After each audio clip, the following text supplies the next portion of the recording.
Ladies and gentlemen, welcome to the Luxor, the HyperX Arena in a beautiful Las Vegas.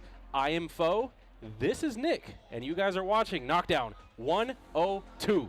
102, baby. Excited to be here, excited to have Foe ready to go in this tournament, excited to, it might not see it from up here, but there is a lot of people down there, and they are insanely ready to play today. A lot of names that we can talk about in the past, that we have talked about in the past, Yep. but we got to talk about the crazy thing in the room, and that's the fact that Grandmaster and Dakpo just walked in the door. Yes, I saw that. I don't know if they're entered, though. I mean, sometimes I can imagine Antonio showed up in the past and hasn't entered something, but I don't know. When you walk in with Dakpo, with Boxpo specifically, like that's your sparring buddy. When you walk in with Dak in the box, but exactly. Big shout out to production for giving us that shot there, other players. And there's also other players on the other side as well who are playing Tekken and King of Fighters and games like that. So all kinds of stuff going on tonight. Excited for today's Knockdown. And yeah, how's your day been going, man? It's a nice little rainy day. Yeah, it's been rainy. The traffic was terrible at first, but things are better now. Yep. You know, as far as the bracket goes, I gotta say that I don't think Sonics is here. And for those of you who have tuned into like all previous knockdowns, Sonics is the one to beat. I mean, not only is he like top 3 in the world, he frequents Vegas tournaments. Yeah. He frequents Vegas locals. I think he's back in the Dominican Republic right now. So honestly, the results for this tournament, it could be really anyone's game. It's up in the air, and a lot of players looking to catch it out of the air. I saw Missions. I saw his brother Kojax. I'm looking at players like Tomato Smash to come out and do well today because there isn't that excess threat. However, with some main, big boys walking through the door recently, there might be a hard tournament. Turns out. Absolutely. Oh, and word from production. Let's toss it to that format. Looking at it right here, we got that single doubles elimination bracket, the Vegas Smash rule set, obviously, because we're here in beautiful Las Vegas, Nevada. Best of 3 until winners, semis, losers, quarters, and then we go to that best of 5s when we get to the winners, semis, and the losers, quarters. So time to get more games in there towards the end. I believe we have the maps as well here. If not, oh, perfect.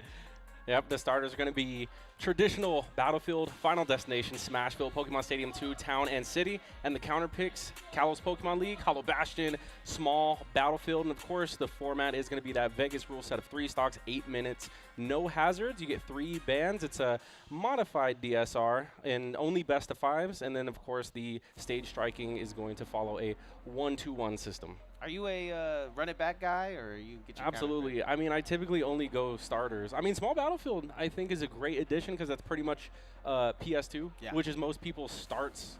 They start there anyways, so it's great. I know a lot of people have recently been liking Hollow Bastion. Yep.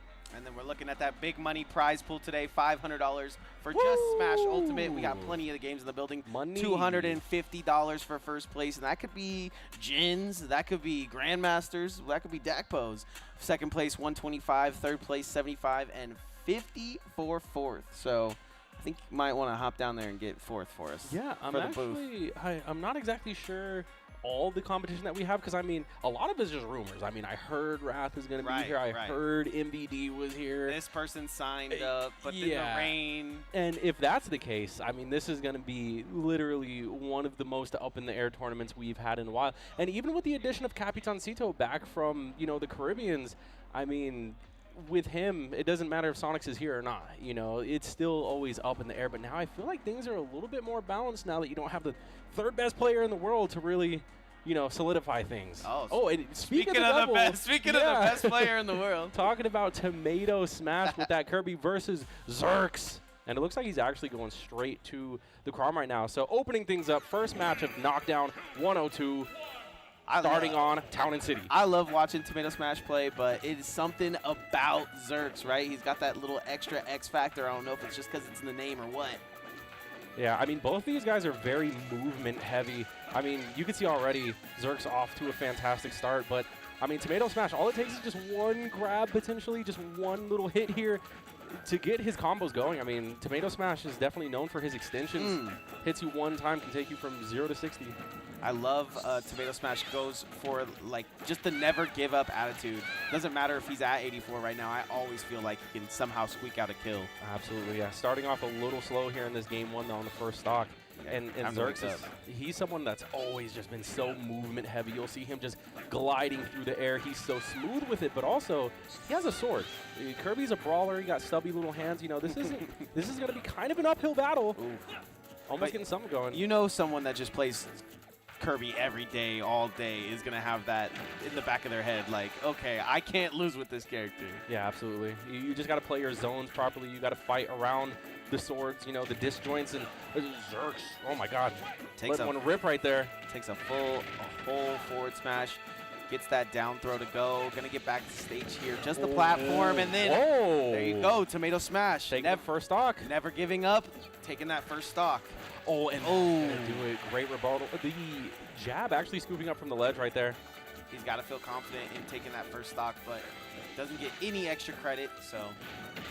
Here's the throw. He knows what's up. And again, we see the extensions. That's what I'm talking about. Gets the F smash. This is really bad for Zerx. He gets the trade somehow, but it goes the way of Zerx. Yeah, up B doesn't work as well. One of the worst character traits about Chrom is just the verticality of his up B. He's pretty much a sitting duck if you hit him from above, but Zerx is managing to make things work. Yeah. He's chasing Tomato right now. Has to retreat for just a second. Ran out of space there. And like you were saying, that straight up on the B. It's hurt right here. That's all it took? Big brain from Tomato Smash using that extra hitbox. Oh no, but then he gets deleted. Was that true on Kirby? Ouchie. Man, Zerx, with this technology. I've also chopped a tomato at lunch before. Right now we are last stock apiece here on this game 1. And so far, I mean, they've been pretty much perfectly even throughout this whole game here. Yeah, Tomato Smash. He needs to put in some work right now, so he's going for it. He gets juggled for his pleasure. Gets picked up. Oh my god. Not on Zerx. That could have done it too, considering just that recovery of Chrom. Like, that's what I try to do on the little nieces at the crib. I don't know about. You'd be surprised. That's still an effective strategy. I love the up tilts from Tomato Smash. He gets so much from them at this percent. Just like that. A little bit of a reset. Gets the down. He's just not going to come back. He's dead. He's not going to come back. That's Chrom. That is the nature of a character that is just horizontally challenged. Tomato Smash sends him. I got to give big credit to the kid. He played a lot of big brain stats there. He sends him out at a weird angle there, and Zerx isn't able to get back.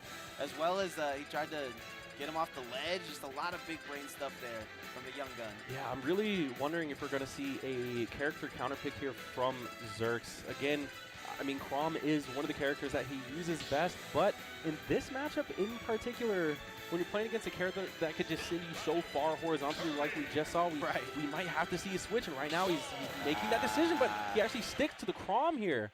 Yeah, I think he had very good rebuttal stocks. He had a very good start to the game, Zerx did, but towards the end of the game, needed a little work. Yep. Tomato Smash never inhaling.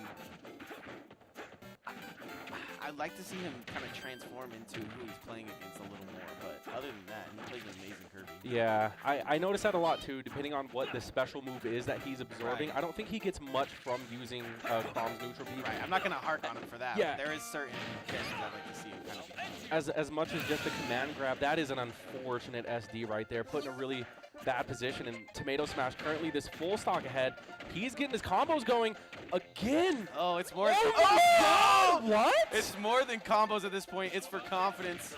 There's no way, and that's it. That's the stock. That's all it took, a perfectly timed F tilt, and that's going to do it. Tomato Smash is looking to get the first 3 stock of Knockdown 102. Yo, he's cooking on Zerx.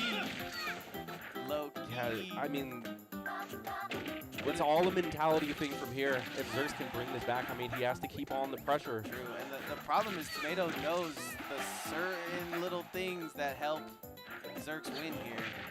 He's going to try to stop those in their tracks. Oh my god, they're just the boxing tools right now from Tomato Smash, and that is an unfortunate SD. Hard first round for Zerx. Yeah, I mean, Tomato Smash came in, he handled business. He stood on business too. Yep. That was crazy. Tomato Smash with it. Can't believe it. I mean, that was impressive. I mean, you talk about the talent, the young guns that are coming in here and, you know, showing the veterans what's up. That guy right there, I mean, I really do think that he has a future. That might be the Smash. future. Yeah, it could very well be. I mean, and going Kirby, too, such a niche pick. You know, that's something It's almost that, like, what if we get him off a mid-tier and put him on a little bit higher tier? What could we have here? Okay, well, coming from someone who's made Ness his whole life, sometimes there's just that character that you click with. Let's go ahead and see those highlights, how Tomato Smash clicked with Kirby. Yeah, it was definitely clicking here. Zerx goes and gets that second kill as the rebuttal for the first one. There's a little grab here. I believe that's just the last kill of the second round, or the first kill of the second round. Yeah. So unfortunate there from Zerx. I usually see him play a little bit better here. I don't believe I've known him as a Chrom, or if he's just trying to feel out the Chrom or what, but does he always play Chrom? He has a Chrom, yeah. I mean, Chrom, Roy, he dabbles with the swordies and whatnot. I will agree with you. I definitely don't think we saw Zerx playing at his full potential. Yeah. I feel like being sent to the lower bracket gives him plenty of time to wake up, and it's probably not going to be the last we see of him either. But, you know, in the meantime, we have Tomato Smash moving on, so we're going to be seeing him as well. Just another notch in Tomato belt, right? It's just like, oh my God, this kid is just beating everybody down here. Just all now, I mean, next is the Vegas PR, really. I mean, if he starts getting those PR wins, that's really how you start breaking the ice. Yeah, because we talk about, you know, just gatekeepers, and then we talk about PR players. And I think that's the two kind of tiers we have. You're like young guns, PR players, and then there's just these gatekeepers that won't leave. So. Absolutely. Yep. I do see right now that Tux is sitting down. And against a young gun that I saw in practice, plays Bayonetta, I believe, did a pretty good job of handling players like Boa that's stepped up for some practice. Yeah, one thing about Tux is that he's been using these locals to really polish his secondaries. We've been seeing a lot of the Meta Knight, especially against, I mean, pretty much anyone. He was using Meta Knight, I believe, against Sonics. Yeah, I got to confirm from him that the Meta Knight is coming out tonight. So I don't know if it's a full. Is it an all-day thing? I don't think he said it was an all-day thing. I think he was kind of looking at who was here in the tournament and saying this is Meta Knight Day. But Capitancito just walked in. I can't live here anymore. I can't do it. You can't occupy the same space as a me gunner. I turned my head to the left, and I just felt the power level rising. You felt the side eye. I felt the Dominican power level rising in the arena. Yep, that is Vegas's #1 on the last season. And it does look like we're gonna get Max's Bayonetta versus big no meta Knight. Yep. Starting things off here, Battlefield Game 1. So this is an interesting matchup, to say the least. This is something that you don't see every day in Vegas. I mean, you don't see Meta Knight in general, unless it's Granny Smith. But when's the last time he's gone to anything? Shout out. I think he just messed up. I think he just DM'd me the other day. Shout out. Yeah, no, Granny Smith is good. I wonder if Tux has been taking notes from Granny Smith. They've been, like, training buddies low-key. Maybe a little bit of inspiration. It's a lot of ladders that he likes to go for, and then they kind of just end if they end, right? Like, he's not really worried about where you go after you get hit with the ladder. He just wants to get the damage. Yeah. So Tux getting lifted up here. Max was doing pretty crazy things on Bayonetta in practice from what I saw. Yeah, this is actually my first time seeing him. Do you know if he's like a Vegas local? I do not. Okay, yeah. Like I said, this is my first time seeing him. Yeah. And hearing the name Max, but if we have another Bayonetta, what is Frog doing? You know, he's inspiring so many Bayonettas, and all of them use red. I was just thinking about that. I was just thinking about how crazy it is that a lot of these players have like the players to look up to in the scene right now. Absolutely. And I mean, right now, like Tan Man, Frog, this Max kid. Yeah, and Tan Man's been on the come up too. I mean, he kind of started out as like a hidden boss, and you know, we could be seeing the same thing from Max. I mean, he's holding his own against Tux right now, which I believe is our PR player. The Bayonetta's coming out the woodwork. Nonetheless, though. And if he's not, he's definitely PR ready.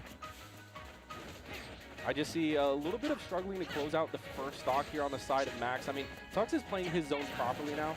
At first, the movement was a little sloppy. Holy, out of shield option there.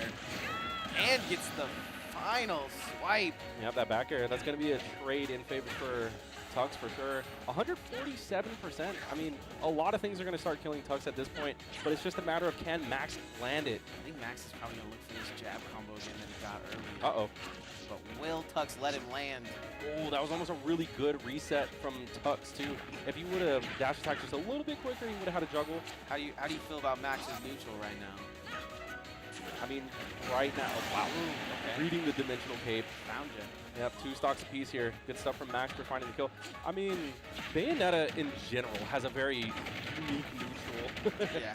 It's kind of just like wait and explode, you know what I mean? Jumpy, floaty, And both these characters play a really like neutral punishy playstyle where it's like, I'm gonna punish you for overextending. As you just saw right there, the ABK hitting. And now we got some momentum. Oh, that was a misfire. That had to have been. Imagine if that would have worked though, that would have looked so sick. Mid-air guns always is going to look cool. Shout out John Woo. Tux trying to put on some extra credit here. Oh boy. To go with his stock that he got. We're just throwing out the haymakers now. We're not even at kill percent, but we're just letting these smashes fly. Ooh! Gets him. With the forward smash, a little dash attack into the drop down. Doesn't cut his head off. Okay. Witch Hunter just gets her head cut off. Easy. Lift it up. Back air. Now it's really going to be the runaway game from Tux, if I had to guess. Which time? Yep, that's definitely going to get punished. And now, Tux is trying to go for some nasty. Oh! Forward smash. A straight forward smash. Out of nowhere, off the platform. Didn't even care. Going to whiff the grab as well, and this is going to be problems. Tux is trying to stay out of the air. I like that. Just retreats through the platform. Wow. Kicks him for his troubles, only 22. And then Max just putting on a ton of pressure right there. Now we're last stock apiece. I mean, barely any real deficit for Max right now, but the pressure is on. It's a possibility that Tux may not have understood his opponent here. Because this is we're going up? A close all one. The way up? Yeah, I saw Max do some crazy stuff earlier. I'm telling you, he was up there in that blast zone. So Tux definitely needs to finish this one. Nice jab, covering a lot of options there. And now Max just has to get back. Oh, that could do it. Okay. Wait, huh? Okay. No way. I love it. Yeah, that was an interesting punish. Yeah. I feel like there could have been a smash attack or something there. Not the most optimal. Yeah. But still, I mean, Max does end up taking the lead off of that. Has the lead.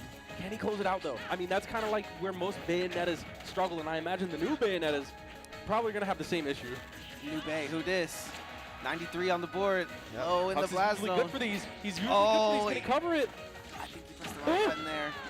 Is able to clean it up a little bit. Has him at the ledge. What's the option? Nothing. Gets rolled on. Oh, man, we're just flying around. Max is having a grand old time. Gets the back air. So much pressure. And Tux was shielding that, too, so that was definitely a shield poke. Back to the ledge again. It's going to take something crazy. There's no way. I mean, it's There's no way. He said he's at 141. What's the worst that can happen? I'll throw a giant demon arm at him. And then, unfortunately, Tux runs straight into it.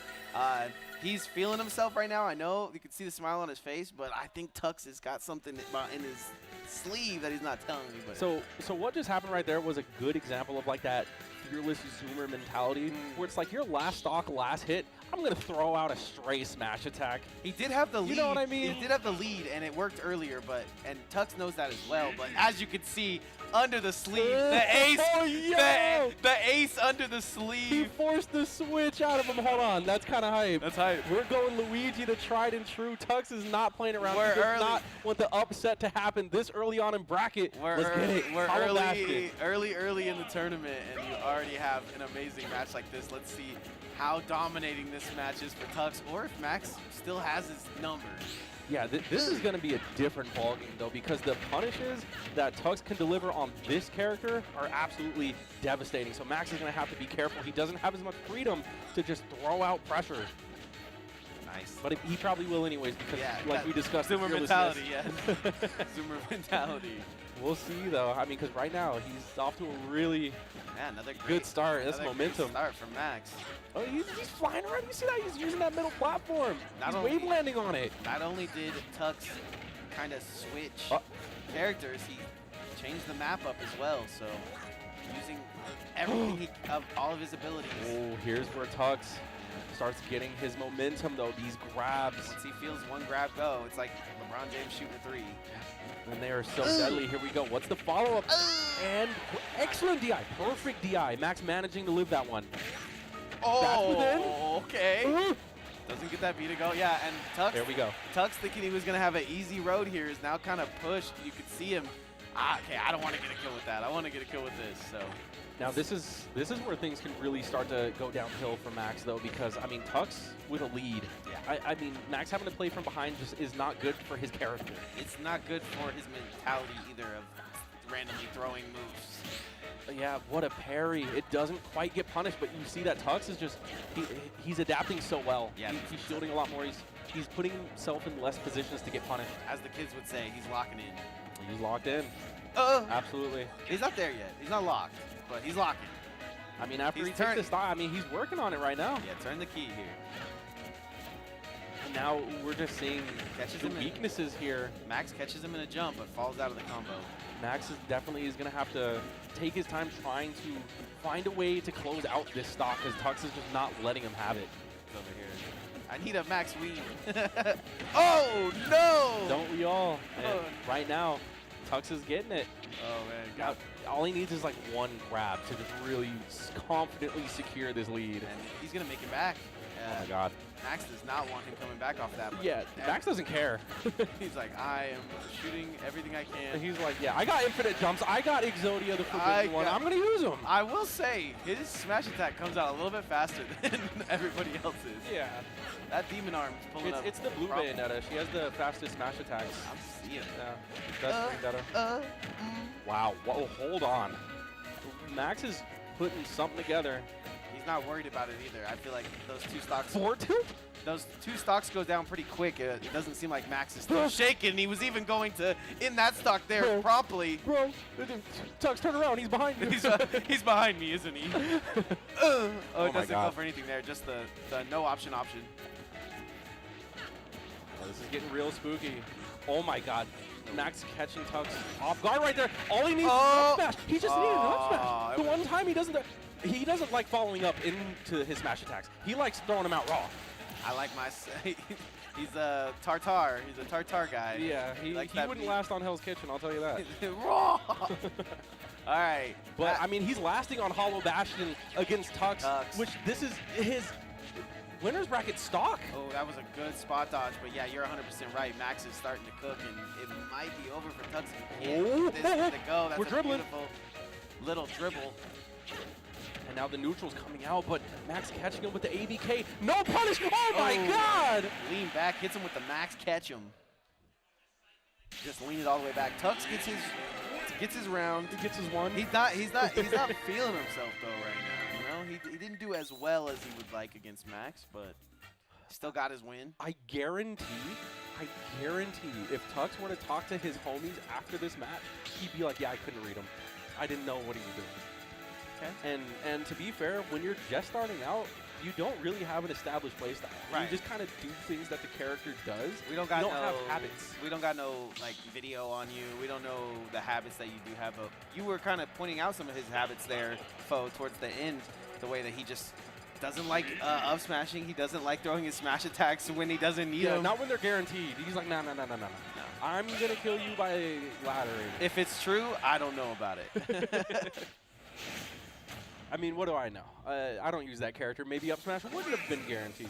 But also maybe Frog's just looking like, all right, bro, you had so many up smash. Yeah, I can't even imagine what Frog's thinking right now. Game 3 is going to be on that small battlefield already. And the first thing that happens is you die. And that was not where you wanted to die. And now you are on live video of dying to Tux. Oh, no. Okay, no JV.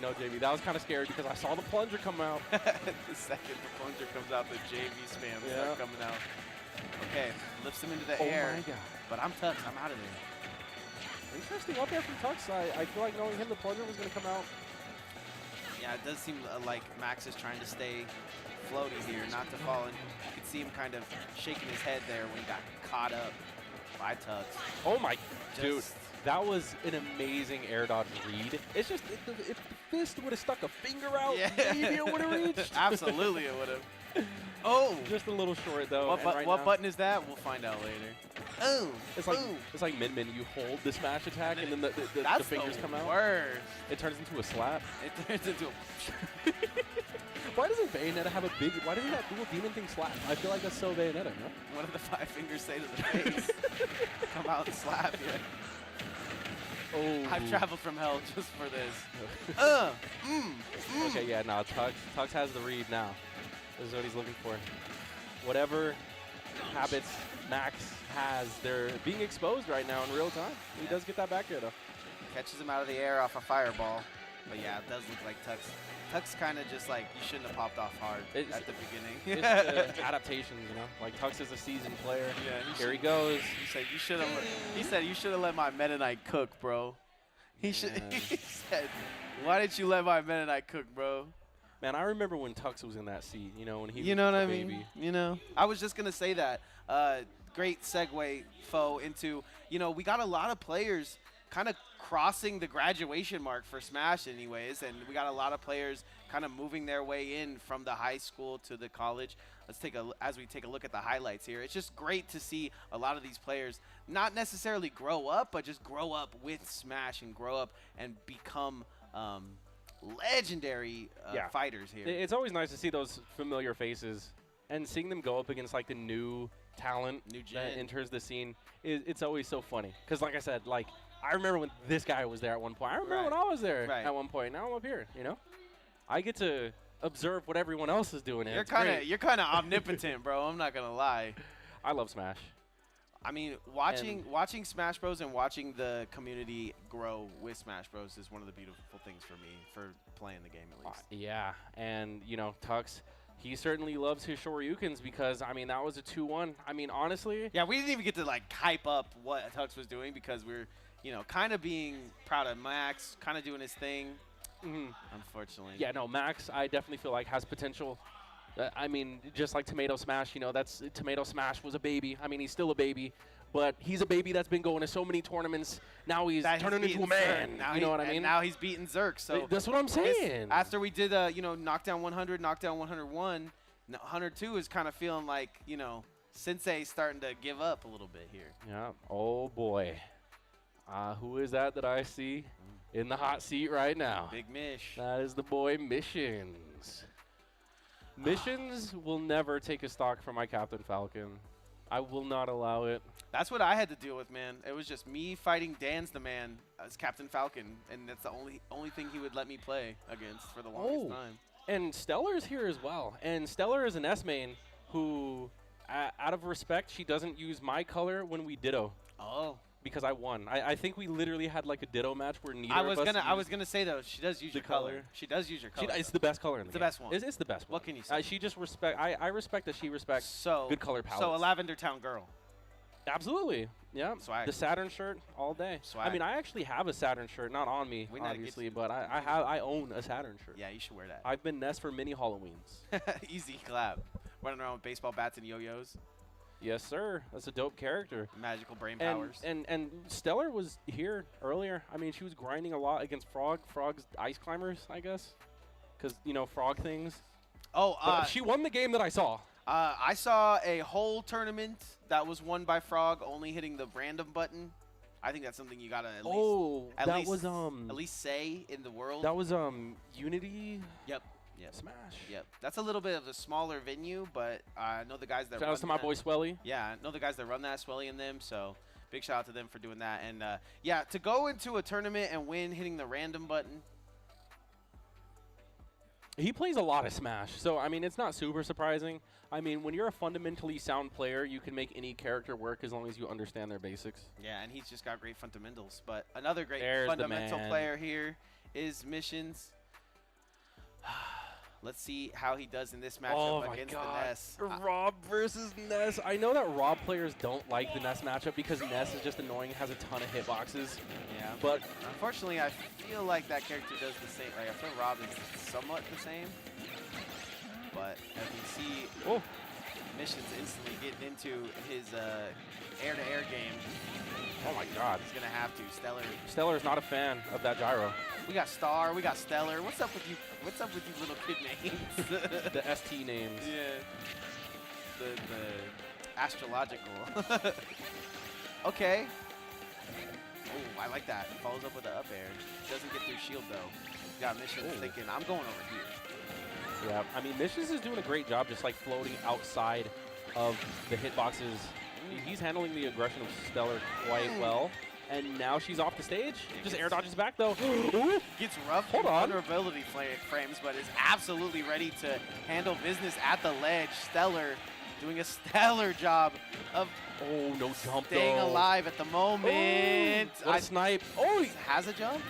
No. See, if that was Lucas, she would have made that back. But, you know, mid-tiers and all. Here comes some yo-yo. Ooh. Yo gabba gabba. Front flip into...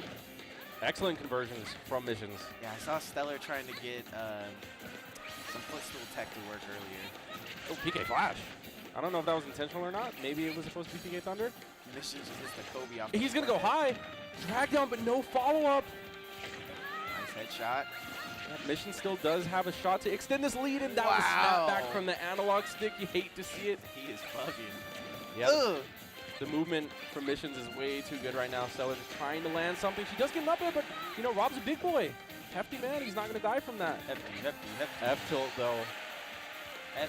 F-tilt. Okay. Into the ground. Where are you going? Straight up. Honestly, right now it's looking a little even. Unfortunately, this is huge damage coming out of Mission. Oh, you hate to see that. Yeah, I hate when I don't grab the ledge, man. My hand was right there. I feel like that happens on PS2 like way more often. Just it's the under part of this for some reason. Oh, here comes the PK Thunder. I actually like this from Stellar. A little tricky. I feel like tail whipping Rob with the PK Thunder is so good. Especially with how Missions has been playing. You know, he's just been airborne so much. Yeah, I was going to say that. He loves to play in the air. Gets sent to the air real quick. Oh, yeah. Yo-Yo's not going to do it. Battle of the top versus the Yo-Yo. Childhood toys. Yeah, Mission's playing his zones quite well, though. Just throwing out his boxing tools, keeping it safe. Yeah, I mean... Just down tilt, F tilt. Literally looks like a boxer out there. Center court, just throwing out jabs. Okay. I eat the back air. Okay. Clean. Yeah, see, like in that moment right there, PK Thunder, just free damage. Free damage. And it's going to send him to another part of the level where he does not want to be. So, follow up that. Ooh, okay. Very tricky, though. Stellar. Finding ways to get in and finding ways to get stocks as well. I love what I'm seeing from Stellar right now. Yeah, I mean, still, this could be anyone's game because the character Nest does have a huge, not PK Thunder. But I was going to say an X factor, but not when you don't have a jump. Yeah. Not when he does have a huge head. I will say, that looked better than when I fight Missions. Although I do be breaking his shield sometimes. Maybe she should just go Falcon. I think Missions has a Falcon problem. If he goes from if she goes from Ness to Falcon, he might be tripping. He might see what she did there. Nah, dude, she's gonna watch back this VOD and be like, you know what? Freddie was right. I do need a PK Thunder more. Why not? It's free damage when this man is just floating about. But I mean, here it goes. Missions being a game up, going in this with all the confidence. And this is honestly one of Stellar's first tournaments in a very long time. Usually she has to work on Friday. I mean, it doesn't seem like tournament nerves, though, so that's always good, right? Like, nah, she's been going to competing for a while. Exactly. So I'm like, even though it's the first one back in a while, the nerves and the ice in the veins are still there. Oh, that's it. Unfortunately, we got Mission out here dunking people. Yeah, and that's the Rob setup. That's what all the Rob players dream of, is just that gyro to the rotor arms at the side of the screen. It looks like he's trying to go for it. Yeah, now he's farming it. Yeah, Stellar just a lot of pressure going on right now. I like that, though. Gets some hits in. The yo-yo sends him up. Oh, wow. Follow up. Up air. PK Flash, I like that, actually. In case Missions were to come from above. Have the above covered. Gonna get thrown right now, though. How's this little kid gonna get back? Oh, no jump. Someone makes it back, though.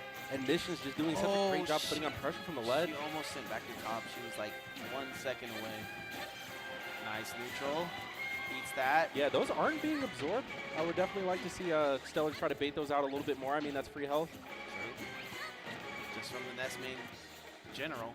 Yeah, I should have been quiet. I should have been just gotta be a general at this point, we're hanging it down. It's going low. Still can't find it. Oh, and what a spot dodge. Oh my god. Yeah, right now, Mission's off to a huge lead. 2 stocks ahead. It's the grab. Oh my God! Okay, yeah, see, it worked. You are a brave woman, Stellar. Just listen to foe. Does Right. a little PK, does a little throw, gets herself a little more movement in this battle. There could be a little bit of nerves going on because she's been air dodging an awful lot down there, and those are typically buffered inputs. Probably has played missions before, right? At some point. Man, the projectiles, just percent is adding up, catching Stellar every time she drops her shield. And there it goes, going for these nasty setups. Bro is just setting up his farm simulator. Oh, grab that. Back throw, PK Thunder, I love it. Nice, follows it out too. And now Mission just has to find his landing. He does. His movement's so good, but I love these grabs. Yeah, we're getting That's what them we now. need to see more of. Yes, And that's the what I'm follow-up. talking about. Oh. Right as she was starting to, she figured out the recipe. She just did not have enough time to cook. She cooked all the way up until the grandpa got home with the pizza. Oh my God! If that was a 3 out of 5, no. Hear me out. If that was a 3 out of 5, I'm just saying. I'll give you that. That could have been a game 5. I agree with I felt the sentiment of her starting to cook, right? Got all the utensils out, started to chop up everything, but just couldn't throw it in the pot and light it on fire. Man. Good match. It's good seeing her. Yeah. Regardless, let's go ahead and check out those highlights. A highlight of the match for sure had to be that spot dodge not the into down SD. smash. We got the SD. That spot in dodge 4K. That spot dodge in the down smash was just nasty from Missions, and Stellar definitely did her damnedest. Yeah, it definitely could have been a little bit of tournament nerves, but also sometimes you just need to slow it down. You know, as a Nest player, I definitely I'm guilty of feeling like I have to do something. Sometimes you have to do nothing because they're scared of you. They're more scared of Ness than you think. The no option. They respect Ness so much that it's like, I know if I do one wrong input, I'm taking 60 or I'm dead. Because Ness is that kind of character that can actually touch of death. Like when I used to commentate your matches, and I would be like, they just respect him. They're not gonna go off the ledge, and I'm like, they think they're gonna die if they go off the ledge. That's another thing, is because you have people like Dakpo who knows not to respect it. But sometimes freak accidents happen. Sometimes things go wrong. Sometimes it's a 50-50. Sometimes your circle's perfect and sends him. Or sometimes you hesitate. You know, things like that. So you never really know. But nonetheless, good job to Missions. He's gonna be moving on. Yep, a bully in the scene. Yep, and up next I do see Boa sitting down. I love watching Boa practice. Got just a je ne sais quoi about it. I just love watching Boa. I just love Boa. I love Boa too. If you don't love Boa, I mean... I ran into him on accident, and I said, that was on purpose. I feel like if you have a problem with Boa, you're the problem. You know what I mean? No one can't not like Boa. 100%. It's almost like a Venn. In my head, there's like a Venn diagram. A Venn? So how many Venns? There's like 3 or 4. They're just stacked into their side. Oh my God, that is incredible. I definitely think Boa's on the Venn spectrum for sure. In the Venn diagram. Just amazing players that also are fabulous.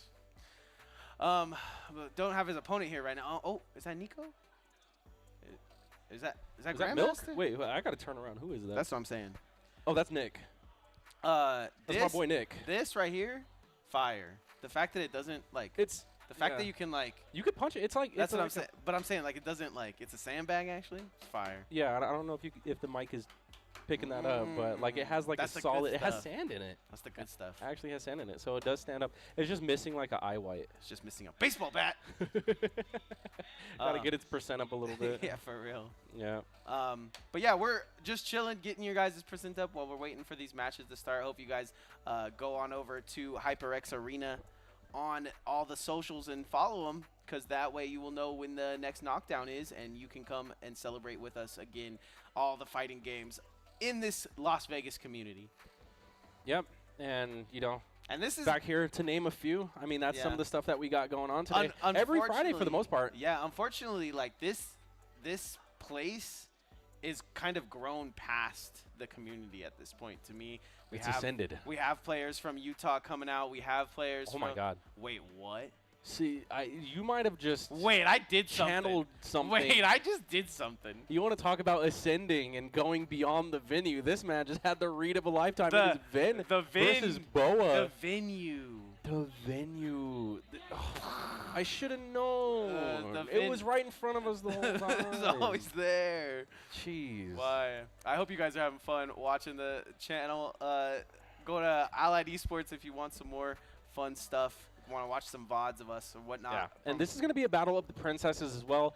Assuming Vin sticks to Zelda. I mean, Vin being known as probably the best Zelda in the world for 15 years now. Does Sora do well against Peach? And I mean, honestly, I feel like both floaty. Vin can kind of choose his flavor here. You know what I'm saying? He can go the Sora. He can go the Isabel. He's got an Isabel? He has an Isabel. I kind of want to see his Isabel. I don't think I've seen Boa go anyone other than Peach. Yeah. So, I mean. Not even Daisy. He's probably going to be sticking with it. And usually if you're a Peach main, you don't go to Daisy.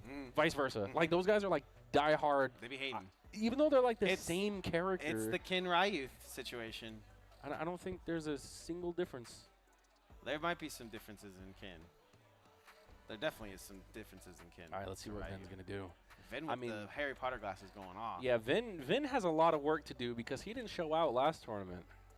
And this is one of our best players right here. Let's go. Venn diagram. This is top 3. Running. Top 3, baby. Against Boa. Oh, it's going to go Sora. It's going to go floaty to floaty. So yeah, so I kind of like the Sora in this matchup because you have Peach, someone who controls like that mid-range with her float. And then you have Vin using the sortie. That is Sora. This game's just going to be, and we'll all float on. Okay. Already. There's a lot of floatiness going on. And I do think, like you were saying, Vin could have pulled off the Isabel here and whatnot. Yeah, I definitely like this because, I mean, you're kind of seeing the matchup at play. You're going to see Vin actually kind of playing more aggressive. He's going to be approaching with the forward air, with the neutral air, even with his magic as well. I mean, Boa's going to have to adapt to this because he's kind of at a disadvantage if he's going to be floating a lot. He throws the turnip the wrong way, but then covers it up with a grab. Doesn't get that turnip to go just yet, but here comes some flurries from Vin. Yep. Nice little air. Setting up the fire. I'm through those thunder, through the thunder. Yeah, that was looking like my drive up here. Yeah, for real. And now, shout out to everyone that made it safe to the venue today. It's storming out there. Oh, I like the Z drop there, just a little too late. Or early, depending on. Takes him with the key, unlocks the hole. Yep. Door is open. That is the Vin follow-up right there. You're probably going to see that quite a bit because, like I said, I mean, these aerials are going to be catching Boa. I like that spacing right there. Just getting Vin right where he wants him, responding with back air to get another back air. The percentage starting to add up, and, you know, Sora's such a light character. Peach has so many kill moves. We're just going to go ahead and Sonic Blade because why not? Yeah, I mean. Everything's going to connect. True combo. What a great name for that because it looks just like Sonic. I'm so tired. I'm so tired. Even when it's Sora, we still have to commentate Sonic. Save us. Jokes aside, though, I mean, Vin is still in control. I mean, he's doing a great job smoothing, not getting hit by any of these kill moves. He's also getting his punishes, too. So, yeah, I mean, this is all good for Vin. Every hit he takes, 151, sitting pretty with that 83% of extra credit. Nice little Sonic Blade up to the top. Gonna go for the Thunder to get it back. Nice shielding from Boa. I'm not going to eat that. Oh, my God. Yeah, and that's going to kill from stage level. That's an upper, yeah. This sword is doing such a good job stuffing out Boa, but finally Boa does end up getting the first stock, but he's a full stock ahead right now. Yeah, that extra credit just becoming too tough for him to deal with right now. Vin trying to finish this one quickly. There is a full Thundaga. Vin is just connecting with every now. He gets B-moves, aerials, Sonic Blades. The B-movie. Ooh, ooh, ooh, ooh. Even the jabs? Or no, I don't know if that was a jab or a forward tilt. I think that was a jab. I think it ended in a tilt. Nice. Catches him in the air. It doesn't look like Boa knows how to handle this pressure right now. Vin is just swinging right now, and everything's connecting. Vin doesn't really give like the pressure no vibes way. either. That was he never really gives like, oh, I'm pressuring my opponent. He always kind of just gives that like, oh, I'm gonna win this game. You just have to find out how. I mean, for an old man, Vin still does have that reaction time. Yeah, impressive. But Boa clearly has never had to deal with a Sora of this caliber because he's just getting swatted out of the air. Like, it's so annoying. It's so difficult to deal with when it's like I can't play my character the way I want because when I'm floating, I'm getting hit. And like all Peaches will tell you, the more you know, can get the good movement and the float to down airs, things like that, where you're getting your dribbles off with any kind of turnip or anything like that, that's what you're looking for on the beach. So, and he wasn't able to get any of that going because this magic that's coming out from Vin has just been so aggressive. Yeah, and even when he throws a turnip, it's being caught by Vin just throwing out aerials, much like that. He's just able to put on this pressure with kind of not feeling like there's consequences to it. He's not really getting punished for much. Hard road here for Boa, but it's That's a max forward smash right there. We gotta call it the max forward smash. The max smash. The max smash, yes. Not a good trade for Boa, but I mean, he's fighting back. It's a trade nonetheless. I know, he definitely started this one on a different foot. Can Boa kind of find it? Okay, yeah, being under Vin is, or above Vin is definitely not where you want to be. Yeah, they're trading out right now a little bit, but there goes the lead. Now they're evened up. That is almost going to kill, not going to kill though. Back to the ledge again we go.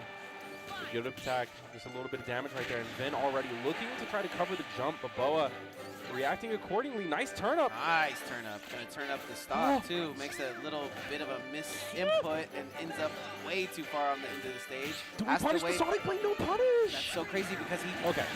That's because he stops that. That's a stitch. Okay, you're not going to get to use it. It's farmed. Vin just steals it. Mine. And he throws it away. Boa had a waste of a stitch phase. Boa had an amazing start to this game, but can he keep on it now that he knows Vin is just pressing forward, it seems? I mean, yeah, Boa is definitely one of those players who's been playing this game long enough to know, like, you know, his adaptation skills are definitely there. And right now you're seeing it. He has to watch out for that Sonic Blade, though. He's kind of W gaming a bit too much, holding forward. Getting stuffed out by this magic, but he's going to just reset neutral, float away, but Vin was ready for it. That float of the fireball was so menacing. Yeah, you saw it was just barely above it. Hot dress, hot dress. Okay, back onto the ledge again. Boa looking for a little bit to go. Yeah, he has to stay away from the Thundaga. He tried to outspace the aerials right there. Can't roll into anything, just can't find a footing here at the ledge. Good job getting away, but just hits by the last Sonic Blade. Back to the ledge again we go. No, back to the other side though. Boa staying alive. Vin's been putting on such good pressure too. Boa's been in disadvantage for at least the last 30 seconds. Smart pressure too. It's not like that random forward smash pressure. It's pressure. Oh. And then up here again, 171, okay, that's a little bit more reasonable. All right. Boa's definitely keeping this one a lot closer. Yeah, Boa didn't. Oh, yeah. Okay, yeah. DI, he was holding that way, for sure. He was going that way. But 0-0, we start this one over. Boa really wants this one to go. He only has one stock to do it. Can he get to this game 3, or will Vin continue to just run it down? Yeah, it's so difficult, really, to get anything going on Vin. He's been doing just such a great job. Oh, my God. Comes to landing with an F smash as well. What is bro doing with this Sora? I mean, we've seen this Sora in the past, but the confidence just seems there against Boa. Is going to opt to not do the third strike, so pretty smart there. Jumps right over him. Boa is so careful about that shield. Parries are starting to come out from Boa. He's starting to feel himself. Yeah, he's landing the big hits, layering his ledge guard here with the turnips, but again, the Sonic Blade from below. Oh! Oh, here comes the kill. Oh, okay. Is it going to go low? God, what a read! Back throw isn't going to get the kill, but does do some damage. Oh, here comes the Sonic Blade. He has to. Is there going to be a punish? No, there's not. He can't get the turnip into the small. Oh, my God. Okay. The scramble is real. I mean, Vin's got him where he wants him. He just needs this one hit to go, low key. Vin's good for these. He's good for these. Dash attack is going to be detrimental to Boa's survival, but stays away from the Thunder. He has Gonna Boa move with the in. ledge. What a brave get up attack. Oh, it's Raise gonna the shield. be. This might kill. This could kill. Oh no, it's not. Though. He's not Ness. 171 doesn't get the turnips anywhere. Can't farm a turnip to save his life. He has to read this. He has to read this. Get up. Oh no, he sacrifices stage Vin's control. got him. Vin's got him. Vin reversed it, gets the F tilt, and that's gonna be the game. Vin's got him, dude. Vin's got in his head too far. I mean, Boa does amazing there of starting the game, not giving up towards the middle when he lost his second stock, but just right there at the end when he was forced to get up onto ledge and couldn't finish that kill, that we see Vin take it away. Honestly, that was looking so good for Boa up until that one crucial error. If he would have just stayed on stage, like I understand. When it's those moments like that, you just want to go off stage, you just want to end it. We can probably see from the highlights, man, that was so close. No, you get into some spaghetti for sure, but there's got to be that little ice in your veins that cools down that spaghetti, man. Yeah, and Vin is always good for those high-pressure situations. He thrives in those. He lives for those. Yeah. And you're seeing right there, that was a solid 2-0. That could have easily gone to a game That's 3. why you hear me with like 10 seconds left, just like, dude, Vin's got him.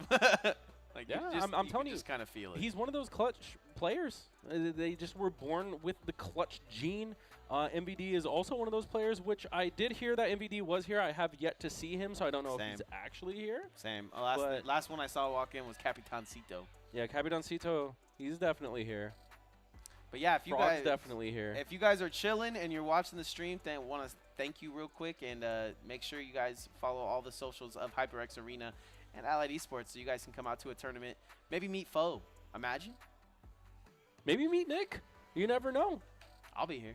Maybe win some games. Oh, also, word from production, we're going to be going on a break, so don't go anywhere because we're going to be right back with more Knockdown 102 action. Growing up, I wanted to be a singer growing up. Growing up, I always wanted to be a baseball player. I wanted to be a veterinarian. I wanted to be a violinist. that is a crazy question because I legitimately remember saying famous. I'm considered one of the best in the world. First started streaming, and my family was completely against it. Nobody near me was gamers. My parents, my friends, my family, I was the only one that was obsessed. To make it in this industry and to be somebody, you have to have the mindset that you want to be better than the next person. If I'm considered an athlete, then why shouldn't a professional gamer be considered one as well? It doesn't stop for me, man, and I know that's how you have to be if you want to be the greatest at the thing you love. And this is Wannabe.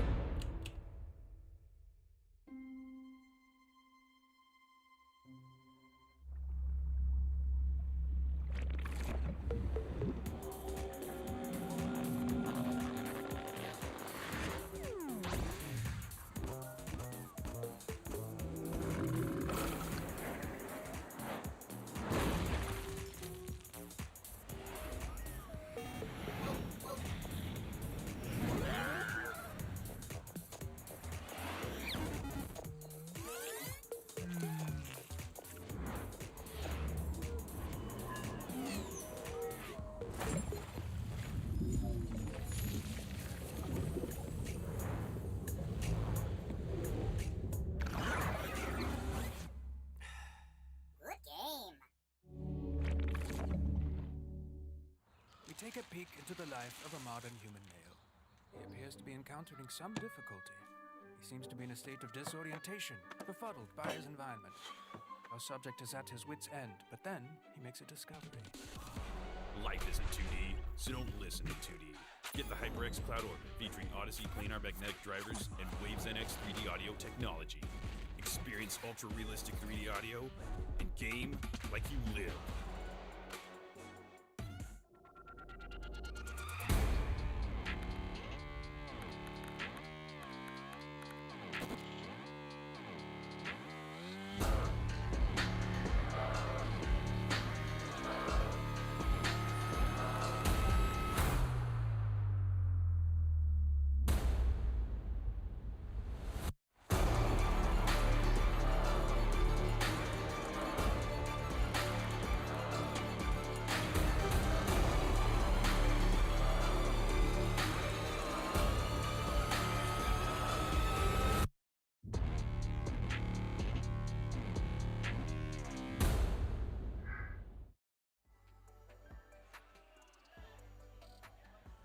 Welcome back, ladies and gentlemen, to Knockdown here in beautiful Las Vegas, Nevada, here at the HyperX Arena. I am Nomad Nick, and this is Foe, the nest that will back throw you and will make you cry about it later. Bowing with this thing under my arm was so awkward. I couldn't find a place to like. But yeah, if you're just joining us, we just got done with some epic matches. Boa versus Vin. I think. And then I go downstairs, and guess where Boa is? Talking to Vin. Yeah. What? Like you mentioned earlier, it's the Venn diagram. Venn diagram. I did get confirmation of who our top seeds are. So there is no MVD, there is no Sonics, but there is Wrath, Capitancito, Grandmaster, and Dagpo. I would like to see Grandmaster kind of throw a wrench in the easy tournaments that someone like Capitancito and Vin have been having as of recent, because we haven't seen him in a minute. Right. And he's nasty on Robin, and he's got a, gross Palutena. But right now, Boxpo, wow, he changed his tag. His name is Boxpo in bracket. Well, I mean, that's probably like Smash GG stuff, right? Because you want my tournament, results not to be different than my box tournament results, Yeah, and I also talked to Dagpo about the box too. He's committed to it. He wants to learn it. It's good for his hands, That's what he said, yeah. When you're getting up there, you got to take care of your bones. Yeah, the same way we talked about all those, young gun smashers kind of turning 21, 20 that area. The other smashers are getting, I don't even want to say the numbers the other smashers are getting. So stuff like protecting your hands and looking forward to the future, stuff looking like out for your health. Protective eyewear. You lose your eyes, we can't play Smash for show. So. Yep, and Boxpo's opponent is going to be Dr. Hugh, which he's been taking names with that Steve. I feel like when Steve came out, he kind of was on a rise, but then it kind of slowly started to plateau. Anything can happen with Boxpo because he's not in his element just yet. Yeah, he's still adapting. He's still not hitting his angles for recoveries and stuff like that just right. But we'll see. Every week is a new week. People are starting to adapt to the Steve, I think, a little bit. I can promise you, every time I see a Steve, I give it my best shot. But it's just sometimes it's hard to get through the diamond and then the respawn. I still have diamond situation. Other than that, characters almost fair. Barely. Yeah. We're going to see. Right now, you guys can't see it right now, but on stage, they're having a grand old time. Shout out to Koiko. Yeah, as Koiko. Well. Yeah, big Koiko in the building. He's someone that I haven't seen enter in a minute. He's doing his thing on the stage, being a stand-up guy as usual. Love him to death. I think Dak in the box. I think Dak in the box has his work cut out for him here, because one thing about Hugh is he will just do his own. He just do his own thing. He's that Spider-Man meme. Nah, I'm gonna do my own thing. Wait, who is? I'm sorry, I zoned out. I was getting lost in Hugh's eyes. Yeah, exactly.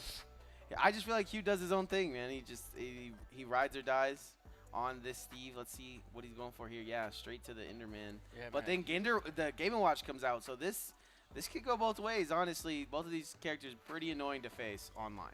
Yeah, this is going to be one of the most up-in-the-air matchups that we're probably going to have today. Also, Boxpo going the Game & Watch as well. That's new. That's what I'm saying. So Game & Watch on the box. Game 1's going to be on Town and City. What a strange Game 1 stage. This is so much space. I feel like this is great for Hugh, honestly, given that he could farm materials, run away, much like he's doing right now. You give a Steve space, he's going to use it. That's a lot of empty canvas to just start building. So true. You ever play Minecraft? That's the point of the game. You got to build. There you go. Build it up. All this empty canvas. Have you ever played Mr. Game & Watch or whatever? Yeah. What Game & Watch is from? Yeah. Sorry, my age is showing. Yeah, I have played Mr. Game & Watch. What's that one? What's that one about? As a diamond at 69 is acquired, hasn't got a single touch on Boxpo right now, and you got to think Boxpo has been in the lab, so you might want to get at least a percentage on him. There we go. Crap. Oh, the smash DI from another century. He got Diamond Sword before from that. He got Diamond Sword before he got any percentage. And now the game is tied. What is this character, man? Hey, man, that is Hugh's epic conversions. Oh my God, he's chasing them all the way down. He tries to reflect the card. Okay, I kind of see now why we started off with the Game & Watch. Because Right. that cart is going to play a huge part in this matchup. We're just not even going to deal with it right there, though. It's gonna. Bye-bye. And, That killed. I mean, with such a light character, you can see something like. Oh! Again. What a rebuttal. So now we got the gold out. Yeah, I was gonna say something, but I don't remember. That was a nasty smash from the keyboard. The nuclear, the fishbowl is coming out. Oh, I love this. I mean, Hugh's actually able to land pretty safely given just the amount of resources he has. He has Anvil, he has the cart. He has a lot of ways to go, but I mean, Boxpo is boxing him in. Yeah, Maybe that's why he's literally. called Boxpo. Yeah, box, bro. He's handling these zones quite well. He's still 0%. That it's kind of a flip change from the other side, or is it the same? I think it's, Yeah, to be honest. he's got to get some more. He's got to get some more stuff. It's 0 to 60 real quick, but after that, it's yeah. once the then you have the materials ladders. once the materials come out, that's where Hugh starts to shine. Nice little back air to finds his diamond as well. Diamonds are forever. He's gonna send a card at him, but not too much more. What can Hugh do here? I mean, whatever he's doing, it's working out. I mean, it doesn't matter if Hugh's at 90 and Dagpo's at 0. Oh, He's gonna find that back air. He's going to take the stock, and right now, Boxpo having to fight from below. it's literally the only thing taking Boxpo for a ride here is the fact that his character is so tiny. It's low weight. He pressing hecka buttons. Yeah, and that is kind of the inexperience with the new controller layout shining through right there. It happens. I've seen But as time goes on, yeah, those are going to let him rock. That's the whole point of this. The I whole point agree. of this journey. That it is an honor to join Dagpo on, by the way. This whole new controller, because he was talking about, I don't know if he was really feeling himself, though. How he's been using like the GameCube controller for like 18 years Yeah. for some absurd number. That's- so this yeah. is like a switch that he's been going through for a few months. Yeah, that's just what I wanted to talk to him about when I went to ask him about the box. He's like, bro, you've been playing that for 18 years. Let you cook on the box for 18 years, see what happens. Right now, though, we're going week by week. Dagpo's able to control so much of the middle platform with the neutral air. Oh, I see it. Did he go through? I think he got into the. I think he got into it and then mashed himself out. Nice neutral. Once again, throws a bomb. That back air, so strong. The turtle, something about the turtle, man. That thing hurts. Yeah, I mean, it's a disjoint. It's essentially just a sword with multiple hitboxes. It's great. It's It's one of the best aerials in the game. That and Game & Watch's neutral air turtle sword. just really destroy. I hate Game & Watch's aerials, man. They beat them. I'm a hater. Hater confirmed in the booth. Yeah, I love the trampoline usage from Dagpo, though. He realizes that that's an invincible move. He's going to be taking advantage of it. Oh, that was hard. fast. That was beat. Yeah. It was meat me. Yeah. The anchovies. That was just too fast. I don't even know. I couldn't think of anything fast enough. Oh, he canceled it. Yeah, He's playing games. in the box. He's playing games with the box, with the box, bro. He's boxing with the box. Ain't no way. Gotta put a stick in the box. Yeah. Unfortunately, Boxpo don't play no games. Yeah. So he don't do that. You don't disrespect the box Yeah. against Box Po. Unfortunately, Pull out the diamonds. the diamonds are out. 69 on the board, 2 stocks apiece. Boxpo putting plenty of moves on shield, but are they going to? He expected you to shield right there so he could grab him out of that forward air, but the bomb lands. Puts a block there. Spaces his forward. Smash. Yo. Oh, the blocks is breaking. Knees weak, blocks is heavy. Ugh. Okay, that back air. I'll give it to me again. I'm teching that though. Yum. I'm teching that too. Oh, that did not really work out in his favor right there. Dagpo's on the hunt. He's putting on some good pressure off the stage, and that should be the stock that's going to do it.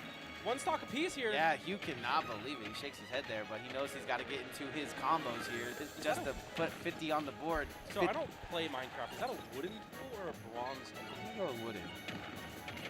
Okay, because I play Stardew, and they go from like bronze to silver to gold. Stardew's fire. To iridium. They got a lot of like, they got too much like underground stuff going on in Stardew. Oh yeah, like cave. Yeah. All of a sudden you're in like a magical time. And I'm like, dude, I was trying to farm. And another person that's trying to farm here is Hugh. Farms up his what seemed like was that game 2?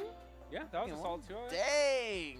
I mean, Dagpo Faster than the cart. Yeah, Dagpo was doing a great job at the beginning, early stocks. Had one misstep that, on the first game for sure can point out, but that's about it. He just couldn't close it out. He was able to close the gap, and now he was going to go ahead and just give him some advice like the friendly guy that he is. Another, you know, smasher who's like kind of right here, kind of getting pulled up on. I mean, I know it's a little different for Boxpo because he's kind of putting himself as a young gun now. He's kind of resetting on the box. He's starting over, which is respectable because, I mean, it's for the better. Let's go ahead and run those highlights. You could just kind of see how Boxpo was able to get in a lot of these situations, but it's just Hugh staying alive, has a little bit more HP in a lot of these situations. That's what it feels like. And Boxpo just raises his hands there, doesn't know. Love these trades to come out. Remember these couple of these trades, and then Boxpo says, Hugh, stop running around on me, bro. What are those wings that Hugh gets when he up Bs? I think it's like, played Minecraft? I mean, a little bit. I think there's like a game that you can play. Does this. Are they like paper wings, or is it a jetpack? Like, what is it? I think it's more of like just wings. Like, it's like so floaty. Do you know what they're made out of? Is it like cardboard, like in the game? I think it. Well, is there any cardboard in the game? I have no idea. I have no idea. I mean, there's wood, maybe. I mean, it's got to be like lore. Chat, help us out. Yeah, it's got to be like lore basic, right? Because we don't have the chat pulled up right now, but if we need did, Hugh. I promise I would read. I know Hugh plays some Minecraft. He got us. Oh, this is gonna be. Oh, wait a second. This is gonna be a matchup here. Is this Roy versus Marth? I mean, it could be. Jin kind of plays whoever he wants. Yeah. Okay, so you aren't it could seeing be, this it could yet, be but Pyra. Poyo and Jin are sitting down right now. There you go. Go ahead and check it out. Poyo's going to be using either Marth or Lucina. Typically, he's like 90-10 Marth. Yeah.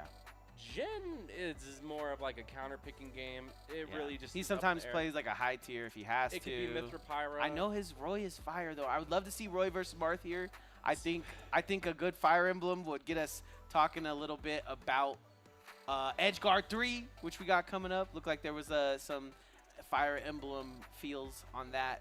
So, I mean, someone had mentioned, I think I was having a conversation with Missions and Kojaks, that apparently Jin has a Pocket Sonic too. That I guess he took a game off of Illusion with, which shout out to Illusion. I don't think he's here right now, but Jin ended up losing the set. Pocket, like I'm Sonic. Pocket. But I mean, like, taking off one game is like a start. It's a story. It's a start of a story. It's the first page of the chapter. Yeah, to bigger and better things. Agreed. I don't want to see Jin Sonic, so I love what you're saying. I feel you. Yeah. But I want the Roy Marth right here. We'll see. Roy Marth. This is another one of those, gatekeeper smashers versus our young guns. We talked about it before. Jin just turning 21 is one of those players who has been doing better and better and better every tournament he goes to. And the confidence is there.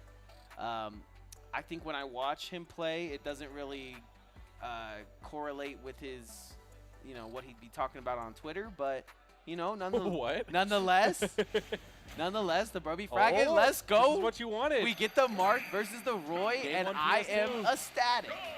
Yeah, so this is Battle of the OG Battle of the This OG is the melee sorties, Melee sorties going crazy here in the PS2. I couldn't be happier to be here at HyperX Arena with Foe on a beautiful Knockdown Friday. A little rainy. Oh, yeah. But we nice vibes. We cutting it up. Yeah, setting the tone. It's nice to chill. Yeah, lo-fi girl vibes for show. Yeah, right now, I mean, Poyo's off to a pretty good start. Oh, almost the tip as well. I think he's dead. That's how Poyo be killing me. He be down being me at the ledge. Yeah, this matchup's going to be very interesting because Poyo's just trying to play a fully spaced keep away. I'm going to land the tippers game, and Jin's just like aggressively like, I need to get in because my sweet spots are close to me. Yeah. And now you're going to be feeling that. That's the neutral air. Nice little opener. But, I mean, Poyo's finding openings of his own. This is literally like, smash, unguard. Dude, the dancing blades are looking nice from Poyo, but that is going to be the Jared. Wait! Forward air, well. All right, a great first stock from Pollo, but it is answered pretty seamlessly by Jin. And the parries come out. These players, I mean, this is a fight of a lifetime, man. I can't believe it's taken us so many times. Yeah, and from my experience fighting against Pollo, his tippers are on point. Look at that. That was a tipper. His spacing is different. His spacing is different, and the way he demands on ledge. Oh yeah. my Bro thinks he's God. Kin. Bro thinks I'm just Kin. The coverage is insane. Oh! Tipped him in the forehead. Pokes him in the eyeball. What's the choice right here? I mean, Jin can easily do a double-edged dance that brings this back. Okay, Up throw. And, Not going to kill. Get the eye from Jin. 2, doesn't get the swipe to go. Nice air dodge. Follows it up. That's beautiful coverage, Pollo. This fool, Jin, is trying to stay alive right now. Pollo is No, cooking. I thought he was going to forward smash and just win right there. El Pollo Loco looking to heat up a little bit, but he's not going to get that. Nice tech as well. Vegas, very Vegas tech there. Yeah, that was good patience from Jin. Just not to pull the trigger on the up B because that would have gotten countered. Pollo. Good tech. I'm Got gonna nice response. Run it back. Using a little bit of armor there. Jin knows exactly what he's doing, but is he going to be able to clutch this one out? Pollo has 75 on the board. Here comes a little combo from Jin, cutting it up. Roy versus Marth. It doesn't get more Ryu versus Ken than this. Oh my God, Jin. Juggling off the side of the stage. And he said, Look I'm going at to bring this back one way or another. Wait, look at the movement from Pollo. You can tell he wants to get one of these tippers to end it. Nice. Oh, He falls out. No shield. Skittles! And that's the W right there. That was tight. Dude. That Oh, was we're running tight. it back. Yeah, that was tight. Okay, that was looking scary, though, because in my head, I was like, Pollo, if you want to win this, you have to get away from the ledge. Yeah. Because that double-edged dance kills at 60. And he be Jaren over there. He gets a lot from being on the edge. So, Insane Sick- gameplay. Are sick we going to see a sword change of feature. characters? No, we are dead set Yeah. on this matchup right here. And Jin feeling like he's not going to let this one slip this time. yeah, I think he can get this game 3. What he's going to have to realize is he's going to have to start shooting off early, because if he starts slow like he did last time, he's going to fall victim to Pollo, who likes to find his spots, if you will. Did you see at the beginning of the match what Jin did, like right before they got into the second game? No. He nodded his head and said, okay. Oh, he knows. Oh, he unlocked something. That was his locked. third eye is open now. No, he didn't. figured it out. He didn't unlock it. He locked in, baby. Yeah, he locked in. There he goes, taking the first stock with that Jer. Easy clap. Yeah, I think you're 100% right, Fo. If Pollo can stay away from the ledge, he God. can stay away from things like Jer and stay away from things like that dancing blade at ledge that kills at 60, but he can't stay anywhere right now. Jin has him in lockdown mode. Yeah, and right now Jin is playing on fire. No pun Hey, intended. Gets yo. another setup out of the jab. This man is playing out of his mind. Bro just fit the Roy jams in there. He's speed running this game too. Yeah, he I'm gonna say. said, we're going to game 3. I want you to know. Oh no. Pollo, you gotta land, my guy. Yeah, he's got to sit down. Okay, misses that last, he just falls right out of it. Something that got him the kill earlier is starting to be figured out slowly by Jin. Back to the ledge again we go. Nice. Excellent. Neutral, like the last hit of the tipper on there. Pollo has the ability to dance out here, but how much ground does he want to give up, and how much of the game plan does he want to give off here? Nice mash from Jin. Gets him back into center stage. The on-shield pressure of both players is insane right now. Back to the ledge again we go. Bah! Is that gonna do it? Is that all 3 stocks from jab back here? And it's in that same spot too. So it's kind of like, think about it and you're like, you know where you want to stay away from if you're Pollo. Amazing response. That was a rebuttal of a lifetime from Roy, AKA Jin. Yeah, and Jin was definitely finding those openings. I mean, like, you have to be so close to your opponent in order to land those jabs, and he's been doing it just like that every single time. Like, he really didn't struggle landing those kill moves whatsoever. Pollo didn't really end up living that long. Laughing this one off, trying to get the map that he wants on the counter pick. Looks like we're going to Smashville. All right, and this is going to be Pollo's counter pick as well, so technically the advantage going to him, but That's very Smash Ooh, 4 he's of him, and then he's Cena. going to Cena. We still get the matchup, but the Roy to Marth has been given up. yeah, I mean, I kind of like this because that game, too, you noticed that he definitely slowed down with the spacing and the tips. I mean, Jin was just getting in too much. Yeah, he just stayed on him on that left side like it was his job. So right here, Jin looking to respond. I like that. Goes through the platform and then through it again on the bottom side just to get away from the engine that is Jin's in right now. Yep, firing on all cylinders for sure. On fire. Ooh.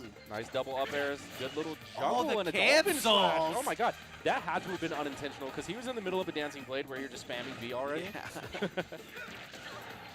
Nice. And Jin, again, just finding these openings, going in with the neutral air. Oh, kind of a late air dodge gets called out by Oh, Jin. no. But the tech off the side saves Jin as well. Beautiful.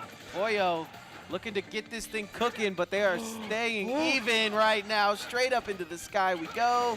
And wow. Jin has the final word. Oh, man, and now it's time for him to put on extra credit. And last time he put on extra credit, he ended up getting a whole extra stock. It looks like the Jin show right now.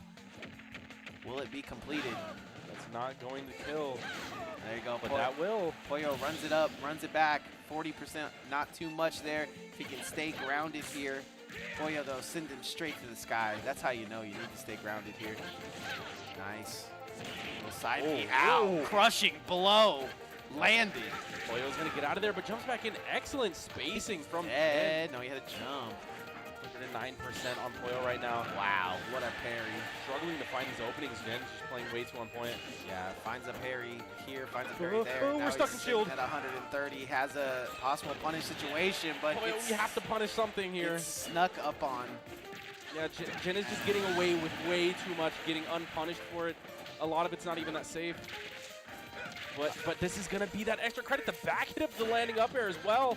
Oh my god, he's going for these. Okay, might be able to catch him out here. No, has to get to ledge early. Gets snuck up on again. He's like an assassination monster. The assassination classroom right now for Jin. Ooh, isn't able to sneak past him again. Poyo is definitely on the mark, but is just missing it by an inch or two. Inch is actually long. Centimeters. Oh, up B. Yeah, catching him on some sus DI as well. Oh, counter, that's how to do it. Yes, do more of that, because that's how he beat me in bracket. Last stock apiece here, and this is game 3 as well. I mean, I believe Jin is currently on the PR too. So I mean, he's done. No, that's not going to do. I was going to say that Poyo does have the opportunity to cause an upset here, but Jin, he's just playing too good. Jin erases Poyo off to that PR. The new generation. The new Generation X. Wait, I see what he did there, bro. Imagine that's actually like. Dude, he's gonna hear that on the cast. He's gonna watch this back and be like, "Yo, Generation X."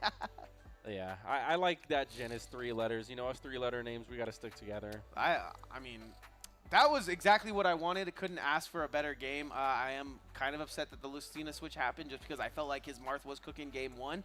But it was adapted to by Jin. And as we look at the highlights here, you can really see how game 1 is the Poyo show. But Jin just takes over around later. But right now. You're just going to get me picking my nose? That's what we're doing now? Was this a prank? That was a prank. Shout out Jaden in production, man. Cotton 4K? Gotta catch it all. Yeah, no, I think the switch to Lucina was definitely necessary, though, because the tips just were – they were landing game 1. Game 2, not so much. And Lucina's a solid pick because it's just all around everything's going to be sweet spotting regardless. Everything goes. Yeah, but Jin is going to take it, and that's kind of what you expect, you know?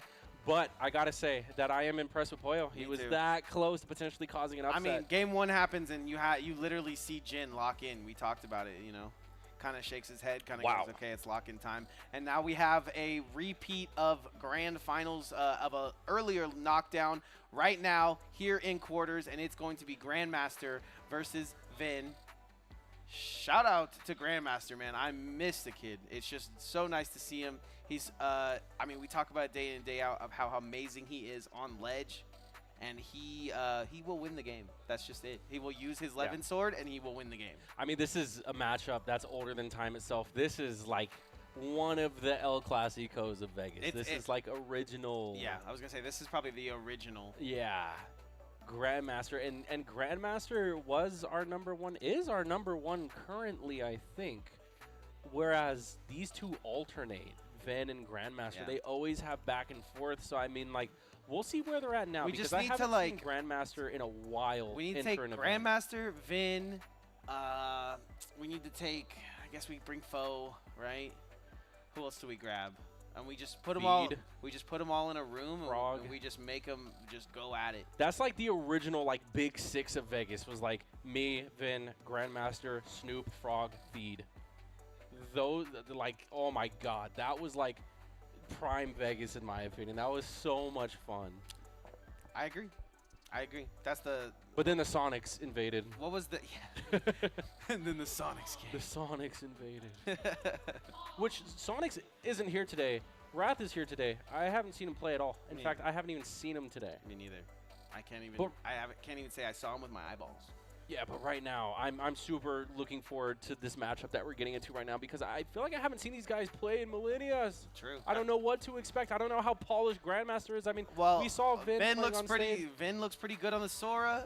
Is that gonna translate to his Zelda, which you know is tried and true? How much games has Grandmaster actually been getting in? We'll see. Yeah, I mean, like we said, we've seen Vin perform. He's finding comfort with that Sora, and Grandmaster looks more like and more Robin. Grandmaster looks like he's about to perform at like Wembley like Stadium literally or something. bust out an electric guitar. Yes, and just yes, rock star. Exactly, looks like a rock star. Vin rocking the Harry Potters. I mean, that's just the nature of going Grandmaster. Sora too. So feels strongly about this Sora that he would push it to the limits here against the pink-haired Robin, Afro-Maniac himself. Afro-Maniac. Sometimes you just got to make words. That is a villain name if I've ever Dude, heard that's one. it. It is and it's the Afro-Maniac. And that is absolutely how Grandmaster shows up to the party. Psychokinesis. Yes, but it's all through his afro. It's all brain. It's just all brain in there. all brain in the afro, 100%. Now that is a character. You're welcome to take that from us. Starting this one off, though, we do have Vin starting a little slower, but that Levin sword is about to run out, and I think that's where he shines. I think if he can kind of pinpoint the timings between Levin swords, he might be able to squeak this one out game one. Yeah, these guys are already just throwing hands, though. I mean, the percents are relatively high, given that the game isn't even a minute in yet. Right.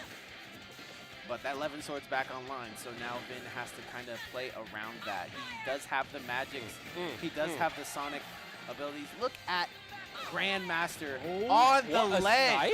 Look at him on the ledge. He will not let you up for free. That ledge is on fire. And so is Vin. Your stock is gone. Like, Grandmaster is just different on this character. And I think it translates to the later game, right? Like, I think he can beat players like Sonics, like MVD. I just think Grandmaster is too cool. He's got to lock in harder than he wants. He doesn't want to do that. Too cool for the dub. You know what I mean? It's just like, you know what? I don't want to try. It's like, you know what? I'll just take that second place. Puts on his sunglasses, wraps up his controller, like, I'm out of here. Let's blow this popsicle stand. Nah, I'm going to do my own thing.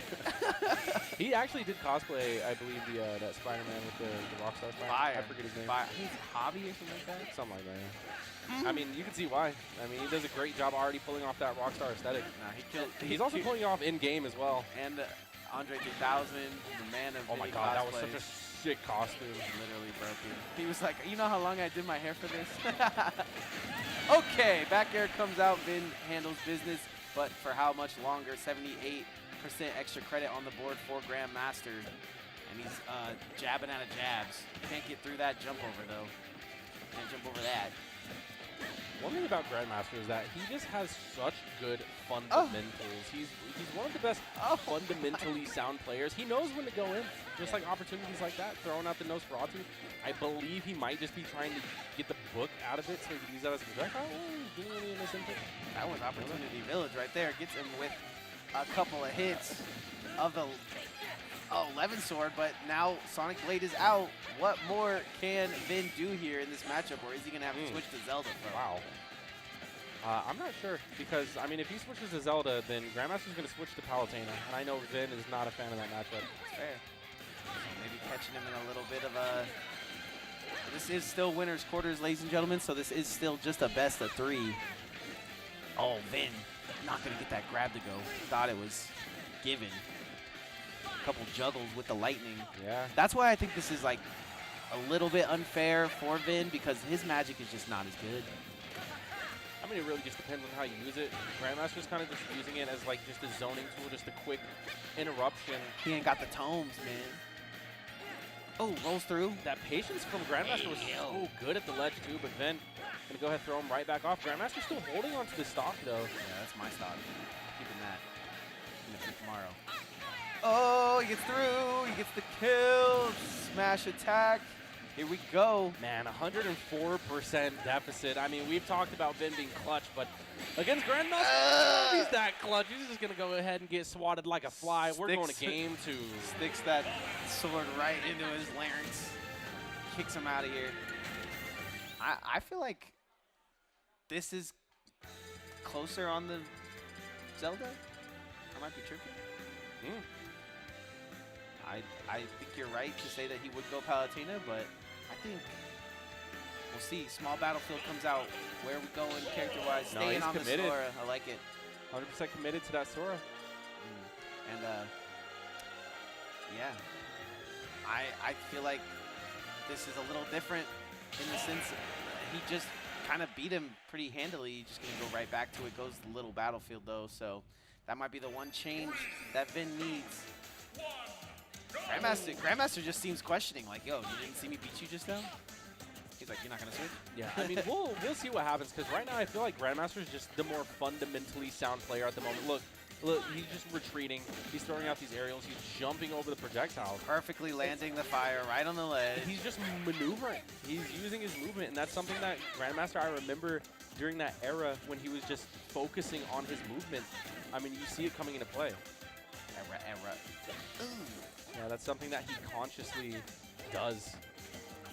I mean, it's a great. I mean, you know, someone like Sonic is doing the same thing, right? Like they're making sure they know how to maneuver their character no matter where. Yeah, and Sonic is always on like 2.0 speed as well, so it just always helps out when you're Sonic the Hedgehog, the fastest thing alive. All right, nice air-to-air from Vin, but the percentage is still looking out of his favor. I like this little double lightning he's been doing. Definitely gets in more percentage than less. Ooh. I'm out of here. Rolls away. Yeah, slide into the DMs. Vin. Grandmaster throwing out these kill moves. Oh my God! Well, he tries for it there, but Vin just comes down a little bit crazier than he should have. He's gonna slide right through that sword too. So look, not gonna be there either. So that he was out of his wind tome. I didn't even know he used that much. He was out of the sword. He was out of the wind. He was out of the lightning. No resources. No resources, and he's gonna go off to the edge. Yeah, Vin in a little bit of a lead, but it's not much. I mean, you can see that Grandmaster actually playing aggressive. I mean, he's playing from behind. Vin not finding a response to it. Gonna get to ledge. Gonna miss that fire. Back Here comes a back throw. That doesn't kill. Doesn't kill at 162. Fire on the ledge. That's unnecessary. Now you know he did. I think he was already dead from just the arc fire, but we're going to go ahead and throw out the 11 sword, because why not? Stylish. Now you know he did. He said, I'm cool, kid. Oh, he said, take the book, kid. Ooh, bronze sword. Bronze sword combos. Okay, goes through. Bronze sword. Stopping him with the lightning, too. Stopping the slash in his tracks. Covers his own landing on ledge. See what he does here. Fire the ledge. Yep, nice little counter from Vin. Do we even need 11 sword? Like, is it necessary? Can you just permanently just use bronze sword? He do be loving 11 here. 11 the crew. Oh, misses the grab. Is it the Vin? Turn around. Turn around. I don't know why he hesitated so long on damn, that was like Pokemon. You're on fire and I'm frozen and we're just kind of chilling. Yeah, we just got to take each other's damage. We're just chilling. Just watch each other mash. All right. Vin looking to get this no jumps. Second kill. I like that fadeaway. Nice. Oh, he doesn't have the wind tome anymore. He's frozen. He's back here, and he's dead. Wow, what a combo from Vin. Just looks so stylish, too. And that's the second time he's done that to Grandmaster on these stocks. And you know Grandmaster's going to come out swinging on this one because he did last time. So there were so many levels to that conversion as well. So kudos to Vin. I like that one a lot. Kudos to you for spotting it, too. You know, his B moves are finally working out in his favor. But Shout out B-Movie.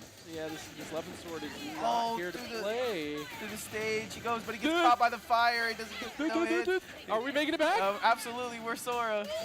We're soaring. And Vin just handling all this pressure. He's bounced. Coming back. The Grandmaster being so aggressive off the stage. I got him. He just grabs him. Yeah, no, literally, I got him. Folks said get him, so I got him. And now, again, the setups at the ledge from Grandmaster. Just playing it cool. Oh, That shield is gone, and the stock might be as well. Yep. Bounce him? Was that down throw? What was that? Pro just bounced. I want to see us on a game 3 between these two. This is a huge game right here. Yeah, I think Vin can squeak this last one out, but Grandmaster is running out of ways to get back to the ledge once again. Man, yeah. There's no up B recovery. Now he's fully back, fully charged up. Fully charged. He's taking so much damage, though. Vin is just a menace at this ledge. Vin is the menace. Let's go. Let's go. This commentary writes itself. There's been way too many. I know. No, remember we were doing it last week, too. That's why I came back so fresh with the Vin diagram. I was like, there's too many. Oh, you were waiting for that. That was a plan. That was a week. That was a seed. That was a week in advance. Just had to water it a little bit, let it grow. Yeah, because you and Austin were going crazy with it last week. You were like, he's coming back with a vengeance. Oh, what a read. A vengeance is correct. Speaking of which. Sends him straight to the stars. Crazy to see. Shout out to Elon Musk. How much usage the air tome got there, just trying to get Hobby back to the lobby. I've never seen him run out of that green book so much. Yeah, he just did it to him 3 times. He did it to him 3 stocks in a row there. So I think a lot of it is because Grandmaster uses it offensively when Vin's off the ledge. And so just by nature, he has less of that opportunity to recover. Can't use it offensively and defensively unless you want it to run out. Right. Yeah. I feel like we need a tech deck up here. I feel like a tech Absolutely. deck Some would be like so sick. Little mini skate park. I feel like people would love that. Yeah. Right? What are they gonna love do? a little skate park up here. What do you actually tech deck? Yeah, why not? I could tech deck dude, but I can't tech deck. I can take that. That's sick. All right, getting into game 3. See, I'm faux skate, but I'm not faux tech deck. Yeah. I'm faux like faux on a skateboard. Faux finger skate. Vin working to get this game 3 to be his. It's going to be rough, though, because we're sitting in winner's quarters, and he's got to stand up against Grandmaster, who showed promise game 1, but not all of our game 1 winners today have been the winners of the sets. So as we get into our game 3, looking for Vin to turn up. Already has the percentage lead, but how far can he take it? I mean, how far is he going to take these dash attacks? Because honestly, he's just been rewarded just kind of chilling and then bursting out in the mid-range. Nice throw right there. Right now, Vin kind of in this control, but I mean, Grandmaster has added this little thunder, lightning, like just one shock a piece to kind of get you out of your rhythm. Vin! He's low, he's back. Yeah, but that's so scary. If one of those arc fires hits at the ledge, that can be the stock.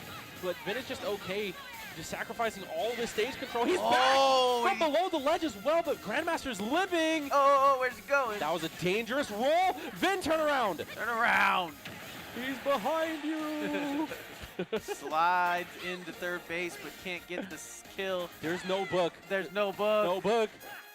No tome, no problem. He's going to go straight at him, too. What a mix-up right there. Catches Grandmaster. He's living. But he's not Ness. I don't know if there's a book or not. Oh, he just Anything will kill, and there it goes. Vin taking the first stock, and this is the healthiest Vin has been after a first stock exchange. What's Grandmaster's response? Barely gets back. 103 misses the... Yeah, no arc fire at the ledge. Ooh, back throw. They're just keeping him off there, trying to keep this pressure up. Once again, fighting fire with fire. Cover the landing, gives a little lightning shock jolt of energy to the fight. I like how there's so many characters that use both fire and thunder as their move. Wow, speaking of that, the thunderstorm from the depths. Vin taking notes from the weather outside, just doing his thing. Give Pikachu a fireball. Oh! Interesting hitboxes in the neutral end, hitting from behind. And again, Oh, you don't see that setup. You literally can't see You don't him. see that setup. How could you see him? this shield. Oh my god, he parries! Vin! Parries into up B, baby shield activated. Levin Sword is gone! Vin still sitting with his 3 stocks, looking for the JV3. Thunder's gone, Levin's gone. What does Grandmaster have? Does he have fire? Vin is doing Vin stuff. He's just living. Living like Vin. Vin is... Man. This is... He's living. Vin is living. Living. He's living. L-I-V-E-N. Living. Oh! Rolls through. Live Vin. Ah! Get out of it! Dang, Nice, bro. man. Grandmaster was looking so good game 1, and now he's on the verge of being Dude, stock. Vin, He I'm going can't to see it. throw He this can't see it. ghost. That's been working so well, but it's so cool. He's though. walking- It's so badass. The reason it's badass is because Grandmaster loves to sit on the ledge does. and camp you. So it is so cool to see somebody finding counterplay for that, and it had to be Vin, right? He had to Yeah, go this into man the did his stage. homework because, like you said, Nick, he likes to control the ledge at that mid-range where it's arc fireable. Right. But he's getting shocked up by a And you can thunderstorm. literally see him walking into it because he just think it's normal. And that move's not a pushover. That's doing a ton of percent, does a ton of knockback. He's getting hit by all 3 little So, sprouts of it. too. Grandmaster's been having a hard time finding comfort in any zone thus far. He And does- he Vin does. is living at 200 with one of the lightest characters in the Lightest. game, and he's still making it rain. Let's make it 200 right here. Yep, there it's it is. 200. Let's go, Vin. Let's Ladies go. and gentlemen, Vin did the impossible, and he's dead. Okay. 2 stocks, though. 2 And stocks. Back at 0. There's nothing like extra credit when there's a whole extra stock extra credit. Vin just came into game 3 on a different level, and now Grandmaster has to play catch up. Has to play ketchup, has to play mustard, has to play relish. Yeah, all the condiments right now, but I mean, he's making it work. He's digging in the fridge right now. He's pulling out something. Oh God, hot dogs cooked. Hot dogs. Uh-oh. Oh man. Up airs. Wait, he's done. Oh, Vin and said, "I'm that's going to done." do it. You know, honestly, Grandmaster came in hot. Yeah. But Vin, Came back he's with the a vengeance. Iceman. He's the Iceman. What can I say? Came He's back an with the electrician, dude. It's those thunderstorms, those clouds. Those clouds. The Thundaga. The Thundaga from Vin. under the stage. From the depths. Crazy to watch. Sent by Hades. I didn't even know Hades was the Thunder guy, and we got the Sandbag. And Haunter. Shout out Hunter. Shout out to Lavender Town boys. That was an epic match. I mean, that's why I love watching. You see That's why it I right love there. watching these guys play. That's it right there, man. There's just so much talent, so much skill, and the best part is they know each other's play styles so well. And like you see we talked about how that's El Clasico. That is like prior to any like crazy raiders pulling up to Vegas, that was our El Clasico. So as we look at the highlights here, it is just going to be a slugfest. Because Vin didn't give up at any point of this, even round 1 where he was down a lot. And he started pushing Grandmaster to his character limits, right? You have somebody who's sitting here so helpful to the community, able to sit on ledge, and then you have someone like Vin who's just like, oh, I know you be here. Let me hit you with 50 of these under the ground Thundagas. Venice the Menace. He strikes back, and now you see what I mean when I say that these guys are back and forth. There's never a clear winner. Yeah, because you And watch that's that. why You I watch view that them game as 1. rivals. You watch that game 1, and you're like, oh, I have no idea who's gonna win this. Oh, They are absolutely rivals, though. Speaking of a matchup that you don't know who's gonna win this, I mean, odds are we know who the winner. Yeah. We know who is more favored. Yes. In this next match. The problem with this match is I think we're going to see the Meta Knight come back out. I'm scared. So I'm scared for that. And that's just kind of rude, right? Because you kind of kick somebody out of the tournament with, you know, your Luigi, and now you're gonna go back to the Meta Knight. But were you dream eating it? Don't talk to me or my son ever again. Fair. My baby. But I should have brought the Mimikyu, bro. He's looking. Honestly, dude, you should. Yeah. I feel like that'd I be knew it. sick. Every Ghost types are just the best type. Every time I have an idea, I think about it, and then You just gotta start committing. I man. just gotta feel like it's like follow commitment through. season. You know what I mean? Absolutely. Yeah. Follow through. Don't just throw a punch. And Follow through. speaking of commitment, we're gonna see. So right now on stage we have Tux versus Wrath, and we're gonna see. We've been if kind of Tux talking about commits how to the we battle. haven't seen Wrath. We can't find him. Finally get a glimpse of him here. Yeah, I think this is quarters. Is this quarters or Yep. semis? This is This quarters. So this third would quarter, probably I think. be. This is the third quarter. Okay. Who would be on the other side? I think Capitan Cito's on the other side. Yep, sounds about right. And who would he be playing at? Frog? There's no way it's Capitan Cito versus Frog. Is that how the seeding is? That might be the fourth. That might be the fourth quarter we have here. Because we haven't seen Frog either. That's the last one. True. And I don't think that Frog haven't seen would Cappuccino, be haven't seen seeded Frog. to fight. Okay, so Wrath is probably number 1 seed. Look at us theory crafting the bracket when we could just look it up. Theory crafting is fun, though. And that's a theory. A Nick theory. Yeah, and he's gone from game theory forever. R.I.P. He's gonna keep putting out videos, but he's not. But not on game theory. He left it to somebody else.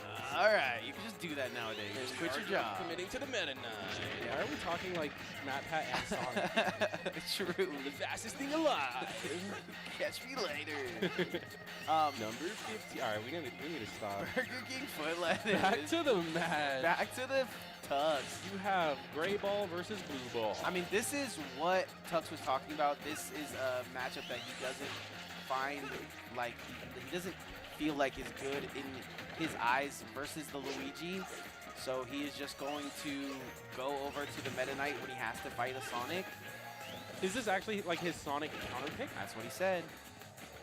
I think straight from the horse's mouth. Yeah, I talked to him earlier, and he just said, you know, when he faces a Sonic, he likes to go this. It covers up his other bad matchups as well. So, okay, it's what he's saying. If there's one thing that we learned from Knockdown 101, it's don't push Wrath when he's on the right side of the stage because this man will backthrow you. Sure. And there's a high chance he'll die. Sonic Yeah. backthrow is really good. He's got that, like, what do you call it, the tri-state shuffle at the ledge there? With the rolls. Yeah. He's got, like, those down packed, and he's got different ways to get there.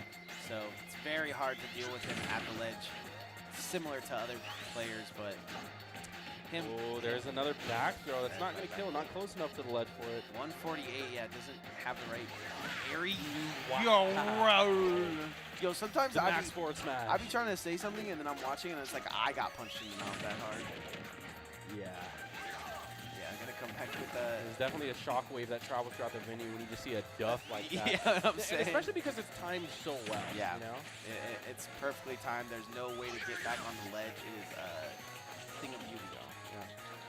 And Tuck's breaking the damage drought right there. Holding that jab. Yeah, it's kind of like basketball, right? Like, this team hasn't scored in 2 minutes. Yeah, I mean, and right now, Wrath has so much free real estate to just kind of kick back, and you can see why Tux would probably favor Meta Knight as a counter pick. I mean, he's getting a little bit of leverage from this jab here. Yeah, he's a stock down, but at the same time, like, he seems more comfortable in the matchup than just trying to run around and grab this hedgehog and get a combo on him real quick. Yeah, it looks like the jab is something that Wrath is respecting, and now we're just kind of playing it safe, you know, playing some basic bread and butter Sonic, just staying on one side of the stage, waiting for an opportunity, and then we take out. I like that. Seems confident to just take a couple of those hits from Sonic right on the shield. The walk-up shield doing wonders right now for Tux. See if he can keep it up. Unfortunately, there's just like so many like crazy things about Meta Knight as a character that you really have to know everything about him in order to get some of the things that he, like some of the vanishes and vanish attacks that he has. Gotta really know. Yeah, and with the way that Wrath is playing, he's not allowing Tux to get any of those setups. I like that Tux is, you know, kind of retreating and then getting center stage just to prove it to himself. That has a cancel on the extra hitboxes, apparently. There's no way he's dead from that. Jab at 190. He's going to make it back to ledge, but he doesn't want to. Don't get thrown. Doesn't want to get grabbed, so he's going to walk away. I'm so scared. NATO. We're safe. On the ledge, and he's going to get kicked. That's going to kill. Oh, yeah, 203. Live it at 203. Yeah, Sonic the Porcupine. Is this 3-stock going to come out? Is the Luigi going to come out? Okay, yeah. Tux is going to have to rethink this because that was his punish, and then somehow Wrath came out on top. What is right star? Oh, no. What is right star down right 2? Doesn't Wrath enter another game here? Was it Tekken? He entered something last time, and I think he plays pretty well. I forget what it was, though. Tekken is the new game on the block. I remember that Kin played. I remember the Kin played some Street Fighter. Grand Blue, also a new game we got here at the HyperX Arena if you're interested in playing those other fighting games and you're watching this and you're going, how come they don't have? We do. So don't just stop it right there. We got that. We got any game you might want. Also, if you guys are in the venue right now, make sure you go see what's up with Mike and David. They got something for you. I'm already knowing. Something yummy. Oh my God. I haven't cracked my lower back all day, and that felt amazing. Also, Olive Ashton, I think Tuck's doing what I think is the right thing and going to Luigi. Yeah, you know, someone who's he's more comfortable with. Yeah, just somebody a little bit more comfortable, and you know, I always see Tux as that Luck of the Irish type of person.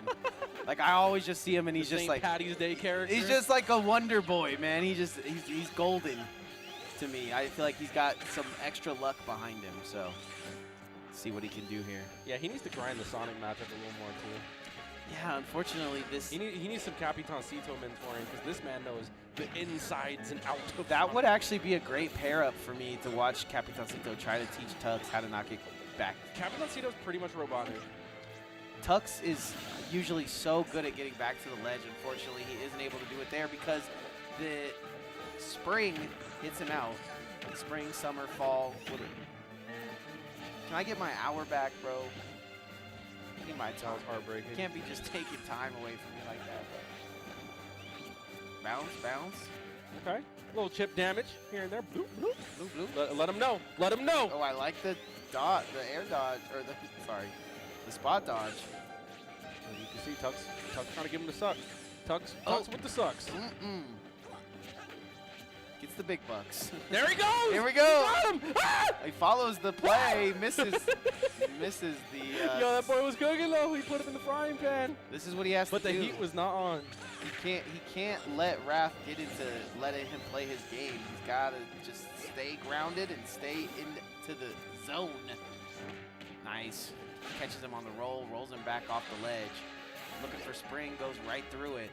Has to do that every time because that spring will send him a different direction that is not the way he wants to go. Man, Wrath is playing evasive. Yeah, you just got to think if these Sonics are willing to time me out, you might as well take the full time to try to adapt and download the matchup. Oh, that's death. Unfortunate. Oh, beautiful tech. Oh, my God. Next level tech from Tux, been hit with that plenty of times. Oh, the grab, goes nice. down, oh, goes that was up. Sick. That was sick. And we got some life from Tux. Tux stepping up to the plate. Oh, yeah, he needed that. He 100% needed that. Now he needs a grab. There is some plumbing that needs to be fixed. Tux is the man for the job. Yeah, of course, the venue happy to watch this matchup, trying to, doesn't want to face Wrath. Doesn't want to feel the wrath of Wrath. There needs to be a player named Reality. Why is there no player named Reality? Imagine having to face Reality. I can do that. I can run that. I'm really bad at that. Oh, God! In the hip bone. 2-1 Reality. Yeah. Yo, Reality got hands. It do hurt. That's killed plenty of Smashers. I feel like that's going to be my alias now. I feel like Reality is such a sick name. I like that. You can do that. There's like a Destiny. There's a lot of Destinies out there. I'll run it. I'll run the quotes for you. We'll get the vengeance out for you. Oh, Tux, though, taking a lot of damage here, is having a big struggle with Wrath. We're still in best of threes, so Tux is going to have to find something and find it quick. 3 minutes on the clock. Oh, no. That is just unlucky that that keeps so happening. good at And he's dead now. He doesn't have a jump. Wrath is good for these. GG! Oh. Hey, I don't know how he keeps making it back. No, that's what I'm saying. He's a lucky soul. Oh, that's the thing. When that's what we were talking about. When skill meets luck, Tux jumps. Oh, no. Tries to get through that spring. I think he wanted to hit the spring or at least get something there, but does not find Anything, it. Yeah. Does not find it off the ledge. Tux trying to talk to him. Wrath says, I don't know, man. I don't play Luigi, man. Yeah, it's like all I know is the Ken matchup where I'm from. He's like, shoot, I don't even play there no more. I just be entering Vegas events now. Like, so. dang, man. It is what it is. He should have up-E'd right there. I don't know. Yeah, but nonetheless, I mean, Wrath, he's going to be one of your favorites to make it to top 2, if not win the whole thing up there with Capitan Cito. That's kind of the destiny that we're looking at right now. Let's go ahead and run those highlights. Yeah, highlights are going to be a big factor here. I feel like Tux was so close so many times, but after he got hit with that, rough story after that. That's Oh just, my gosh, that's how you. I like the face. It looked like he signed a check. He like literally just signs a check, sealed, signed, delivered. I need an emote of that Tux player cam when he got down air there. That was like, really? For real? Like that? You did what? With who? Tux like that. Oh man. And here we go. Yeah. Up Wait! next we have No frog! versus Hugh. No frog in quarters. It's okay. Could be in a lower bracket. We also have a loser bracket here in the Am I arena. tripping? Maybe Frog's tripping, and that's why we don't see Maybe. the top Dude, four. you can't even tell what this is if I hold it like this. True. What is that? It's like a purple crab. Ah. Purple crab? Bro. That's my boy. I always say how crazy it is to see plushies like that, because like, how are they gonna do the? Gotta make him do the reject. Jerk. Jerk. I know. But yeah, Hugh versus Capitancito. I have to think Capitancito, if he's good at killing Sonics, he's good at killing Frog. You just make man moonwalk right now. Oh, I missed his foot. I'm trying to make him do the the smooth criminal. Bro hit the smooth criminal. But so Capitancito, if he's good at killing Sonics, he's probably good at killing Steves. We'll see. I don't know, because with Capitancito, you never know, because he can get matchup checked. Even though a player of his caliber, he's using a mid-tier, and that's something that he'll say is just like, yeah, there's nothing I can do. Sonic is fine. Sonic is doable. That's one of the high tiers, top tiers that me, Gunner, can comfortably deal with.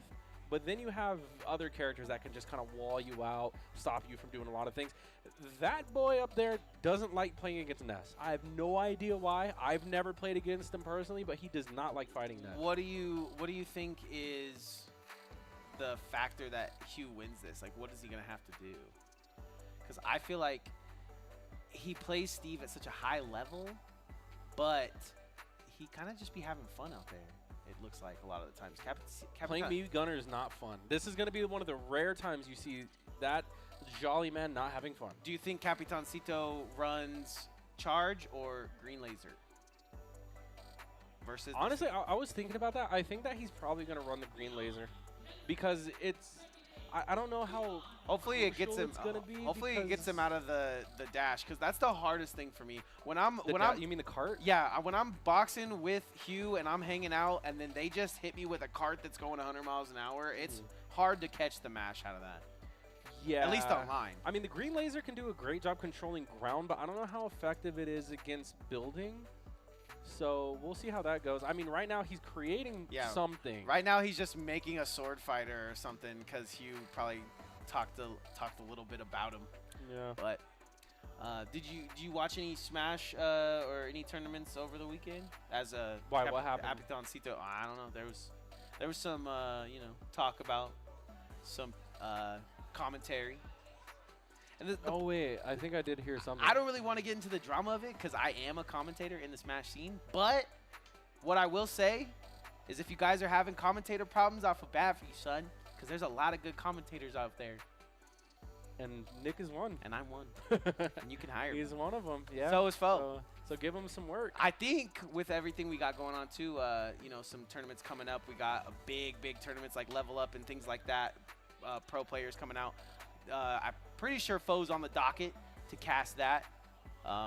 We'll see, because I haven't gotten reached out to. Right. But I will say that definitely, if you're looking for like local Vegas talent to like commentate your events, there's two right here. And I'm pretty sure Osti would be available as well at Osti Champ, I believe. So I mean, if you're just stopping by the stream and you're wanting some Vegas talent. I just wanted to say that, because I know, I mean, if you're having people commentate your events and whatnot. Right. Look how professional. I'm trying so hard, dude.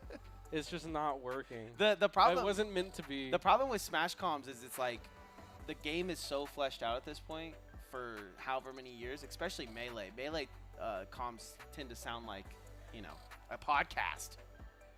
Yeah.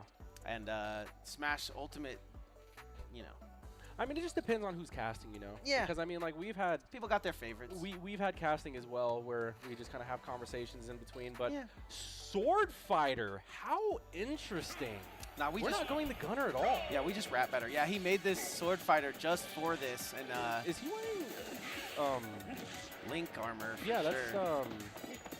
Guardian, I don't know. Breath of the Wild something. Yeah, that's what Breath it of the looks Wild. like. So, oh my God! What did he just do? We're just throwing out those max smashes, He bro. just parried like the corner of the lava block. Get that out of here. Oh my God, he let that cart have it. Is he gonna Turned get to up? scraps. Okay, so this is the second time I've seen Hugh take like 100 Huh? damage without getting an attack, and now he's gonna finally get some percentage of his own. Yeah, he might actually take the stock off that. That's the nature of Steve. But does Hugh have it in him? Because right now, Capitancito's on him. He's saying, get that out of here. I'm throwing my onion rings. Yo, I'm throwing onion rings at explosions. I hope you're hungry, TNT. Yummy. Oh, okay. Like you said, though, Hugh hasn't had like any time to farm, so you're gonna see him. Whoa! That is an insane projectile. That controls so much ground. Hey yo, and it like kind of came back too. It had some swag on it. This is my first time actually seeing Capitancito in this matchup, and this boy has it down. Pat, look at him. Look at him. He's zoning, he's walling. I feel like this is a situation where Hugh said, like, I don't want the meat gunner. Like, give me the sword fighter. You ain't got no sword fighter. And Capitancito was like, actually? Dude, he probably looked at it and was like, oh, thank God I don't have to fight the meat gunner. Right. But now he has to deal with the tornadoes and the onion rings flying at him. Like, bro. Oh, wait. As a bro sends a. Oh! What? That's broken. Why does Capitancito have an answer for everything? I know, and then he's like sometimes it's okay to say you don't know. Yeah, for real. Oh my God, look at him. Oh, pokes him right at the top of the jump too, and isn't gonna get anything because the anvil comes back Yeah, heavy. but he's still alive. But Hugh wants a stock stock here. Look at all this. Hugh has no opportunity to do anything. That's a tried and true right there. Gotta love that. Little link combo. Hugh does have all of his resources though. Well, he's out of. Well, yeah, he has the diamond. He What has the heck? I mean, he hasn't gotten anything off of the cart. That's it, bro. I say this every time I see Capitancito play, but I'm playing a me, bro. And I'm playing me, too. I mean, the only other time that the cart actually caught Capitancito, he got countered for trying to follow up off of it. So, I mean, what do you do? What do you do? Why do you play these characters that no one knows the matchup to? And does that counter send up? Is that an uppercut? What is that angle? I don't know. I'm learning so much. I thought he was gonna hit the block, and it sent him straight up. It does. It's a scoop. That's a launch. Oh! I thought he was gonna. You can't hit him. I thought he was gonna decapitate Steve there. Okay, goes for the counter, but this comes out. Hugh says, haha, you made a mistake, and then goes for it all. Oh my God, Capitancito is so funny. He's a very Oh, Mike. I thought you did that. Oh. Yeah, well, I was like, he's a I don't even know if the venue caught that. I think they beeped you on purpose. Oh, like, man. He's Capitancito is so fun to watch. It's making fart noises in my ear. What is this? Oh, Is that happening? Yeah. Okay. Oh, man. We're just having fun here at the HyperX Arena. Hope you guys are, too. Not as much fun as Capitancito. Yeah, Capitancito This man. balling. He said, look, I told you. Now I'm going to have like Sword Fighter on my tag. He's like, I just picked this character out yesterday. Get off me. It's like, it's really not that hard. Town and City is the pick. Hugh kind of pressed to his potential here. Very scary game for him. Going to get knocked out of the winners. Such an interesting sound. It's like It sounds like something from a game. purposeful. Yeah. All right, getting into it again. Both Sounds these like a guys are multi-pitch. smiling, having a great time. On the inside, Hugh is crying. Yes. Because I mean, I'm pretty sure at this point he'd rather fight as Sonic. Yeah, he'd rather be Sonic. He's probably gonna pick up Sonic because of this. Yeah. He's going to the dark side. He's like, you know what? I wonder how many people have like lost a game and just been like, Oh you know my what? God! Duh! Got killed! At the tip of the last hit, it killed. Hello? Okay, what is the stage right now? Because we're just occupying the air. What did he just draw? Very close to the blast zone. What are you doing? Hey, get. Oh! Where's Armo? Armo, you better watch him.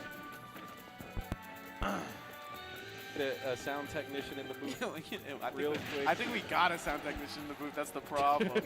Here we go. Headshot from the, what do you call it, the pancake? The onion ring. Might need a tech timeout. Oh, okay. Laser. Straight up. Nothing. All right. Uh-huh. Oh, Fast and Furious. Drift.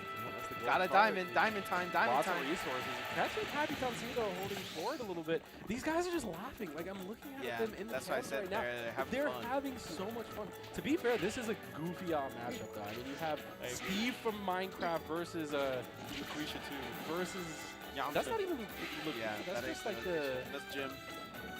Wait, is Lucretia a basic, like, Yeah, it's like the first... Does he even have a name for this? This character? Yeah. No. Wow. Crazy out here. Yeah, versus an OC of sorts.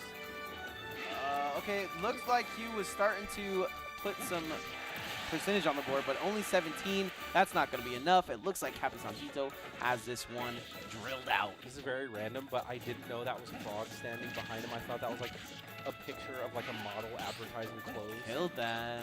Yeah. Zara. I see him. Yeah, he's killing it back there. I see him now. Frog slaying. With the man bag. It's not a purse, it's a satchel. Okay, lifts him up, pushes him up a little bit farther. Doesn't want to deal with that, so he parries it, counters it, kicks him in the head. Oh, now he's dead. Oh my God! Still the frame trap.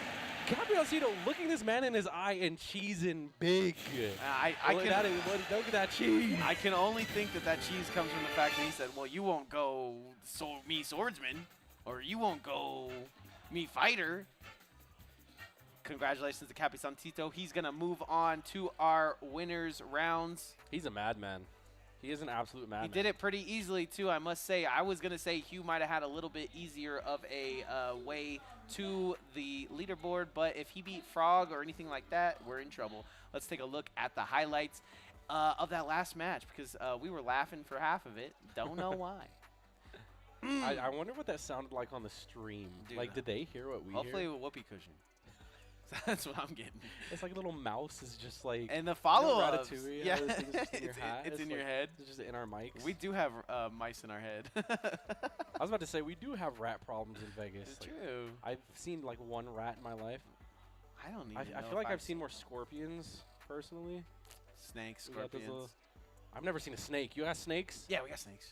In the wetlands, maybe. Do you live near the wetlands? No, I don't know what that is. The wetlands is by the mountains. It's like a marsh area. Yeah. It has like actual running water.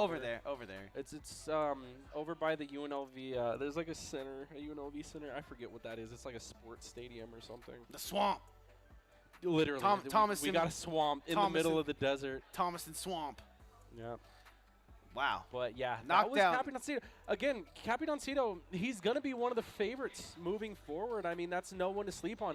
My prediction is, I mean, that's as simple as I got Capitancito first. Yeah, I mean, as simple as it sounds, it's going to be Capitancito versus Wrath more than likely. Also, word from production, sounds like we're going to be going on a little bit of a break, so don't go anywhere, and we'll be right back with more Knockdown 102 action.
What's going on, everybody? It's your man, Oski Chip, and I'm here at the HyperX Arena, so excited to introduce you to our brand new chair partner, Eureka Ergonomic. Right here, you can see the Python 2, more traditional gaming chair. The thing that stands out to me, of course, is this beautiful material that they created with, super easy to clean. And then on top of that, this movable platform that gives you your lower lumbar support is so adjustable, it moves, meets you exactly where you're at for all those clutch moments.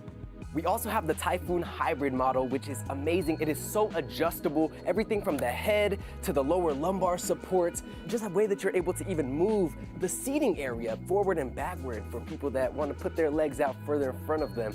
Truly an amazing piece of smart furniture with an ergonomic S-curve that is unparalleled in the industry.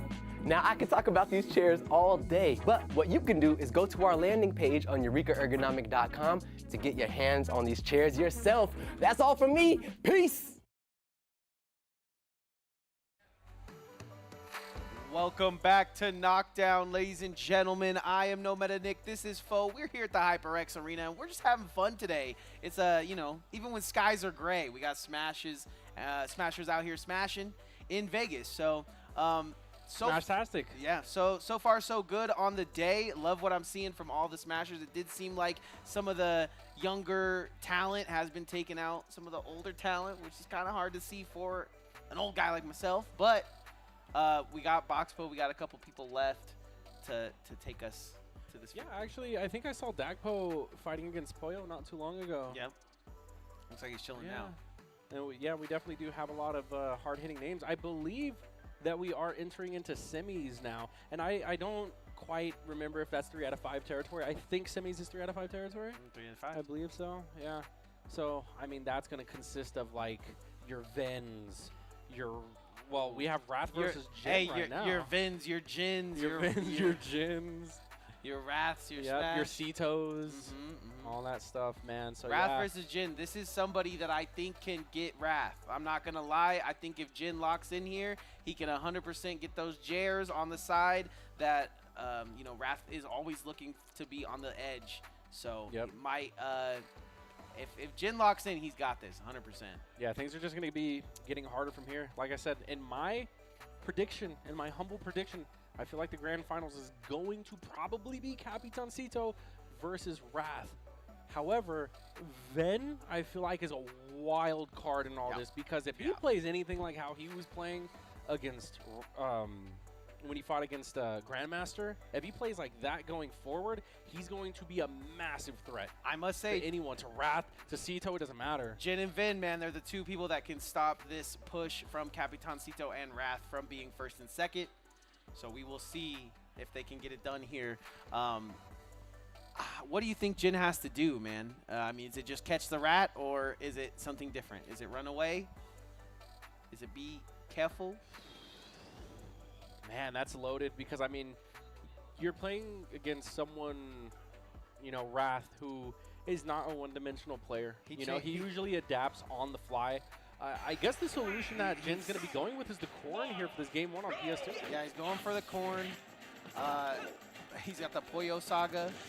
So he's got the corn and the chicken under his belt. Yeah. Ready to go. I mean, one thing for certain is that, Jin is very faithful to the swordy playstyle. Yeah, he's very good at it too. So when you see him on someone like Korn, you got to be aware that he is going to bring the thunder. Or what does she use? She uses like Wada. She's a Wada Dwagon. Something like that. It's just so unfortunate. Korn is not known for having a great disadvantage. I think what everybody does on the Corrin that I've seen is this right here. You kind of Dragon Lunge. You try to Dragon Lunge them and stop them from all this movement that they get easy. And we've seen it in the past versus other Sonics, but it really comes down to how comfortable you are as the character, right? Like we talked about earlier, how comfortable a lot of these players are with just the movement of their character. If you're a little bit unfamiliar with the character's movement, it can be detrimental in you trying to push against somebody like Sonic, who is just so swaggy. Look at him. He just slides left and right. Yeah, honestly, it looks like Jin wants to use the Dragon Fang shot a little bit in the neutral here. See, look, he does it there, but it's called out. So he's got to find a hit or two to go with it. Yeah. not just raw. So far, I'm not really seeing the big play out. Wow. Not yet, at least. Yeah. I mean, there we go. Some counterplay might show through. There's another Dragon Fang shot. I mean, that could possibly stuff out the spin dashes from Wrath, but I don't know, because that has a Dragon Fang shot has very low priority. It can get canceled out by any jab in the game. So, I mean, we'll see how he can make that work moving forward. Good DI. Back there, yep, hanging in there. I don't know how he had DI on it too. I don't know how he saw it coming, but he did. He commits. Gets punished. He needs to continue to be tricky with.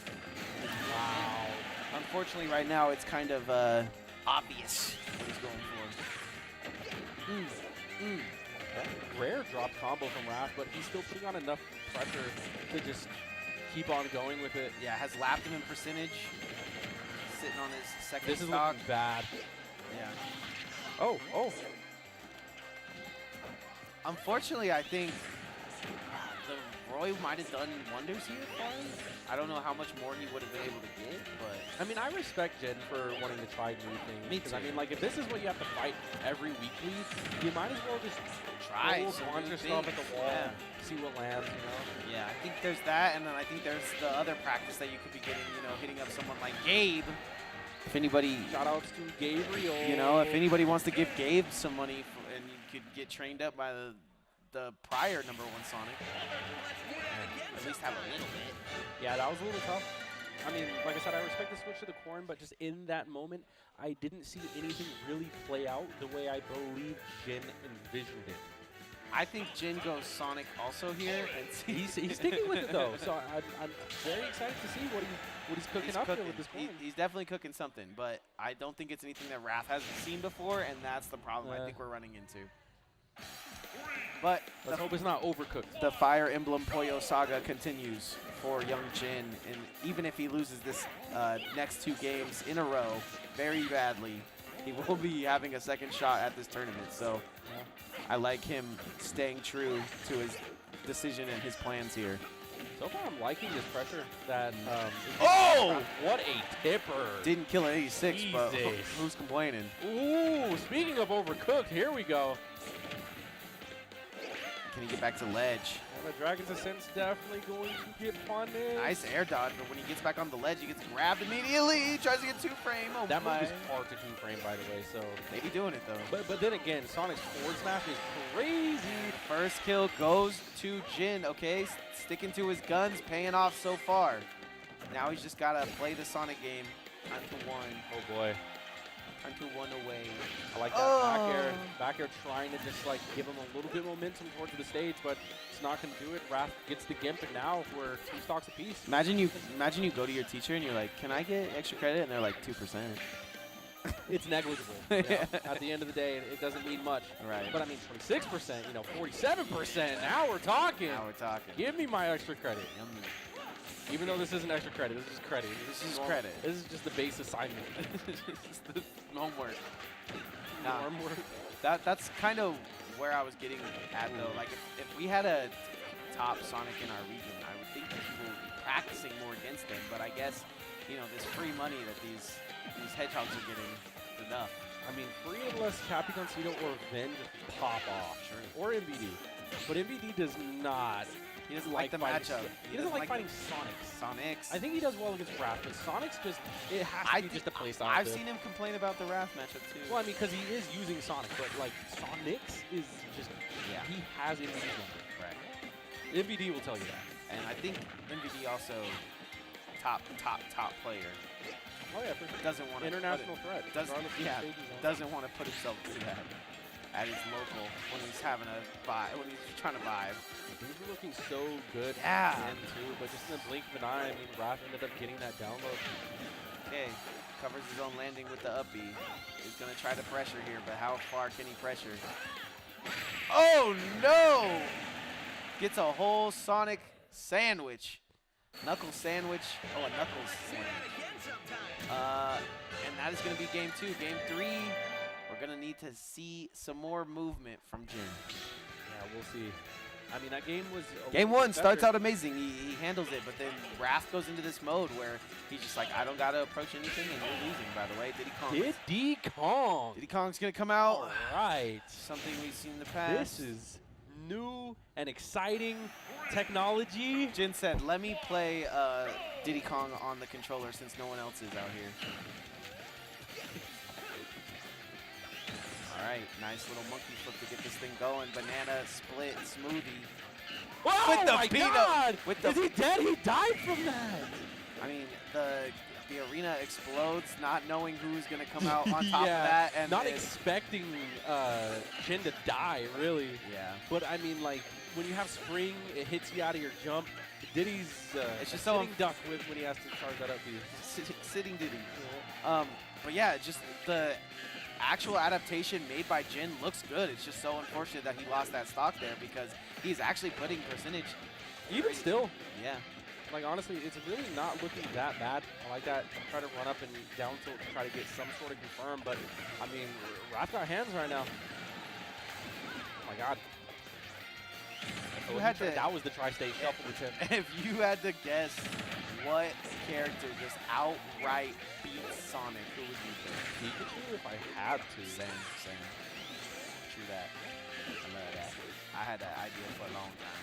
I mean, but Pikachu is one of those characters that will randomly have good matchups on, like, some of the top tiers.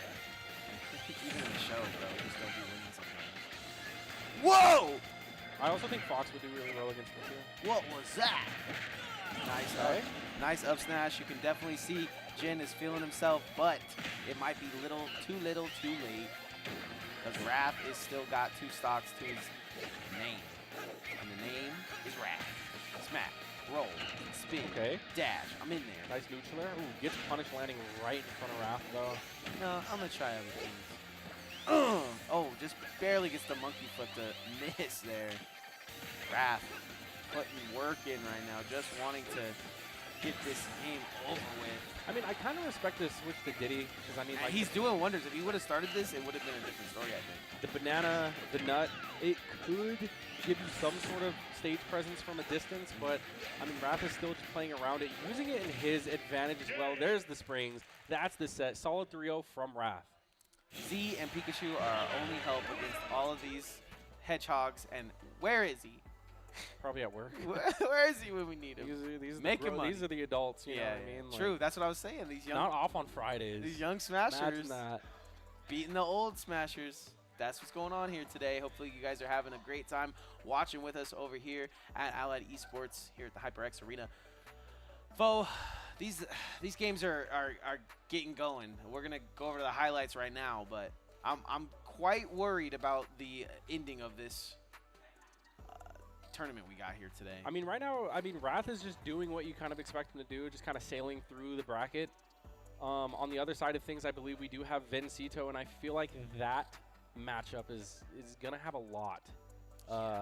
This was just, that kind of set the tone. For the whole thing. Look, imagine he had that stock. He puts 44-50 on him, and then he tries to go down there and get that kill, and he can't find it, so it's just so unfortunate.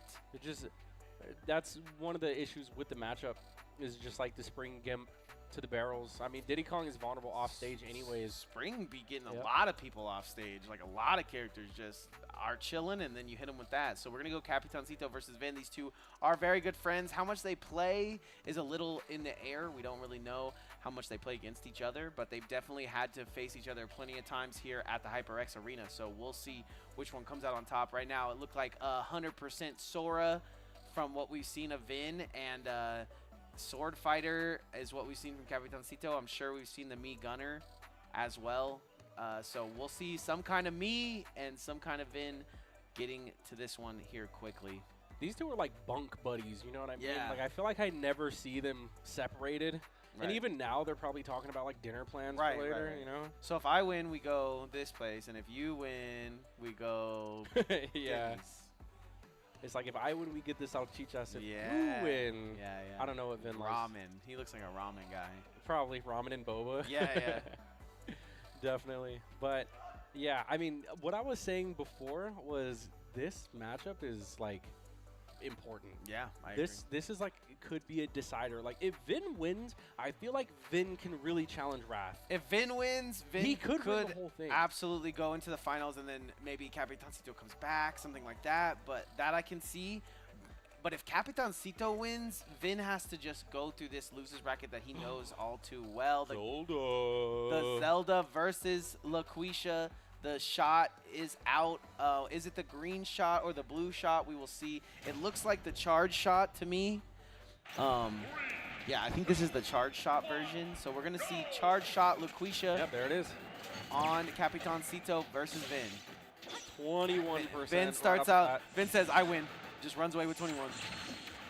Yeah, I don't know how often these guys play outside of bracket, though. It looks like a lot sometimes, and then I'm like, wait. I don't know. You know what it looks like when people face each other a lot. They start, you know, getting on each other's tendencies and coming at each other with... Finishing each other's sentences. Yes, and finishing each other's sandwiches, all that. So right now, just when they play, it doesn't look like they've played before. So you would think as much as they hang out that they play a lot. Yeah, and Capitancito is just being so wise with his charge shot, too. Because you can hear the Nehru's love coming out from... Like, he's just kind of baiting it out. Nah, they're playing anime games. This fool just charged up a full charge shot, and then he charged up a full knight. They're playing anime games right now. He's going to get that vanish. This is a high level of Smash right here. Like, any of this assortment of players that we just saw could take the whole event. True. And the first stock going to go to Capitancito. Vin definitely wanted that first one to go. Oh my God. And he finishes that one. So now we are sitting 2 stocks apiece, 0-0. This is going to be our best game of the day, if I had to guess. Oh man, it's going to be hard to top Grandmaster versus Vin, but we'll see. Oh, that Knight just eats up that up throw. Yeah, Vin just playing a little bit more defensive here, in my opinion, to make this game just a tiny bit better. Has to deal with a lot of the stuff that Capitancito's throwing at him. Bomb on the ledge of the edge of the... If Vin handling that ledge trap gracefully as well. Charge shot hitting like a sledgehammer. Yeah, so much percent off that. So Vin just trying to fight his way onto the center of the stage here, but Capitancito just exploding. Dash attack goes through the Knight. Okay. Nice Neighbor's love, getting him out of there. Finding some sort of space, some sort of footing here on the stage. And he charges up that full Knight, but has to get rid of it. That doesn't hit. No, Capitancito the zones of Knight very well. Jumps back, sends the bomb right back at him. Reverse Knight setup. Reverse Knight. It works. And Capitancito, I like that he's using the momentum of the forward air to just maneuver under the stage. Hits the back air as well. He got baited. Okay, now this second stock has to go the way of Vin quickly. Otherwise, Capitancito is going to take a foothold of this game. Nice spot dodge. Gets past Blast Pack. Yeah, he's sending out the big hits as well. No jump for Vin. Uh-oh, this could be a bad juggle. Capitancito smells the blood now. Yeah. He's attacking. Vin knows he's still in it no matter what, but... He is. He actually is, but it's not looking good. The way Capitancito is playing, he just really has this match on lock. I like that there's a lot of ways to send back the things. Like that. Yeah, like that and that. So you don't even need a reflector, just a hitbox. Just send back the bombs, send back the rockets, the missiles. That's what Vin's doing, but how much has it been getting him here? We will see. The defensive playstyle is one that he feels very comfortable in, but Capitancito is just might be too good at offense here. Back to the ledge we go. And what a talented player, too, because just the set before this, he was on the sword fighter. Switching back to the gunner, it's like he never left. True. He gets right there at the end. I feel like he could get back, but there's a bomb on the ledge. Yeah. There's a bomb coming at you. There's just no way to send that stuff back. So Vin takes a second, takes a breath, talks to his buddy. Speaking of talks, there were talks about Capitancito a couple of weeks ago coming back from his vacation in the Caribbeans, not looking as polished, but right now he's definitely looking in form. I love that you say talks about it because we talked about it. There's been talk. The streets been talking. Hello, my name is Streets. We the streets. Streets calling. Nah, but you're right though, and he's looking. Just no, he looks very polished right now. He's looking in form, and Vin just has to be on the receiving end of it. Yeah, Vin can definitely respond here with a big round. It's just if Capitancito lets up the gas a little bit as he takes 7-8 damage and is off the ledge for a second. What a grab. Gonna try to lift him on that ledge, can't get it. Oh, I respect the that charge man. when he does the charge one. The charged up smash from Capitancito, I love it every time. He just understands his frame advantages, you know? He just knows when he lands. He optimizes. I mean, look at that frame. Like, look at that. There's no way to get past this wall that is Capitancito. Capitancito has taken this advantage state so far. Bye-bye, Knight. Wow. Bye-bye, stock. Capitancito, man. So I always say how amazing Vin is at going from a defensive playstyle into an attacker playstyle, and right there, the second Vin switches from defensive to offensive, Capitancito calls it out almost immediately. So unfortunate for young Vin. Trying to find an opening, but he's honestly getting stuffed out of the air by neutral airs. Stuffed out of everything. Yeah, he is getting pushed by those neutral airs. Usually, Capitancito just uses those neutral airs for movement, but right now he's using them just to tick off Vin. Sends him with a little back throw Vin into was not ready for that. That was so quick. That was back throw into holy mackerel. I don't have a stock. Yeah, Capitancito's looking like he wants this 3-stock, though.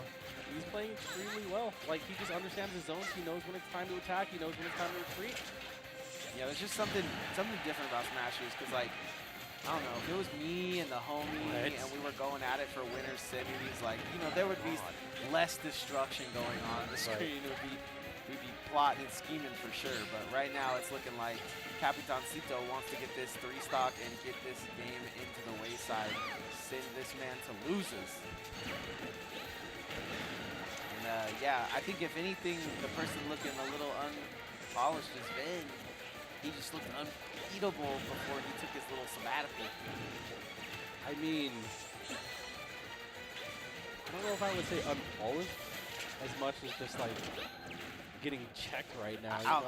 Outmatched at the moment. Yeah. Up throw. I don't think Vin is playing bad. It just looks like everything he does, Capitancito is just prepared for it. Yeah, I mean, he's got a lot of moves, right? Like this Knight, like this counter, like things that can send back stuff at Capitancito to check him.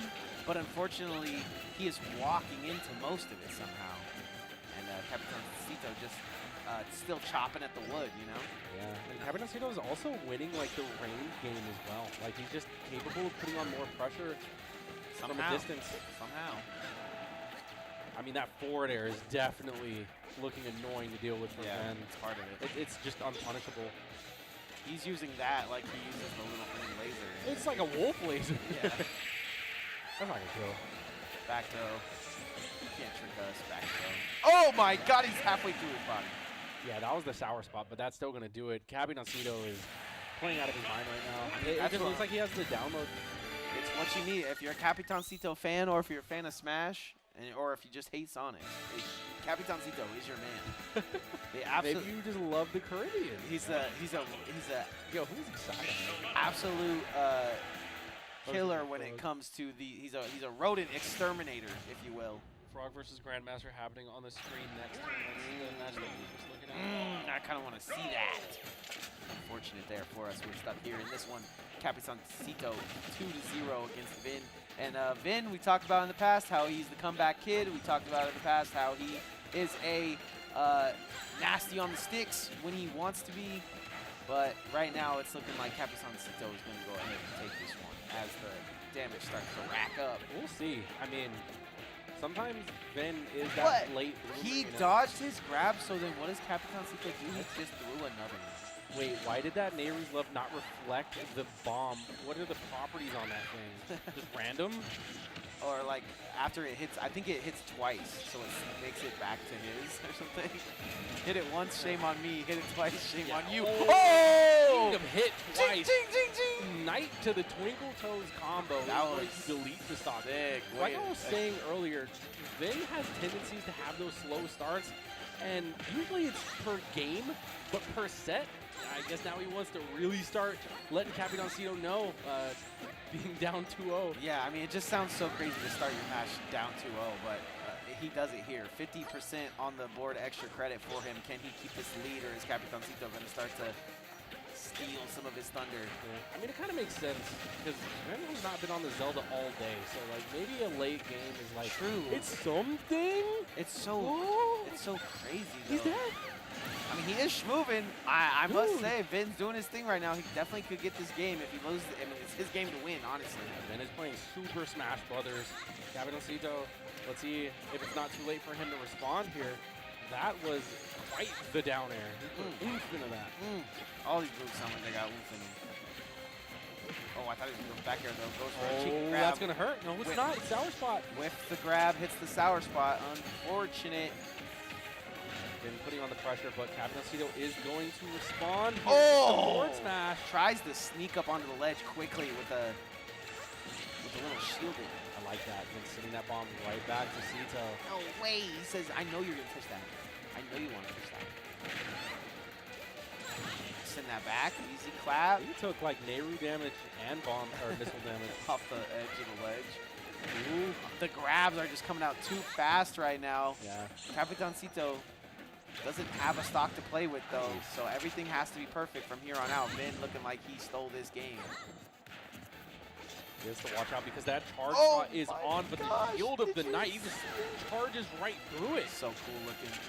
Capitancito, it looks like he might actually be dealing with some trouble here in the mid-range, and just like that. And you were 100% right. I didn't even think about it. I mean, he has been playing Sora all day, so a couple of warm-up games, not bad for Vin to get into. Literally a couple. Being down 2-0. Yeah, 2 little warm-up games for Vin might not be the worst thing here. Now he's seeming like he could get this final stock. He's definitely going to hold on to the 2 stocks, I have to guess. 136, 138. They're just praying for a kill move to go through. The Capitancito isn't able to get that. And the stock comes in for Capitancito. Vin sitting at 0. Yeah. Unless barring a mistake here. And a Vin huge mistake. Sitting there with a ton of kill moves as well. I mean, all he has to do is just land one. And Capitancito's own move was the thing that almost did him over. Almost. And he almost gets another one of those Knight combos. Knight being really hard to get through right now. Capitancito like, man, I can't shoot this guy down. Who am I fighting, the Knight or Vin? Vin warms up his way into a game 4. Can Capitancito shut it down, or are we going to a game 5, folks? We'll see. No, that was incredible stuff from Vin because it wasn't often throughout the set that you saw Vin winning those long to mid-range exchanges. That's exactly where he started popping off. Yeah, but then Vin started finding some control, and he ended up finding that game. So now getting into game 4. Game 4 looking promising for Vin. Chilling on PS2. Run it back. Central is PS2 right now. And yeah, Capitancito is going to bring it to his front door right now because he does not want to play that ranged game with Vin anymore. Zelda is a hard bargain to catch right here. Oh! Goes high, goes low again. Still trying through the fire and the flames. Capitancito carrying on. I feel like so many of Vin's games go like this, especially against Capitancito, MVD, where there's just a moment of just like, we're going to play a full stage game, and then we're going to scramble, and then someone's going to die. Yeah, and it's probably going to be you. I'm very surprised at that kill, though. That's an early stock, and Capitancito running into the back foot. Quick 30% for Vin here. Capitancito really taking advantage of the fact that Vin didn't really play Zelda throughout this whole thing. This whole tournament, I believe he played it once or twice prior to this.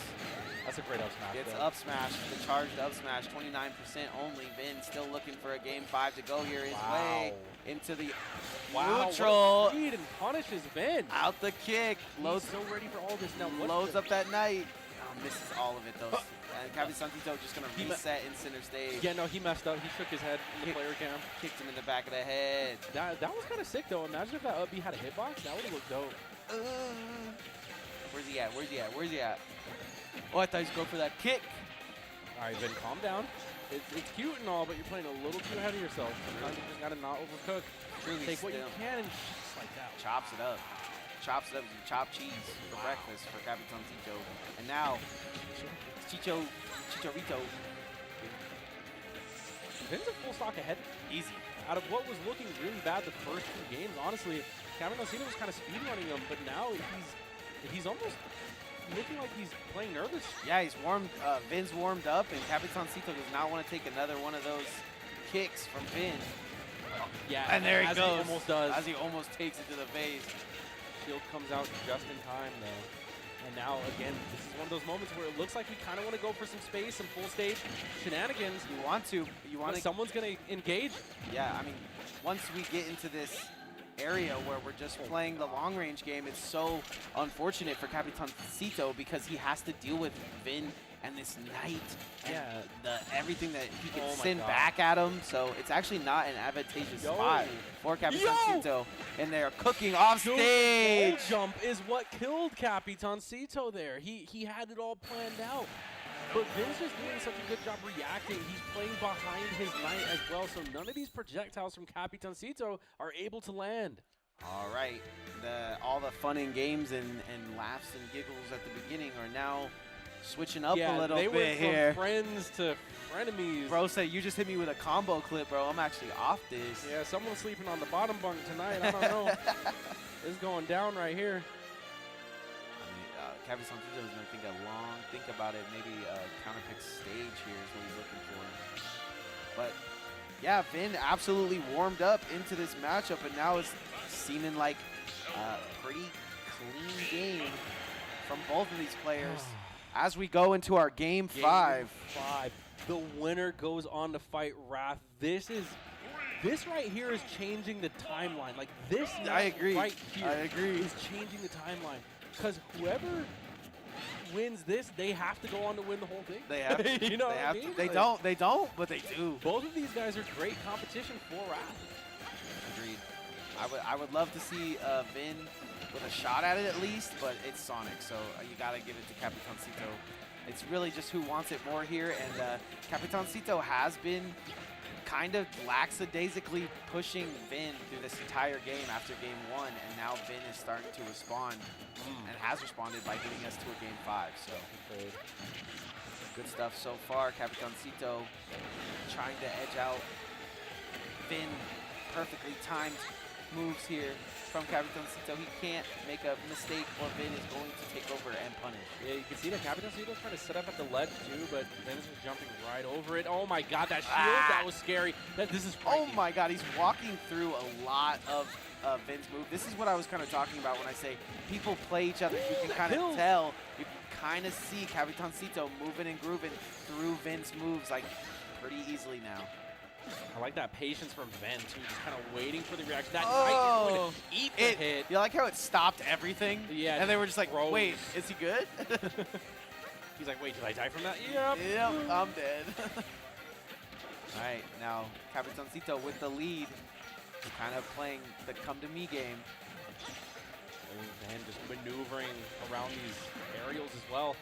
Again, playing that strange, loopy, aggressive Zelda that you just don't really expect. Gets the punish, and that's going to kill. 37 is not going to let Capitancito feel very strongly about this. 2 stocks apiece is the truth. Headshot with a little half-charge shot. Now they're starting to whiff. Wow. As the whiffs come out, Vin comes up. Just using his own projectiles against them. The Knight as well. Oh, we whiffed. Capitancito has a lot on his plate to deal with, so he's going to go ahead and just reset to the center of the stage. Yeah, you'll see him do that. That's definitely a mark of a great player, because at the end of the day, what are we fighting for? We're fighting for center stage. Yeah.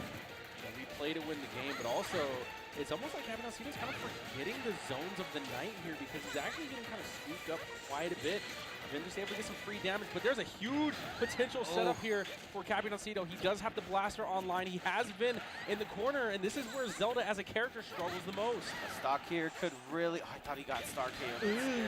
Yeah, that's why they gave her such a big up air. Just in situations like that, you need to handle that ledge pressure, but Capitancito takes the advantage, he takes the stock. One small mistake from Vin just teleports right in front of Capitancito, and now Vin wants this stock more than anything right now. He's sitting at 0. He's going to want to keep it there. Vin is W gaming right now. Yeah, hold it in. Dash attacking. Hold in. Wow, he loads the Knight a little extra, a little bit too much cook there. The shield. Come on, Vin. I want to see this game be close. I want to see you take this stock. Back to the It's so stressful for the players, but it's great to commentate. Sure. That's what we do it for. Yeah, but you can tell when Vin starts floating around like this, and I notice this about him. He's definitely trying to close out the stock with like a forward air or something.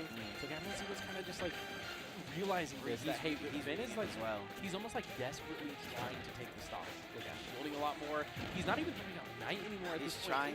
he's trying to find a way around this obstacle course that He gets it though. got it, found him. 52 is not undoable. We've seen Vin do it before. Can he steal this game 5 from the hands of Capitan Cito's charge shot? Yeah, it's so strange to see Vin switch playstyles like that, but right now he's at a 62% deficit.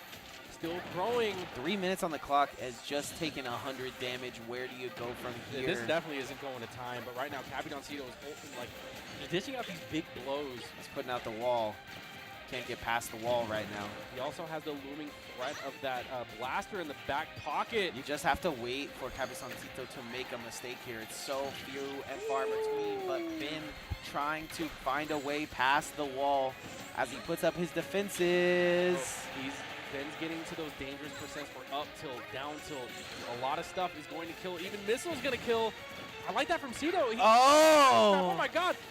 Vin just navigating through the obstacle course of madness. Yeah, now it's time for him to turn up. He gets hit by that final rocket. 170. It does not look good for Vin, but we've seen stranger things happen. And there he goes. Capitan Cito took off on that last stop. Yeah, I mean, just knew what was in front of him. He needed to go from 0 to 100 real quick, and he does it there. Last stock at the perfect time.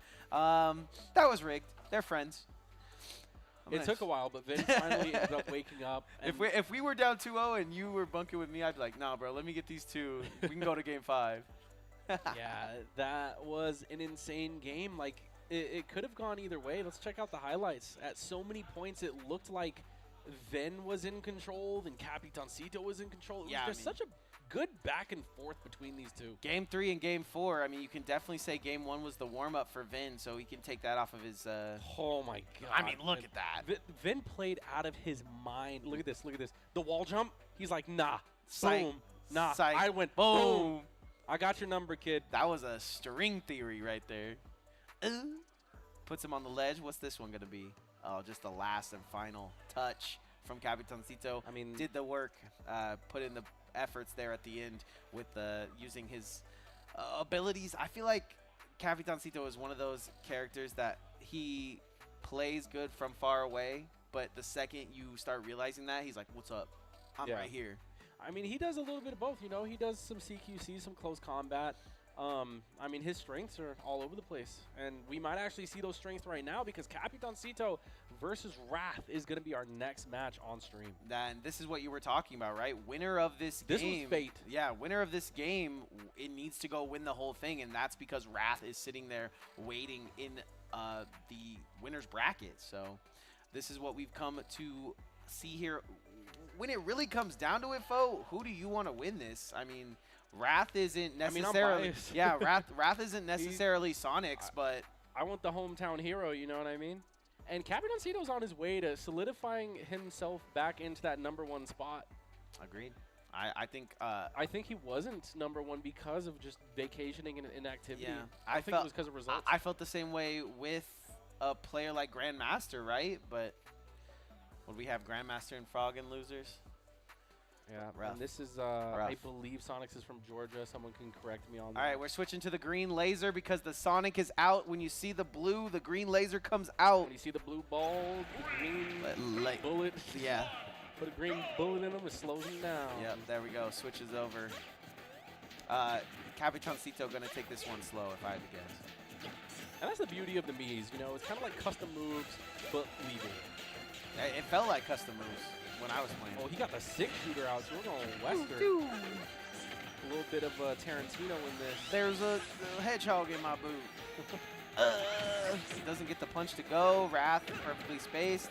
Sends the bomb back at him. This is going to be an interesting one because, I mean, Capitan Cito just got off of a win. You know, he's pretty hot and warmed up right now. He just playing friendlies. I just feel like Wrath and Vin play so differently that it's almost, you can't really take anything from last game except for the win. Yeah, so. I mean, it's just the fact that he didn't cool down. You know? Yeah, no cooldown hands.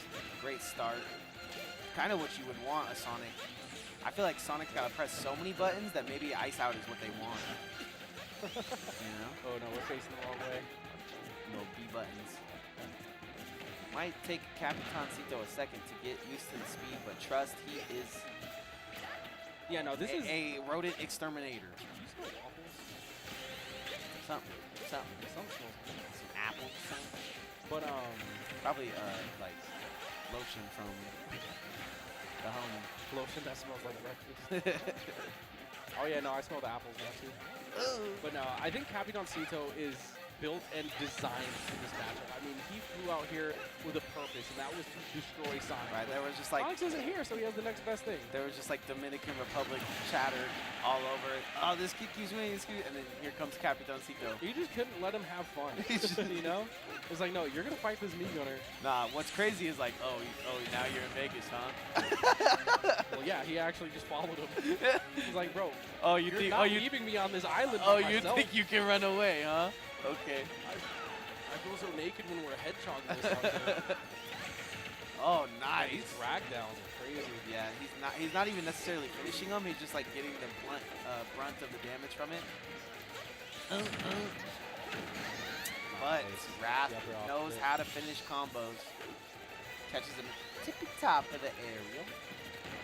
Back air is gonna hurt, and you can see him using that that back air to just move. Like the movement of using that back air is so smooth to me when Capitancito does it. Yeah. Approaching with neutral air is quite the option. It's something you don't expect. But that's the max smash. I love it. Throws out the max smash. I need a max wing. Throw it out. And that's something that Wrath is honestly known for. Getting a taste of his own medicine there. True. Yeah, I've been seeing a lot of good smashers. They're just kind of throwing out that smash attack whenever they feel the need. Wrath was one of the first people that I ever saw it. Just kind of sits here and will throw it out. Has a kind of a big hill to climb here, but he's doing it. He's working up the mountain. That was good awareness from Wrath right there, just reading the tomahawk, doing an attack out of field. Oh, wow. We live in. There it Dying. goes. That's the back throw, but it's not going to kill. No rage for Wrath. Oh, got caught by the spring, though. Can he catch him another one? No, and he's going to play this one smart. Just sends him to the wayside with that tilt. And he gets hit by the spring, but it's what he wanted. Yeah, exactly. But is it what he wanted? Because he's still at the ledge. He's finally going to get away for a second. God. Gets his lasers going. No, Wrath did a great job just putting on so much percent. Still. Almost having Cito at 200. He's still And now he's at the ledge. Yeah, he's still at the ledge. Like, not giving him an inch, but once in a while, Capitancito will get a laser 2 in here. With the slow missile, too. Actually interrupts him out of the air, but finally the stock is taken. Now we're one stock apiece. A little bit of momentum. Yeah, Capitancito still shakes his head, but loses all of his advantage here. Honestly, it could go either way at this point. Capitancito on his last stock, and Wrath doing the same. Uh-oh. Oh, my God. There's been a damage from Capitancito. This character hasn't scored a percentage in 2 minutes. Nice parry, though. He gets the grab. Parry the up throw to the up air as well. Interesting. Parry to grab. He's locked in. No jump. Oh, this could be big. He lives. But he lives. He lives. What?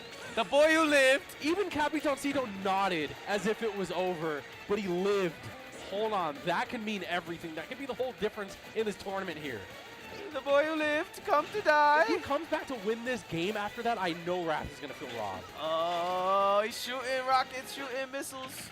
That's Caught him, he's dead. He gets caught by the ever long-lasting up air of the meat gunner, and Capitancito takes game 1. And Wrath says, run it back. Immediately going back to PS2. That was crazy. I feel like absolutely Wrath could come back off of that. There was only about 50% difference here going into the final stock, and Capitancito catches him out of the air like a baseball player. Very few people get second chances against that Sonic 6-finger punch, but Capitancito, he gambles his odds and he takes that W. Now we're going to game 2, and I believe he said it was a run back, right? Yeah, PS2. Running it back to PS2.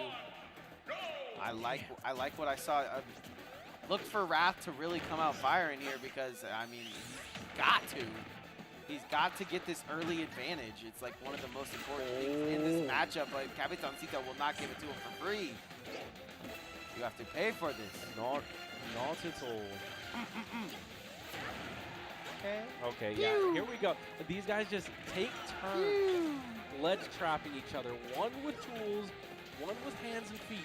Yeah, both very effective. I don't know if that's like not being online situation or what, but it's just edge guard after edge guard. No, it's just that both these players have really good advantage states.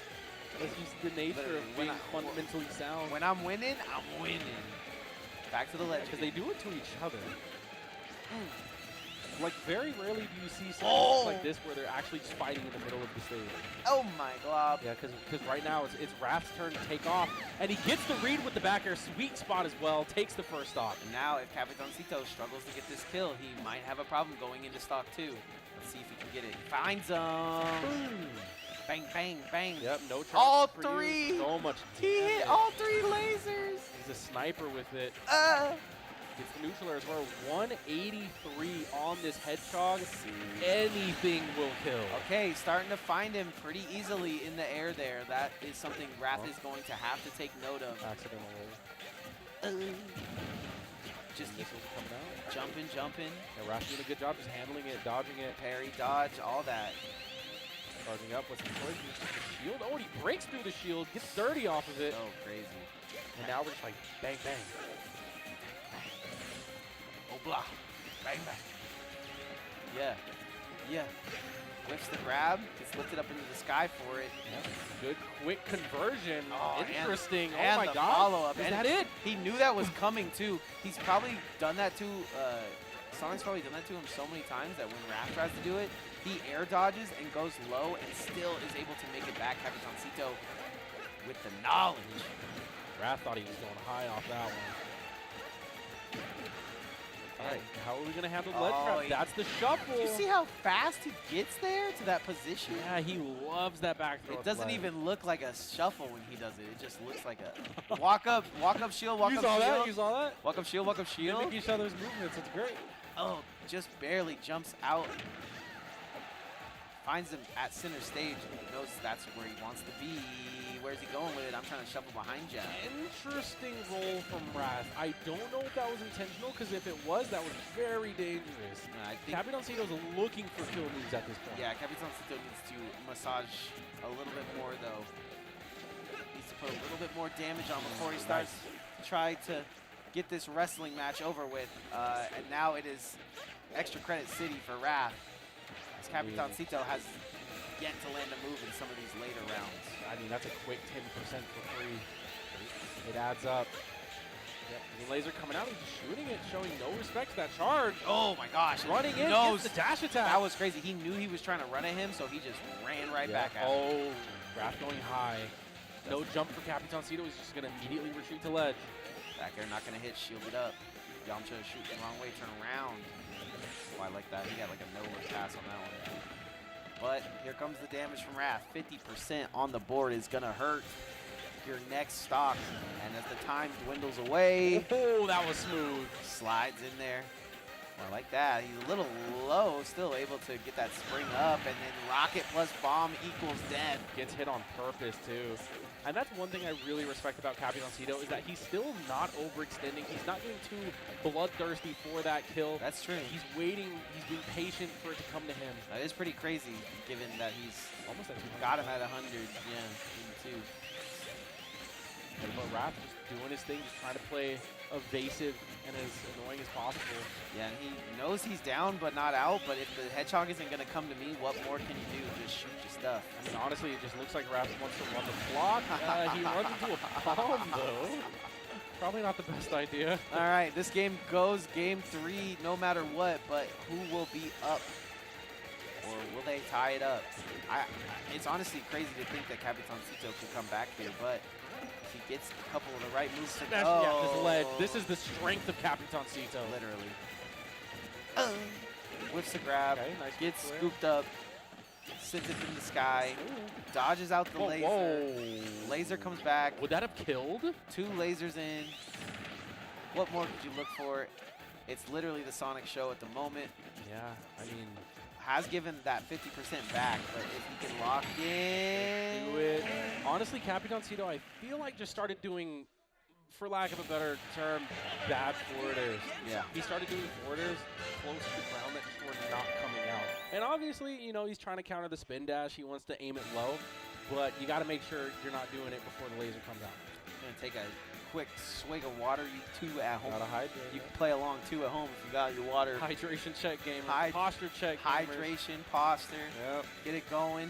These Maybe two stand up, stretch a little bit. These two are definitely winners in our winners finals here. It's just which one are we going to be able to send? That's 1-1. We're going hold on. Whoa.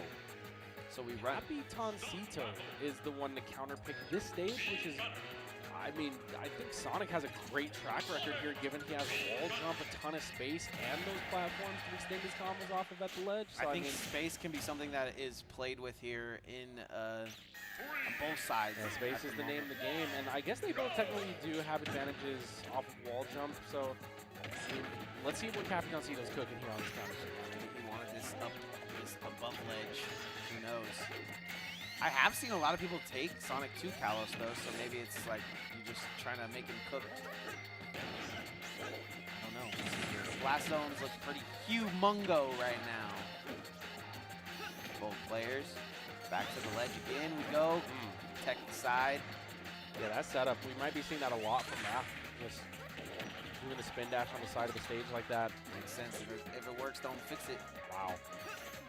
Brilliant recovery from Capitancito, just falling through the platform. Hard to get some on that up smash. Yeah, he's killed, but that's good damage. A little bit of more might have taken it there, but right now, starting to feel more confident in this area. Has somewhat of a, not a lead, but he's got the confidence to back it. 123 on the board. He's going to tech the side and then up be almost. Ooh, okay. Yo! Capitancito taking a huge boot there from Wrath. They're both scrambling for it. Let's see which way they go with it. Is that going to kill? At 130 with no rage? I don't know if up tilt's going to kill. It's going to go for a back throw. Hits all three lasers. Feeling himself. Bomb on the ledge. Misses the hit though. Unfortunate there for Capitancito. He seemed like he had it signed, seal, deliver, whiffs another grab, and then up tilts for the fun of it. Lightning fast reaction. So now we're pretty much back to even here, 2 stocks apiece. The spot dodge into any move just looks so cool, no matter what. Little trade in the air, midair, scuffle. I'm behind you. Wrath gets neutral get-ups from ledge so much. He just punches with Wrath. He just be getting there. It's like a basketball player that's just in position right where you need him every time. Yep. Oh, punched him. Right on the shield. Give me this ledge. I'm back. Yeah. You can't touch me. Again, getting that up air out of the grab. And the drag down that has killed in the past. Oh my! Let that missile have it. Oh my God! He punched that missile. I don't know if that was a miss input or what, but roll to up smash was an interesting choice. Caught him on that ledge. I think that's what he's kind of farming for. He's looking for Wrath to get on that platform so that he can throw that up air and get easy kills that way. Might be one of the reasons that he picked this map. Yeah. And you can see the space working out in Capitancito's favor here. In space. Back to the ledge. That's trying to drop the spring on him. Goes in aggressively with the neutral air and actually comes out on top there. 2-frame with the spring. Okay, we rolling. Oh yeah, Raph was looking for that grab, but he comes home getting hit by that dash attack right now on his last stock. Goes for the max smash. Max smash. That's what I'm calling it, Mela. I love it. That's the max smash. It's the maximum. The max win. 118 on the board. Re-grab. Raph refuses to air dodge. Oh my God. Well, I mean, you gotta air dodge all them bullets. I don't know if it's the move. Yeah, he's just not gonna air dodge. What if Capitancito catching onto that? Capitancito did have a pretty quick way into 3, but it's a similar percentage to what we had earlier, and now Wrath is starting to cook, so this one is looking even, and it is. Capitancito quick says, little freestyle. Wait a second. I just dissed you. Slow it down. Just has to get off that ledge, find the center of the stage, because right now the amount of pressure that Raph is putting on is proving to be deadly. Yeah, he even finds a way to come up through the platform, and now 60, 50. Is that going to kill? Yeah, it certainly is. And Raph is running away with that last stock there. Ouchie, ouchie, ouchie. And that is a whole knuckle sandwich for Capitancito, who goes down 0-2. 1-2. Sorry, 1-2. I wonder if the same thing is going to happen, right? Where Capitancito gets sent to losers bracket, makes the run. He does love to doing that. 6-0 Wrath. I mean, that could happen. That literally happened like what, last week? Yeah. Where they kept us here past midnight. Yeah. 100, I think. Yeah, 101, 100, The something happy, like that. the Happy New Year game. But I don't know. I don't see Capitancito out. You can kind of look at his face and say maybe that he is looking a little out, but seems to be in it to win it. That game was his game to win. He was 50% up going into the last stock. It just, Wrath just put his head to the pavement and got the walk in. I mean, yeah, it wasn't looking terrible up until the last stock. Literally. Where Wrath just ran away with it, just had undeniable presence and pressure. Just turns it on, and now it's up to Capitancito. Does he want to go 2 games here? Does he want to go 6 games later? Up to him. Ooh, see, those are the punishes that we expect from Capitancito. You know when he starts landing those up smashes, the boy's locked in. He went back to Kalos. Back to Kalos, too. He's confident in this pick. I mean, I can see why. You know, the amount of space, and you really can't camp those platforms. You can't use those platforms aggressively, only for, like, edge guarding purposes. Oh! Wow. I charged that one up a little bit longer. Might have killed, to be honest, but gets the damage from it. Tries to walk on him. What a landing from Wrath. Whiffs the grab. Goes right through the spot dodge. Beautiful stuff from Wrath. He is moving and grooving. Oh, boy, the drag to the blast zone. Wrath taking the first stock. 99% to his name. Nothing terrible. Why does Capitancito love jumping on that so much? I don't know. He loves jumping on spring when it's on board. Stays shielded. Rolls into him. I'm not touching nothing but lasers. I believe that was a quick little up tilt to come out and trade. Sure was. Tapping right here. Just doing some damage from a distance right here. And Wrath actually punishing the approach there from Capitancito. Takes a little bit of damage here and there. No. But He should have a jump. Yes, he does. wow, the techs are just almost like cheating. Like Rose techs look like cheating.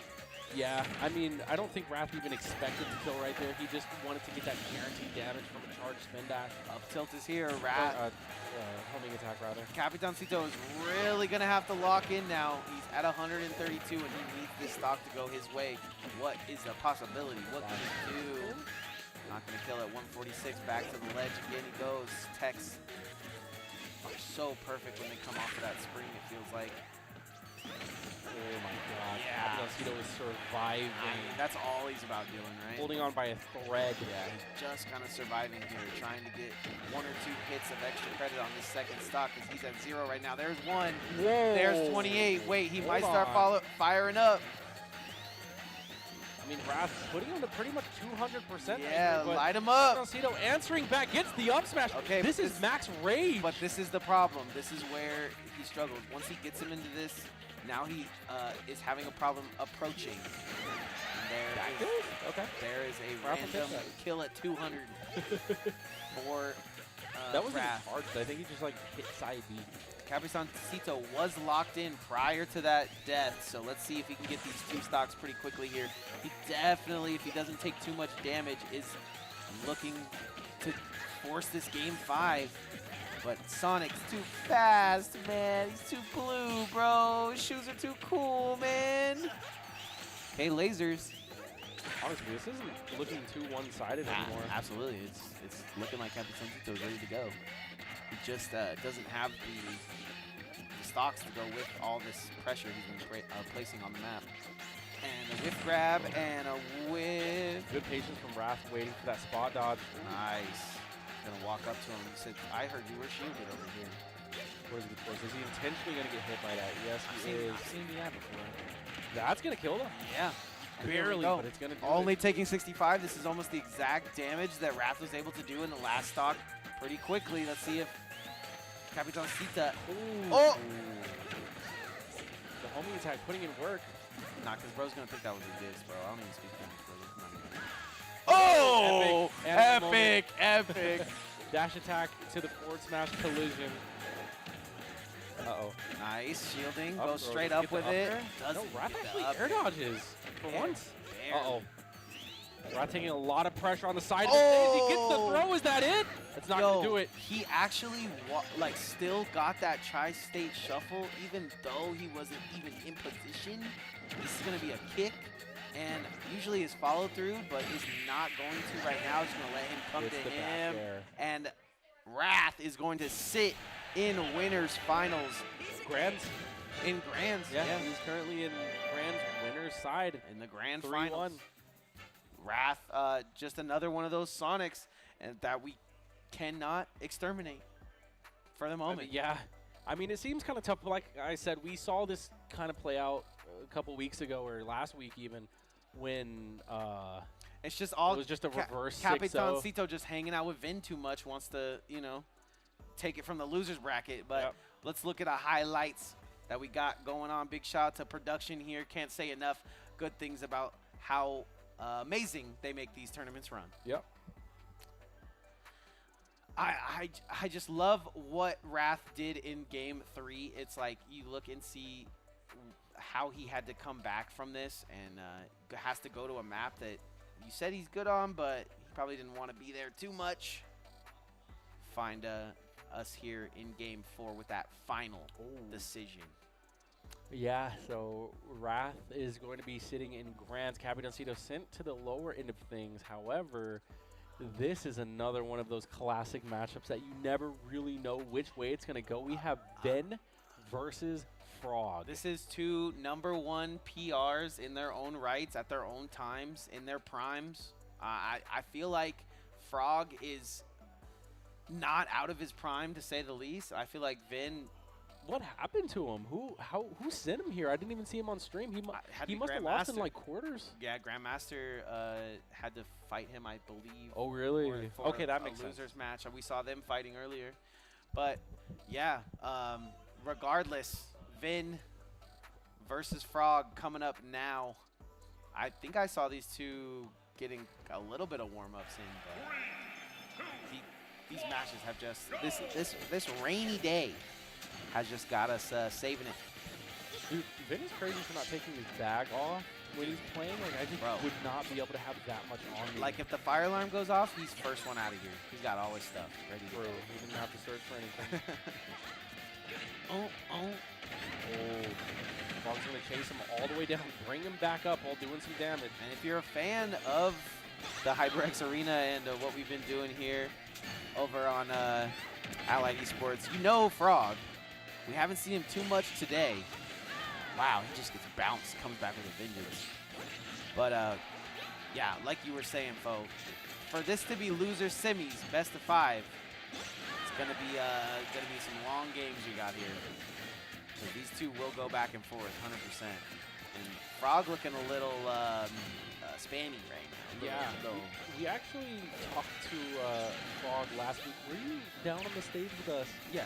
When we were just talking about like his mentality, he's like, I don't know how to get like a better mentality. Like Frog can be one of the most perfect players if his mindset is right, but once you kind of break him down, he starts getting like really frustrated and he starts turning one-dimensional. Yeah, I mean, also, that can be the thing that makes him so great, right? Like, the ability to kind of shut it all out.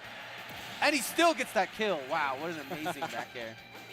Had him up in the time. But yeah, I feel like his fun, stylish, sometimes aggravating play style to play against is what makes him great. And I think you try to change that, and that can get under his own skin.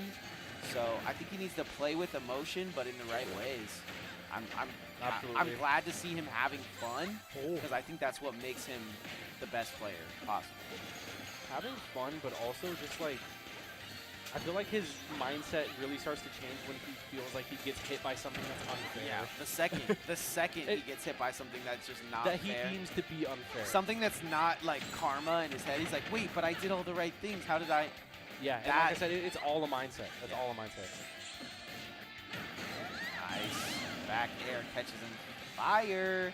And Vin is looking like he's searching for some answers right now. He's been picked up and scooped up plenty of times by Frog. And jab isn't going to hit, but his is responded to by Vin pretty easily. Yeah, Frog had an opportunity for a big punish right there, but just misspaces the ABK just a little bit.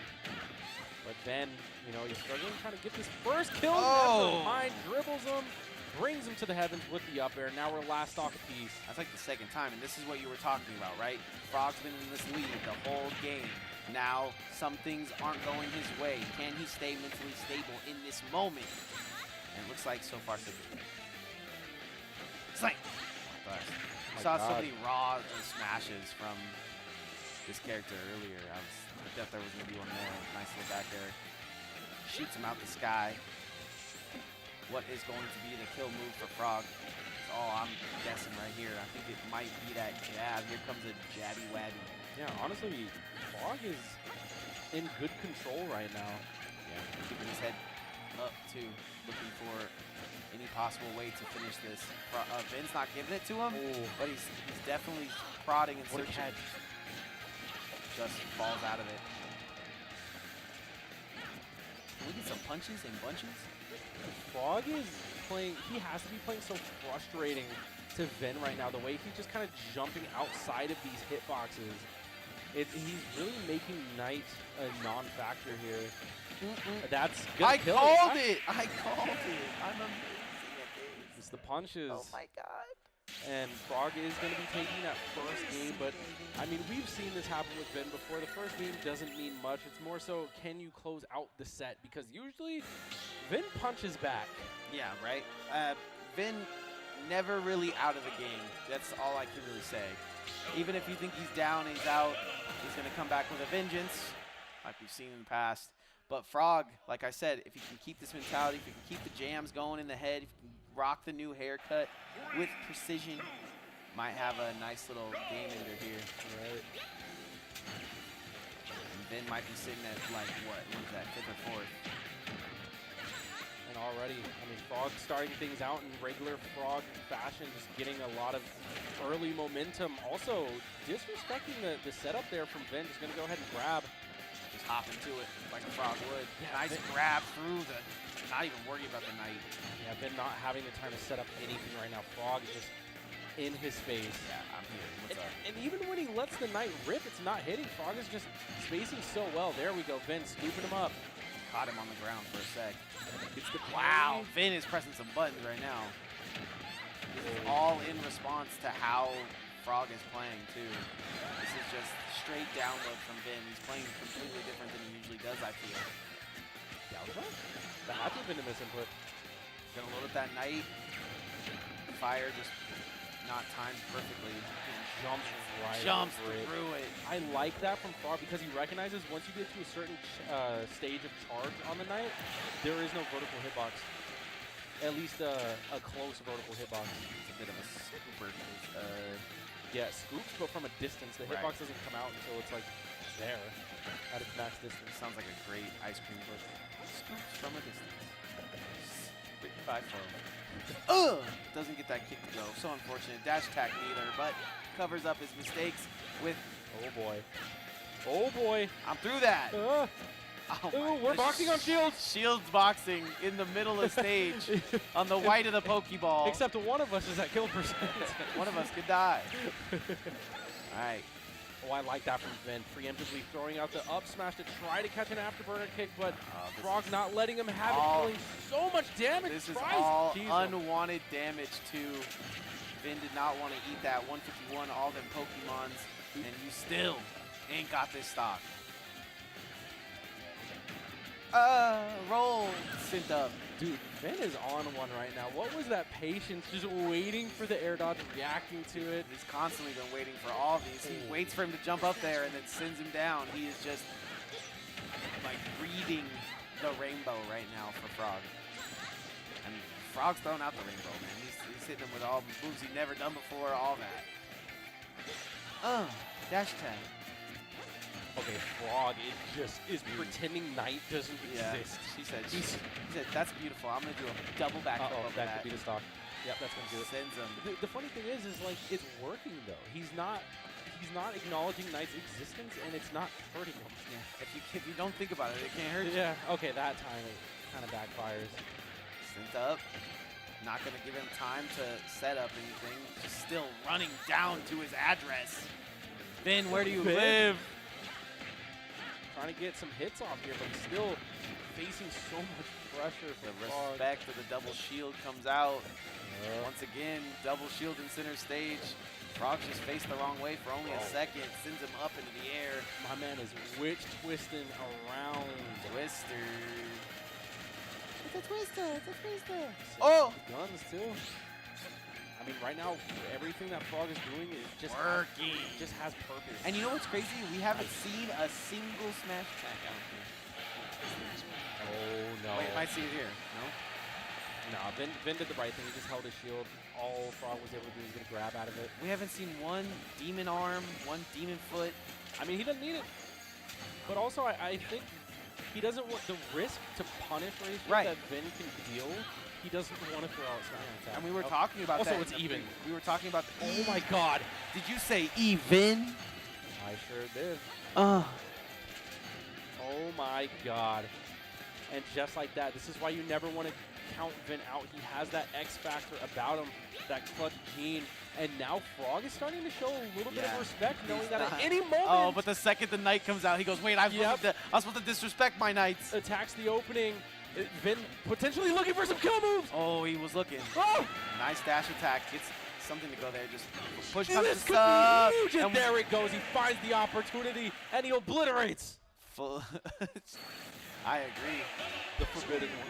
For, push comes to shove. Shoves him straight up into the blast zone, and we go game 3. That Frog up 2 games. Says, listen, man, if you're going to wear a pink sweater, I'm going to wear a pink sweater. I'm going to look cooler. Yeah, actually, we're matching right now. He's wearing the Nike. I got the Nike. I don't know what brand that Vin's wearing. He strikes me as a PacSun kind of guy. Yeah. Probably PacSun. 50 different colors there. It's nice, though. He's color blocking well. Vin can do it. Fire. Vin's fashionable. True. I'm surprised he's not wearing like a colorful badge. I guess he got to balance it out with the black. He might have to charge. Or maybe it's just a black strap. Yeah, black maybe strap. He has like, it's yellow behind him. I don't know. Gotta keep that strap on him. I feel like Frog goes the extra mile to get these 2 games and loses maybe a game here, but can finish this out. Do you have a different outlook? Because right now it looks like Frog just wants the dub. I mean, honestly, I was going to say if Vin won that game, I feel like that would have been the precursor to Frog crumbling. Yeah. But Frog kept his mentality in check, kept his gameplay in check, and closed it out. So this could be a solid 3-0. But, I mean, Vin still does have that fighting spirit. He's not really demonstrating it this stock. I wonder if anyone's ever watched the stream in their headphones. Just listen to what we talk about to them. Oh, you know the viewer Bryn Zachary? Yeah. She does it all the time. She likes sleeps to the streams. Fire. So yeah, it's definitely in her headphones. Shout out Bryn. Shout out Bryn. Shout out the Caribbean. Oh God. You need to get me up there. Also, she's probably asleep right now, but her idol is on the stream right now. Vin fan? Ooh, big Vin fan. There You you know, go. just Zelda Kings. Zelda teams. Princess teams. All right, Vin. Might need to start that. What a reset. Oh my God, Vin is thinking so many steps ahead, but he does get punished. He's starting to think where Frog's head's at, but Frog is like, I have no brain. I have no mind. I'm Bayonetta. I am just swinging for the fences. Sorry to blow your mind. What is that Reina meme? Is that what you're recording? I go Reina, I swing, or whatever it is. I forget what it is. But no, I mean, that's kind of what it looks like, but in reality, Frog just thinks at 1,000 beats per second. And I just think Frog isn't having fun right now, right? He's just playing optimally. He's not throwing out too much smash. What a catch! Well, that's not going to help him. But he's unfortunately, smash attacks are huge, but he's not throwing out those random smashes that we've seen in the past. He's not going overly aggressive. He's finding the scoops, he's finding the grabs, and he's playing optimally, I must say. However, he's down right now. Up in the percentage, up in stocks. Yeah, and Vin doing classic Vin and just waiting to the last minute Last to start possible firing on all second. cylinders. Yeah. I wouldn't be surprised if the game would let him just wait till the last possible second to try to get his hits in. Knight is going to get witch time, though. That's unfortunate. It's not going to reach, though, and that's the up B to do it. Right at 420. Crazy. Vin taking game 3. Game 3 goes to Vin. That game was pretty obvious throughout the entirety of the game. Frog has to stay unshaken, has to stay unstirred.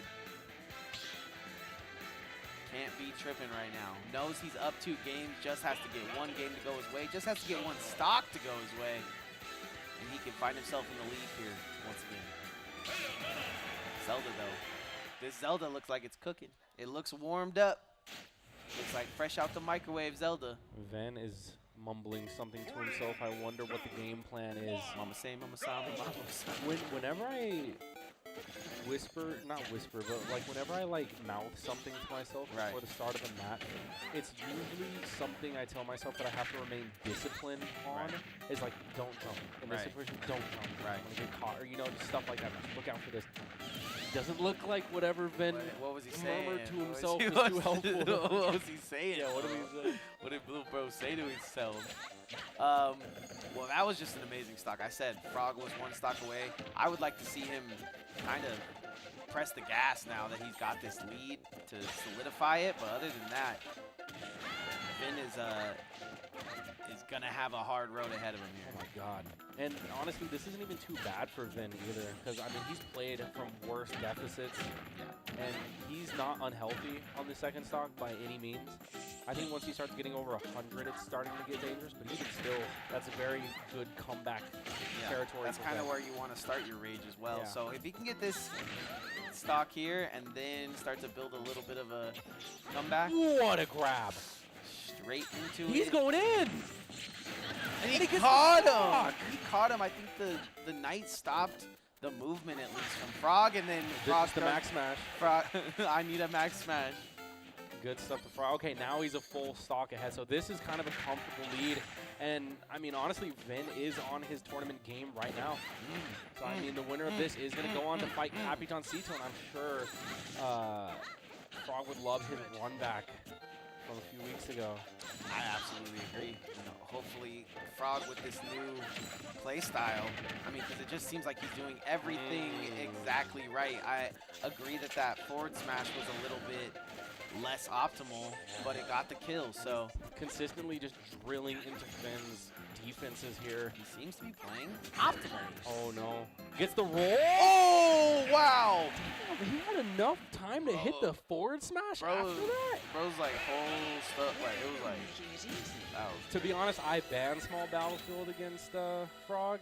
I don't like his movement on those platforms. It's too good. But you know, Vin's different. But I mean, the outcome's still the same. Frog is going to take it 3-1. Good stuff to Vin. I mean, he placed in the money. Yeah, I mean, that's what he does all the time. We see him at the top of his game. Is he #1 right now like it previously was? Probably not. I mean, as long as Capitan Cito is here, I'm pretty sure he's consistently going to be #1. Also, let's run those highlights. Yeah, check out the highlights. 2 of our #1 PR players in the building right now.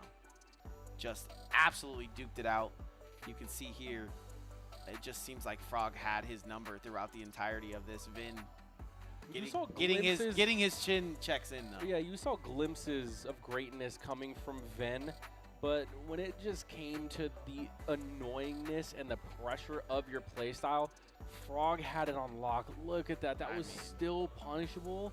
That is insane. Frog is playing very well. Let's hope he can carry over this positivity and momentum to his match with Capitan Cito. Yeah, because this is where, you know, you can get shaken up. This is where you can be like 20, 40, and I 60. know for a fact that Frog isn't the biggest fan of having to fight me, Gunner. He's not too big of a fan of the character. Well, Capitan Cito is going to have to get through Frog, going to have to get through one more player? Or yeah, no? just keep the player cam. Raft after that. Keep the player cam for Frog during the set. True. And you'll kind of see, like, if things go well, it's fine. But if not, you'll start to see him slowly deteriorate. Yeah, no, I just think in that last match, he played so optimally that I think he's ready to, you know, I just didn't see a single random up smash. I didn't see anything that wasn't going to connect. He was doing it the right way. but Capitancito is one of those characters that it is hard to get your mind wrapped around it. I mean, I feel like Frog hasn't barely touched him, but Capitancito already has 73% on the board. A lot of these multi-hits coming out, showing up, and now we're starting to get those Bayonetta combos. I like that. Wow. What a tech. But still, Frog is on the hunt. Yeah. Chasing him down, doing some damage. Dart Frog. And honestly, I'm curious as to why we're going with the green laser here. I think Capitancito, this is carrying over from the last knockdown where Blaster wasn't working too well. I know what you're saying, and then it was a switch, right? And then he went Blaster, and then it was the takeover from Capitancito. Yeah, so I right think now, he made like a reverse 3-0 or something. Like it was some crazy stuff like that. So right now it might be not on his brain right now, that he's not thinking about it because it's not necessarily not working, but and they're so even. He can switch up his playstyle and his moveset with ease. So we'll see what happens here. Everyone's sending back those bombs today. Frog playing optimally, I must say. Something looks different about Frog. I mean, at least thus far. I mean, Frog is looking really good. But then again, you know, Capitancito has been iced out for a little bit. Here we go. Now that he's back. Warmed up. Has two stocks apiece. Got his stock. Warmed it up. Fire comes out. I'm on this other platform. You can't touch me. Lifted, shifted higher than the ceiling. Jumps off his head. Man. The footstool really for me is like, yeah, bro, I'm playing like that. I'm pressing all them buttons. Yeah, it's either accidental or just like, this is the safest thing to do. Yeah. Let me just do it. Let me just jump off your head real quick. Nice catch from Capitancito, though. Just covering the landing right there. And you see glimpses of how Frog was playing against Vin, where he's kind of jumping over a lot of these projectiles. Good DI from Capitancito. That could have been dangerous, could have been death. And they're playing so even. Isn't having a good time getting back to ledge right now, though, and then almost gets duffed for his pleasure. Back air. I think that was terrible DI from Capitancito, but he somehow lived. Dies anyways from an up smash. Capitancito on his last stock. He's running. Oh my gosh, Frog getting his steps in. If Frog is, well, we've already talked about what Capitancito needs to do, right? We get rid of the laser. Maybe we go charge. I mean, it just depends on what he's feeling. I think either or would work. He's honestly getting some good mileage from the laser, though. Some good percentage. Frog just seems to be finessing. Down throw, I like that. Immediate explosiveness in the mid-range. Getting some good percent now. We're going all the way up. He might be donezo. He'd take him to the left. 86. No, he wouldn't be able to because you end up behind him when you ABK. Right. For the most part, yeah. No, he took him to the left, too. That was the crazy part to me. Just wanted more damage is what it looked like. Wow. And even gets the landing covered as well. Frog is playing very well, and Capitancito struggling getting this kill. You can see that none of the tilts are landing. The setup somehow breaks. Okay. That was a little bit risky move. We haven't seen those in the past. Gonna rip that Demon Art from hell, just try to get a free one. Not gonna get it. 114 on the board. He might be in that shaken sense we talked about earlier, where now he's just like kind of searching for some stuff. Just searching for some Bayonetta stuff. I think I like that from Frog because he up tilts and doesn't want to stale his back air, which is his best kill move. So he tends to go for damage instead of the up air. Dash. Just side to side. Yep. And now that's going to kill. Oh, that laser. That's what he was waiting for. Excellently played by Frog. Just didn't look like Capitancito right there. Might need to switch to a charge shot, or it didn't really seem like Frog was giving him time for charge shot to even be a factor. So we'll see what he goes for here. Yeah. I think laser's good there because it slows him down a little bit, but not too much. Frog is thinking ahead. And you can see, like, he's not really making too many... He's not wearing his emotions on his sleeve right now. Typically, when you see him stone face... I think he's mewing.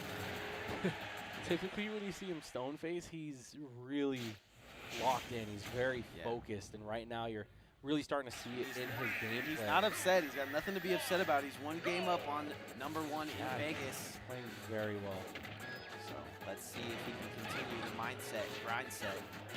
Some big hits coming up from Capitancito. Duffed back to back into the 77% up smash, into the tilt. Looking for the up air, not going to find it. Now Frog with his response, a couple of hits, a couple of aerials. Those bread and butters, and honestly, he's finding these openings well. He's even going so far as to chase Capitancito off the stage for it. So far off the stage. Gonna get duffed for it. Yeah, Cito's doing his thing. He's hitting these dash attacks. He's hitting these big chunky hits, but not the one that would have killed just now. Frog having another chance at life here. It's the back air. Very low one at that. Another back air, and that's going to do it. I was going to say he snuck the first one in, but he really snuck that second one in and then tried to drag down Inda's life right there, but can't get that last hit to go. Shields come out for Frog, and now he wants his extra credit. Capitancito not going to give it to him for free, though. Wow, Capitancito thinking that Frog would land on the platform there, tried to get an up tilt. A couple of times in a row, he just barely missed space. Capitancito usually knocking those out of the park. Yo, Frog is playing ridiculously well. Yeah. He did a turnaround down tilt to start a combo. I don't know what's in this bro's cereal this morning, but he just looks different. Oh my God, and he was juggling off the wall, kicking the bomb back. Doing all he can. I mean, at some point you're gonna get hit by something, right? That's what Capitancito thinks. Capitancito looking for a little bit of percentage here to even this one up. Gets that up throw to go. Doesn't get too much after that. Yeah, doesn't get the full Frog flare. Frog started to scramble in my opinion. Yeah. But he still looks locked on the player cam. And I like that from Capitancito. The way he's retreating while throwing out these mines lets me know that he knows and he's aware of that witch twist. Or which time, rather. He's also aware of the percentage on the screen right now as it is almost tied up. He's almost started his ascent. All right, Frog patiently waiting to find an opening. It looks like he's trying to launch a downward ABK, but I think Capitancito just misinputs. He's going to pay some sort of price for this, but nothing too bad. Looks like a bit of a misinput there. Definitely just shot the wrong way. Back throw, not going to hit the laser on it. Oh my God. He with it. Me with Indo. And now the lead has been taken and the lead has been given. A lot of pressure. Oh, I thought he was going to go for that full jab combo, but he just opts out of it. Nice. Frog is just playing safe, but then at the end of the day, you have Capitancito who knows how to handle the aggression and the pressure. Now the lead is being jacked, being carjacked. Frog's going to have to be careful because now he's playing from behind where finding a kill confirm might be difficult, especially because he's just playing so aggressive, but he ends up getting a witch time, gets the back air. Now we're last stock piece. 56 on the board. 76, he's looking to start to get these combos to go. It's a great time for them too. 90 on the board.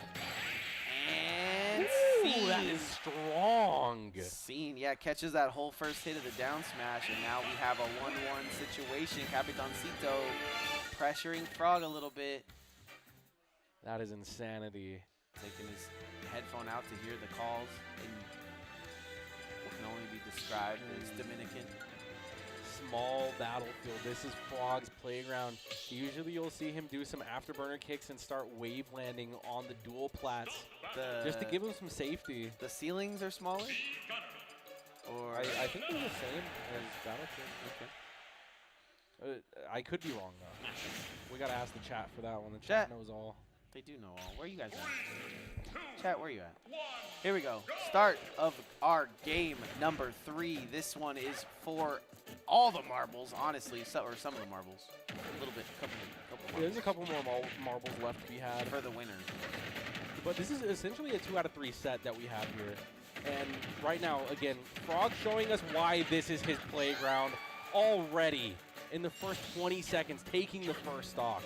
Speak on it, man. Just pure Bayonetta shenanigans, you know? Witch twist, afterburner kick, all the way to the top, and Frog is so good at landing those. And you find them on these platforms too, and that's what we were talking about, just the platform playground for young Frog. And now Capitancito says, okay, well, you're gonna have to come beat me if you want this. I'm not gonna come to you anymore. You've already shown me why I should stay far away from you, witch lady. Shoutouts to Bramble Blast. Best song in Smash history. Like every week there's like No. This has always been it. Whenever this song comes on, I always say this is the best. Turn up. Sugar Rush Symphony all day. Oh. The melee rest area is also like top 3. Fire one. I'm trying to think of one of my favorites. I mean, this is a remix of a Donkey Kong song, but this remix is just like the best song he's had. Oh my gosh, almost gets Das Boot, Das Heel. The Shadow Realm off the stilettos. Yeah. Frog is still playing with this first stock too. I mean, he's looking healthy. He's avoiding, ducking, dodging, and challenging everything from Capitancito and ending up unscathed. Oh! Shoot the bomb! Okay, bro's locked in. He just shot the bomb. Not like the bomb's not always there, but still. No setup is too big for Frog. Oh my God, he's moving and so moving. many chill moves that moving. Hey, yo, let this man 3-stock Capitancito and watch it go on Smash boards. Nope, not this time around. All right. I mean, the JV is possible. And you got to keep in mind that Capitancito pretty much started this game with 2 stocks. Yeah, I mean, he got caught slipping at the beginning. Yeah, so he has done a little bit to bandage the blow, but for right now, my God, it is still the Frog. Oh, no, ABK. Hello, my baby. Hello, my right. darling. Hello, my ragtime gal. Come on, Frog. Great DI from Capitancito, though, just narrowly avoiding that. That could have looked a lot like the first stock did. Oh, man. I love someone jump backflips in front of you twice and then you hit him so you get in the face. It's like never back down. Oh, okay. Backflip. Nothing. Lifted. Shifted. Kick him. Punch him. Nice punish from Capitancito. I mean, Frog is just playing around, flying around. Frog more like fly. Yeah. He's just playing so infuriating for Capitancito right now. Just so much pressure, so much mobility. There's got to be fun. There's just no way. You know, you would think you think we've seen this in That's the what I'm past. saying. That's what I was saying. It just seems like he's a different Frog. Is there so it goes Tadpole, and then whatever that middle thing is, and then it goes Frog. Is there a thing after that? I'm not a frog person, Is bro. it I fly? don't, you're asking the wrong guy. There's definitely Is there any marine biologists? There's in the building? definitely got to be a frog with wings in the Amazon somewhere, and we're seeing it here today. Frog doing an amazing job handling Capitancito, one of the best players I've ever seen in Smash Brothers. Yeah, no. I mean, with the way that he's playing right now, I mean, oh look. Dude, I swear if this changes, If does it another does, 3-0. if it does, bro. Well, technically, it would be a reverse 2-0. I mean, this is for your tournament life, so you might as well take the switch. He switches to the blast. He hasn't really had that much time to load any blasters, but it worked last time for some reason. Let's see if the reason is true.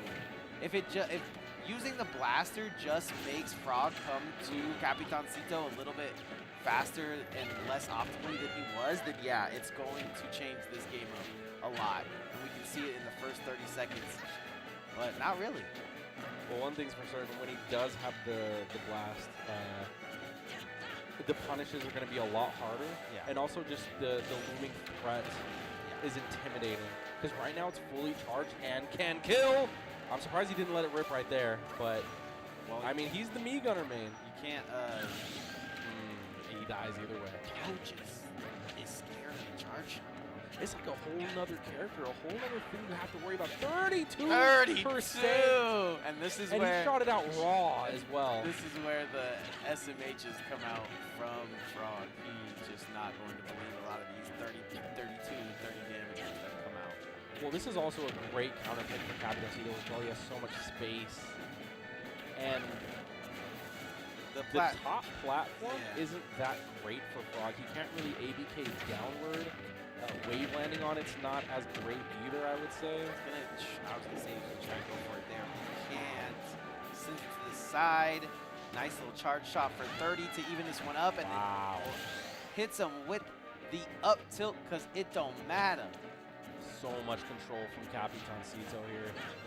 I'm not saying it's 3-stock, but with the way we're playing right now, we're just baiting out everything. Bro, just having a problem with the green laser, not feeling confident on the green laser stock. Gonna send that bomb. That bomb might have went somewhere crazy. And even still, the blaster shot doing 32 in the body lane from Frog is starting to shine through. Yeah. Cam. Yeah, I see it. I see it. I mean, a little bit of frustration can go a long way, and that's a 3 stock. A little frustration, but what about a lot of frustration? How far can you take this? 2-2, I believe. Yeah, this is 2-2. This is it. This is a sudden death right here. This is game 5. Frog looked out. Frog looked unbeatable game 1, looked unbeatable game 2, looked unbeatable on his 3rd game that he. Even when he was losing, he was looking unbeatable. You know what I mean? Now he's looking mortal. He got mortal. taken down a few Charge shot comes out, and everybody goes, "Wait, why would that help you?" Just keep running him down. All of a sudden, getting hit by 3 of those is 90%. Yep. Here comes a little bit smaller platforms. We're going to PS2. Charge shot comes out. Can Frog lock in? Can Capitancito handle Wrath, who is sitting literally in the rafters awaiting his moment, his time? Man, this is going to be tough. This is going to be so tough. There's so much on the line. The winner moves on to grand finals where they have to fight Wrath.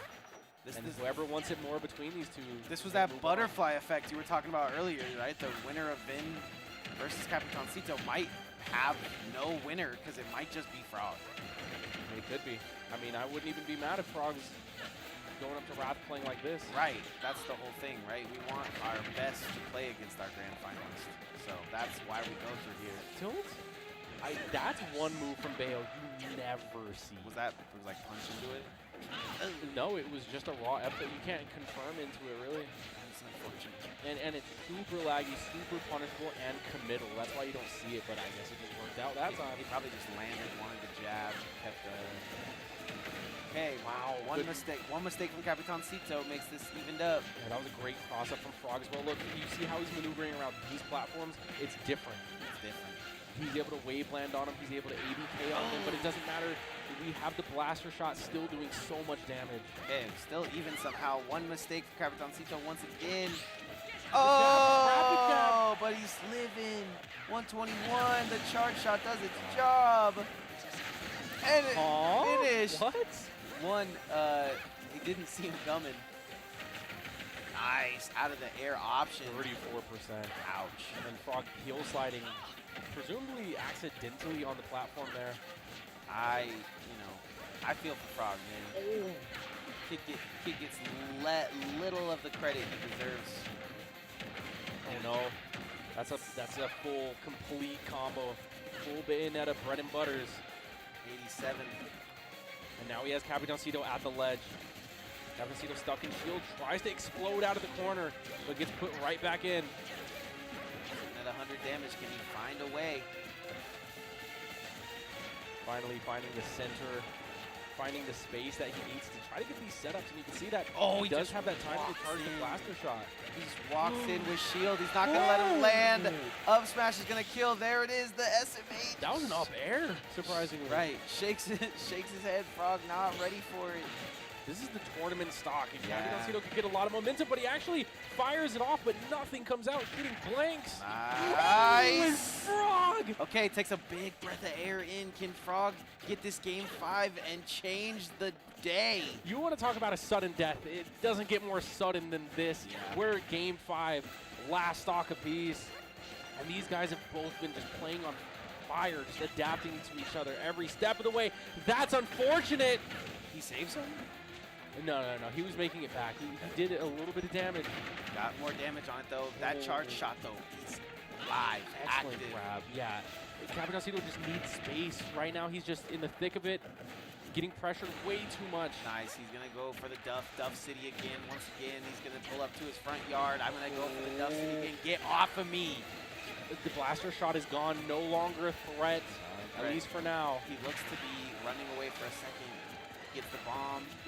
He is so scared. You could tell he's scared because he's not going for charge shot yet. That was excellent DI. You can tell he's scared because it's random up being in the middle of the stage.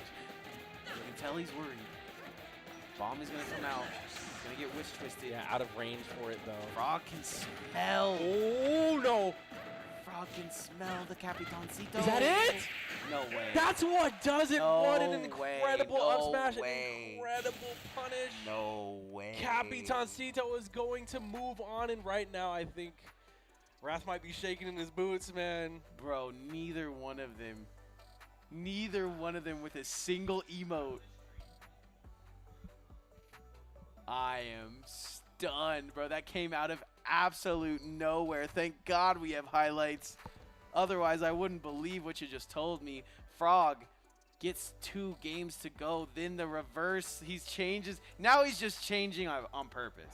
Now he's just changing. It just doesn't seem like one blaster was the difference in that matchup. And Frog played so perfectly through the whole thing. I mean, that was a heartbreaker. Essentially, it's like you go down 2 games with one moveset, you switch to the other, and you make the reverse sweep. It's not like a different moveset, though. It's like one button does one barely different thing. No. It's a huge thing. Having that blaster is huge because it makes it so, first off, you can't land safely. The mid-range is way different. That blaster is a huge dictator of just your overall safety because you saw the huge percent. Like, it's feared. For sure. Absolutely. And I'm feared of it. But right now, we got the 2 most fearless opponents in the ring getting ready to go. I hope you guys have enjoyed yourself. We are going to kick it over to grand finals. These are 2, if not the best smashers in Las Vegas right now. And they are going to go to the brink. They're going to push each other. Technically, this is Vegas versus, I believe, Georgia. I think it's Georgia, at least Wrath. All I know is that Capitancito is trying to defend house right here, being, you know, a resident. So this is like an out-of-state matchup. This is a pride match right here for Capitancito. Can he take it home for Las Vegas? Oh, and you know, that green blaster had to come right back out. And Wrath actually beats Capitancito to put him in losers if you're not following along at home. So unfortunately, you got to give the favorite to Wrath here, but Capitancito has been known to remove some rodents from some PS2s. Oh my god, what if you got a rat in the PS2, bro? How sad. Oh, back to the ledge. Here we go. Yamcha still kicking, as Yamcha do. Ouch. Ouch. Okay, I like that. Land next to him, do a little dance, make a little love. Down tonight. Yeah, right now, this has been one of the most intense first stocks. It's honestly been just like neck and neck trading blows. No one's done anything really crazy. It's just been like a very fundamentally sound matchup so I think far. that's because Frog put everybody in fundamental mode. Yeah, he did. Put them all in primal mode. Oh, and man. there it goes. Wrath, the first one to start getting his little ledge trap going, takes the first stock. Yeah, I might have to strap in here, though, because Capitancito does not like to lose these matches versus Sonic, so down 1 stock, but what is the adaptation? What can bring Capitancito back into this? We'll see.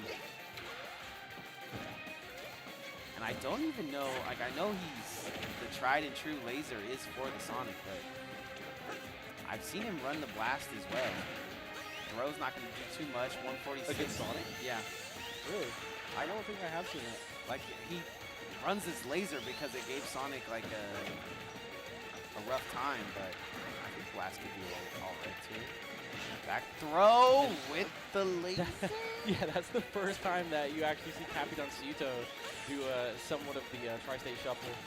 Get the back throw at the ledge there. He's going to take the stock, and honestly, Wrath didn't really work too much on this stock. True. It's still pretty healthy for Capitancito. Yeah, luckily he gets a couple hits there to make it look far, but if you can get a couple lasers and a couple grabs to go Capitancito's way, this one could go back. Loss of homing attacks, and usually Capitancito's good for spot dodging those, but Wrath is just mixing up the timing just right in order to be very accurate. Nice grab, up throw, follows it up. Great combo to start this one off. And he's not letting him land on that platform. Yeah, no, he's not. He's controlling it with wide hitboxes. And he's also trying to get in these little laser hits whenever he can. Covers the bottom, covers the mid, covers the top. Just not letting him pull up as he does there. And he says, that was cute. That was fun, but takes 2 of my strongest moves. As Wrath goes up another. This can be big, just sharking below that platform. There we go, getting a lot of up airs. Oh, I like that repositioning in air using. Got that forward, it's that momentum to it. He does that often, but he usually doesn't do it to get away from somebody. He usually does it to get to somebody. Nice to see him there, utilizing it for a different reason. Back to the ledge again he goes. It does look like Wrath is starting to move on shield pretty easily here. And hasn't been checked for his efforts at the moment. Yeah, these missiles, they're starting to hurt. This percent's adding up. No real ledge traps. Russ is going to go ahead and reset to the other side of the stage. Sends him to the other side of the stage as well. Capitancito looking a little out of it here in Game 1 of Grand Finals. Yeah, honestly, I feel like if Capitancito were just to grab a little bit more, you see Wrath committing the shield quite a bit. I know he's trying to go for this final blow, but yeah, had he gone for some more grabs there, it might have been the issue. I know what you're saying, Fo, because grabs are always good, and I always use grabs, and I overuse grabs. But when it comes down to where we're just in a center stage area, and I'm trying to get that kill, it's like, damn, do I really want to go for one more grab, or do I want to try to end this one out? Capitancito making a couple of wrong moves there, and Wrath takes the lead in the set. Yeah, only has 2 more games to go. The reason I mentioned the grab is because there was just a lot of missed punishes. Where they were shield on shield. Well, because Capitancito opted to dash attack, which has a lot more startup than just run up grab. And that happened a few times. At least 2 from what I saw, where in situations like, you know, you can mix up with grab. Plus, Capitancito just wasn't grabbing much that match anyway. Wrath don't got the Sonic chain on. He got a different chain. I'm familiar with that one. But now we have a ton of space here. Going into it, we have Game 2 on Town and City. This is going to be Capitancito's counter pick. I really like that Capitancito has been utilizing his counter picks. Fire. Nobody blasted him up close. And what a great punish. Pulls out the gun and says, you got a shield ready. That's something that we haven't been seeing from Capitancito a lot fighting this Sonic so far. Is usually he will up smash the ever-living tartar sauce out of that homing attack. Well said, well said. Oh, he's going deep for it. I think is that death? Wow. He just gimped him underneath the stage. He made a Sonic bonk his head, dude. What? No way. He's gonna walk into spin dash. He don't care. There it is. There it is. Yeah. The punish is we start to see Capitancito come alive here on this game too. That's that up smash. Clean stuff. And there he goes. And there's the grabs as well. It hits him out of both jumps. Out of his jump. Out of the jump and the he spring. has like Meta Knight wings. True. Oh, I'm out of here. Send that bomb back. Yeah, and this laser is sitting him down. Yeah, that's exactly what you want. It's the only reason why you would play this over the charge. And oh my god, I thought he was gonna go for a grab there. Just opts for the bomb. I know he's fishing, and he's playing him completely different than he played him earlier. That's what's got me kind of switched up. He was opting for a lot of these up airs previously, and now he's kind of just vibing on ledge like we see him do. Okay, Hollow Bastion had to be one of the bands. That had to be, right? Because Capitancito has so much space on the stage. At some point, the platforms go away and it pretty much just becomes FD. Oh. Also, that was a thing. That guy got FD up. I mean, Capitancito coming alive. This could be him working on a 3-stock here. Can we potentially see a reverse 6-0? We've seen it in the past, however. We really have. Not too long ago either. I ain't got nothing to do. This is what I came here to do. I feel like Capitancito can do it. Hey, man, if that's how many games it takes to defend house, so be it. You know what I mean? Wow, and there's that up smash. Up smash, the tartar sauce. So much from it. They've just been landing. Good punish as well. Wrath hasn't really been landing too many hits as well. He gets one to go there, and then he missed the dash stab. In the spines. It's his brain splattered out for missing. Is that what they're called, spines? Yeah, it's Those are like pokey needles, right? Yeah, Spines? The porcupine spine. Yeah, sounds good. But his spine is like your spinal bone. So yeah, it's like that called spine. Is that their spinal bone? I think it's like needles. Yeah, because like they're removable. Like when they sting things. There's a word for it. That stuck in them. Yeah, there's a word for it that I can't remember right now, but we'll go with spine. Spine needles? I think that's, I don't know. Pin needle? I'm thinking Pokemon now. All right, 1-1 here in our grand finals. Can Capitancito come back and send us to a real, true grand finals? We're running it back as well. Or is Wrath going to keep on taking him to the same map? 0-7. Wrath, a.k.a. Mr. Runback, man. He just says, oh, I like that map. Let's go back. Oh, I didn't win. Up smash. Yeah, I don't know if he's going to. This is looking like Capitancito's turf. Please hit the 3-stock. Please get your counter pick. This is the scary part, too, because this is the FD part. So whoever wins over this portion of the stage is empowered. True.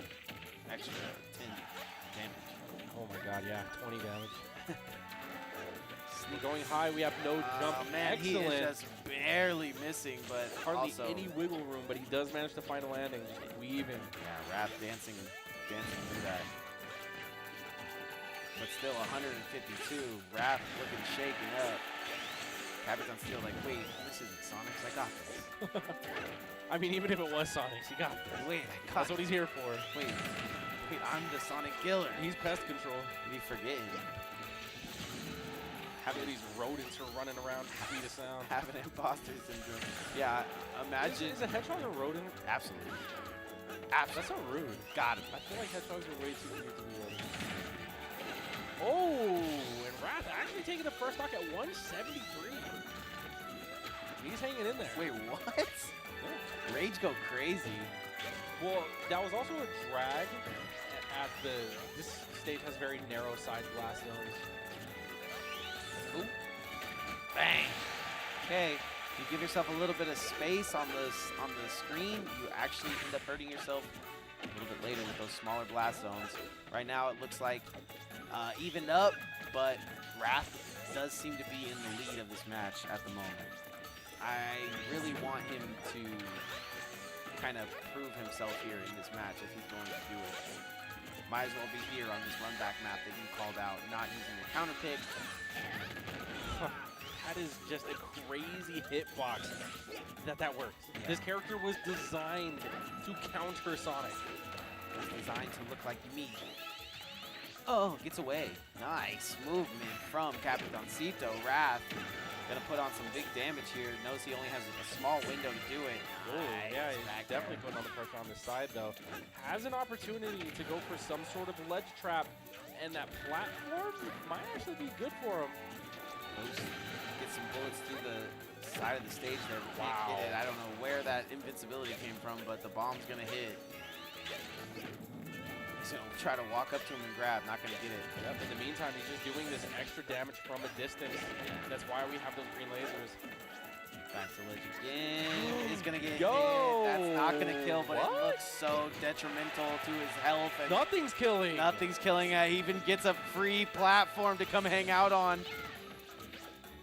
The plot armor thickening. Oh, that's what does it. Out of all the kill moves, that's what does it. Thought the plot armor was looking invincible for Capitancito, but just as I say that, Wrath takes his stock. Ooh, what's the choice? Tries to go for the read, thinking Wrath would jump into it, but Wrath doing the right thing, he's playing patient. Oh my God. He does end up jumping. I can't imagine doing the spin dash and then getting just greened into it, and you're just standing there. You're like, wait, what? Ooh, this is a lot of pressure. This is a ton of pressure from Wrath. Yeah, Wrath. Oh my God. Feel his wrath. He's very upset right now. You can tell. And that's gonna be a 2. Oh, imagine. It was looking kind of close. Yo, he's forced to up B. He upsetty. Upsetty spaghetti. Yeah, this is around those percents where the drag to the forward air can kill. 113, he's gonna get the tech of the edge, gonna go grab that ledge again, rolls in, gets called out. Everything's covered by Wrath. I'm there. Yeah, just don't jump. Capitancito doing the right thing. Nice. Doing some damage. Didn't jump, lifted him up. Oh, the drag. Down. He actually doesn't get dragged down there. Oh, he has to use that uppy. He's falling for free, but he whips a grab. Unfortunate. Talked about earlier, you do a little move. Spinning around. Bro is dashing. This is the FD portion too. We have the ledge setups going in. Bomb's gonna hurt, but he gets back to center stage for free. Yep, smart stuff from Wrath. Oh! It's up. Wow. It's in one more game. No and we way. could be looking at a reset No, Wrath says run it back again. Wrath having flashbacks of Knockdown, what, 101? I think it was 101. I think it was 101. I'm just going to roll with that for now. Back to Town and City we go because the run back is in call from Sonic. You were saying how this is a little bit too much room to give Capitancito to work. The FD portion is helping Capitancito. I'm guessing it's only because he has these 3 games to play with that Wrath is feeling so strong about just going back to this level. I mean, I respect the determination, but there's a lot of factors working for Capitancito. There's a reason why he counterpicked it. But he has these games to work with. These have been pretty close games, at least down to the 1 stop. At least that one was close. That was extremely close. Yeah. The one before it was pretty dominant from Capitancito, but you know, this one could tell a different story. Yeah, that could get us to our first game 5, not our possible, not our last. One thing we saw very different from Capitancito that we hadn't been seeing a lot was more usage of the up smash. He was put in situations like that where it just wins. It wins the game. I win. Click, win. The fact that it reaches too is what's most surprising about it. It reaches, it scoops, it sends you straight into the air. Oh my God! It kills. It's really not a bad option. Honestly, he just got it. Yo, that was sick. Mixed on it. Look. That was tight. Now he's got 100 on the board though on this Sonic. So Wrath looking to send his opponent to the depths, but he's getting mixed up right now, honestly. A little bit of green coming out. Green team gets to punt it. And that's something that we have been seeing more from Capitancito as well, as more confidence in his grab game. I mean, that's a death. Wow. That is a death, sir. Bro put all 6 bullets in the shotgun and shot him at the same time. That's kind of what that is. It's like kind of like a fan the hammer, but all at once. Literally. Okay, the jabs come out, but they're not enough for Wrath. It looks like Capitancito is going to be solidifying his true game finals right now. We're starting to see rare Wrath air dodges. But here's the switch up. When we go when we go to a different map, is Capitancito going to be ready to schmoove on somewhere else? Dude, Capitancito is just exerting so much dominance on this map. Wrath has got to be having fun playing Capitancito right now. Doesn't get the punish on the up B. And now we're back to the FD portion of the stage. I'm surprised that wasn't spot dodge. Oh! I was going to say Wrath is lucky to be alive after that, but he died anyway. But he died immediately after that. All right, and then our true grand final start. All right, so maybe let's think a little bit more in depth about our bans. Yes, that's very important. And going straight to PS2. 0 for 3 on Town. Yeah, and I think that is the only difference that we saw. If we start there, I'm just done. Right when we went to Town and City and Wrath kept saying run it back, he looks like he's checked. He looks like he's over it. Okay, also, that's a reset. So Wrath now facing loser's bracket. This is it. This is grand final set 2. So the winner of this 3 out of 5 wins the whole tournament. And right now, Wrath is off to a momentous start. True. Yeah, I was saying you take a couple of these things away from Capitancito and maybe he's not used to it so far. Agreed. He takes 100 damage at the opening start of this PS2. Gotta be thinking, oh man, I wish we were back in Kansas right now. Wish we were back in Dominican Republic right now. Grab him. Oh. All right, things not going Capitancito's way. Can he, Carlito's way? Can he get it to go? Man, Wrath was all over Capitancito that first stop. He's not letting him that was quick too. It's less than a minute already and Capitancito down. Capitancito's like, when does this one change to the FD? What time? Like 6-5? Oh my God! And these platforms that Wrath is just getting so many combo extensions off of. It's amazing what a change of scenery can do for you. Literally. For your whole game plan. And I mean, it might have just been the fact that Wrath knew that he had some games to play with, but he was like, look, let me try to beat him on one of these. On his counter pick, might as well get some info while I'm here. And it makes me wonder right now, he looks like good on it this map. It makes me wonder what the bans are. Yeah, that has him thinking that way. Or if they changed it all, because I'd be very surprised to see if we see Wrath go up 1-0 and then we go back to town. Yeah, that's what I was thinking. What if that is the plan? As Capitancito at least drops one stock off the board. I mean, statistically, I don't think that's smart. But you know what? I almost if, think it's if the man got that dog in him, then let him go. Wait, is it legal because it's in a different set? Yeah, yeah. This is a reset. All the rules apply of a brand new set. They can go right back unless it's banned. You also can't go to the same stage that you won on. So that's modified DSR. But like, does that work when the set's over? Yeah, all that resets. This is a brand new set. Perfect. All right. Well, I think this is very smart for them to switch. I think Capitancito definitely needs to look for something different here. Doesn't let him land. Oh no. Nice little grab. And both just those like that, shots. Capitancito. Oh, but he techs! Wow, I can't believe he teched that. And I'm glad that Wrath didn't let the heat of the moment get to him. Right, doing spaghetti over there. Yeah, because a lot of people are like, I just lived. Let me do something really quick. Let me do something insane. Yeah, but Wrath played it cool, played it patient. Oh, gets that bomb to go. Double bomb Tekaruni. Coyote. Double bomb Boomeroomy. We are last stock of peace. On our first set, switched over here to PS2, and now it's time. The winner should definitely win this right now.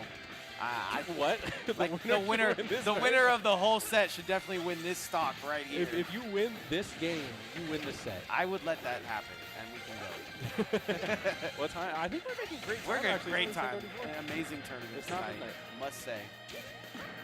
Only one Sonic and bracket. Have too much fun. Love. We should have a max occupants. Only 2 Sonics. Yeah. Per tournament. Yeah. Worst that can happen is you guys go 1 and 2. No, we did have Water Tiger here, so I mean, technically we did reach that time. All right, we're capped. Boom. Excellent.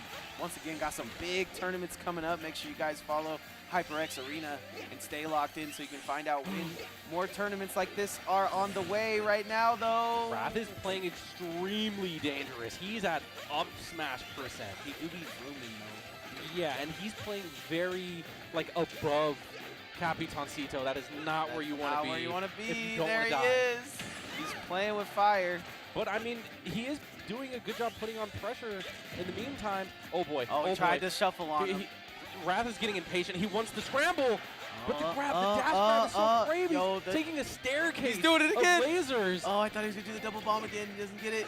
And he gets hit by the spring. They reset in the middle. And then Wrath is just using these platforms, the verticality of PS2 to kind of feel his way around the map here. He gets past his shield. He rolls through it. Hearts are pounding. Hearts are zooming. Zoomers are zooming.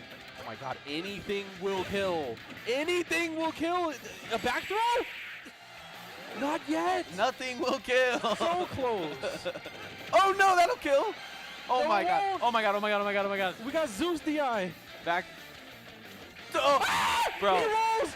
Wrath waits for it. He gets the game. way. Okay. Bro, Where are we going though? that's the thing. He needs to switch it up. If he runs it back, he's just not doing justice to himself. He's doing exactly what Wrath did to him. I would hit the run it back. They're definitely talking about it. When you're in Grand Final set 2, it's not about pride. It's about I need a win. Yeah. I need a max win. Where do I go? Looks like he's going back to PS2. We're running about okay, so probably Town was That at the was bands. that was close enough. It just wasn't an advantage for Capitancito. That game was close enough to, you know, say, oh, I could just run it back. But it wasn't clearly a good game for Capitancito. Yeah, it was an uphill battle. Yeah. But I mean, he fought his way uphill the whole time. So, you know, with a little bit of adjustments, let's see if he could, you know, make the playing field more even here. Yeah, more because he level. did give up 100 damage off the rip of that one. So see if he can start a little better here and end a little better here. If you're just joining us, you're late. True Grand Finals coming up right now. True Grand Finals. Back throw. So what is like the Grand Final set before this called? If it's Just Grand. Just Grand. Gotcha. Rolling. Oh, that gets past Yeah, them. Wrath All is the bombs. a mobility king right now. Yeah, he's feeling it. Ooh, gets the grab, gets the shuffle, gets the throw, back onto the ledge. misses dash attack. Why are you trying to grab me when I'm dashing? Yep. Cabinacito's definitely feeling the pressure though. The rolls are out. Ooh, okay. Actually gets the jump. Still looking for it too. Rap's gonna go high, but Cabinacito is saying, no, you need to be on the left side of the stage. That's where I want That's you. where I want you. That's where I'm gonna keep you. Now I have my setup. That's where you're gonna What is he go. covering? Again, Wrath choosing to get hit. Oh, he tries to go by high the there. He vines. finally gets to the center of the stage, lands directly into the Pokeball, and now he's safe. Wrath with some wrath of his own coming the way of Capitancito right now. Nice shot. Yep. Laser here, laser there. Dual hit lasers. They're adding up. Oh, shield looking baby. Oh, yeah, it is. He's double rolling. Baby shield. It's the up tilt. And right there, that was a mark of a great awareness from Cabinacito. He saw the panic in Wrath, ran up and up tilted. He knew that was going to work. He's like, you're not going to shield this one. Yeah, Cabinacito taking the first off. A little bit missed This space is already there. looking different from the first set, or first game rather, of this set. Now he just needs to focus. If he can focus on the... Oh, There he goes. That's what Wrath is known for, but it's not. Wait, No. 154. No rage. 159. Gonna kick him into the next year? No. Option to down throw. Immediate up B there. 170. Oh, ow. He does end up losing that stock.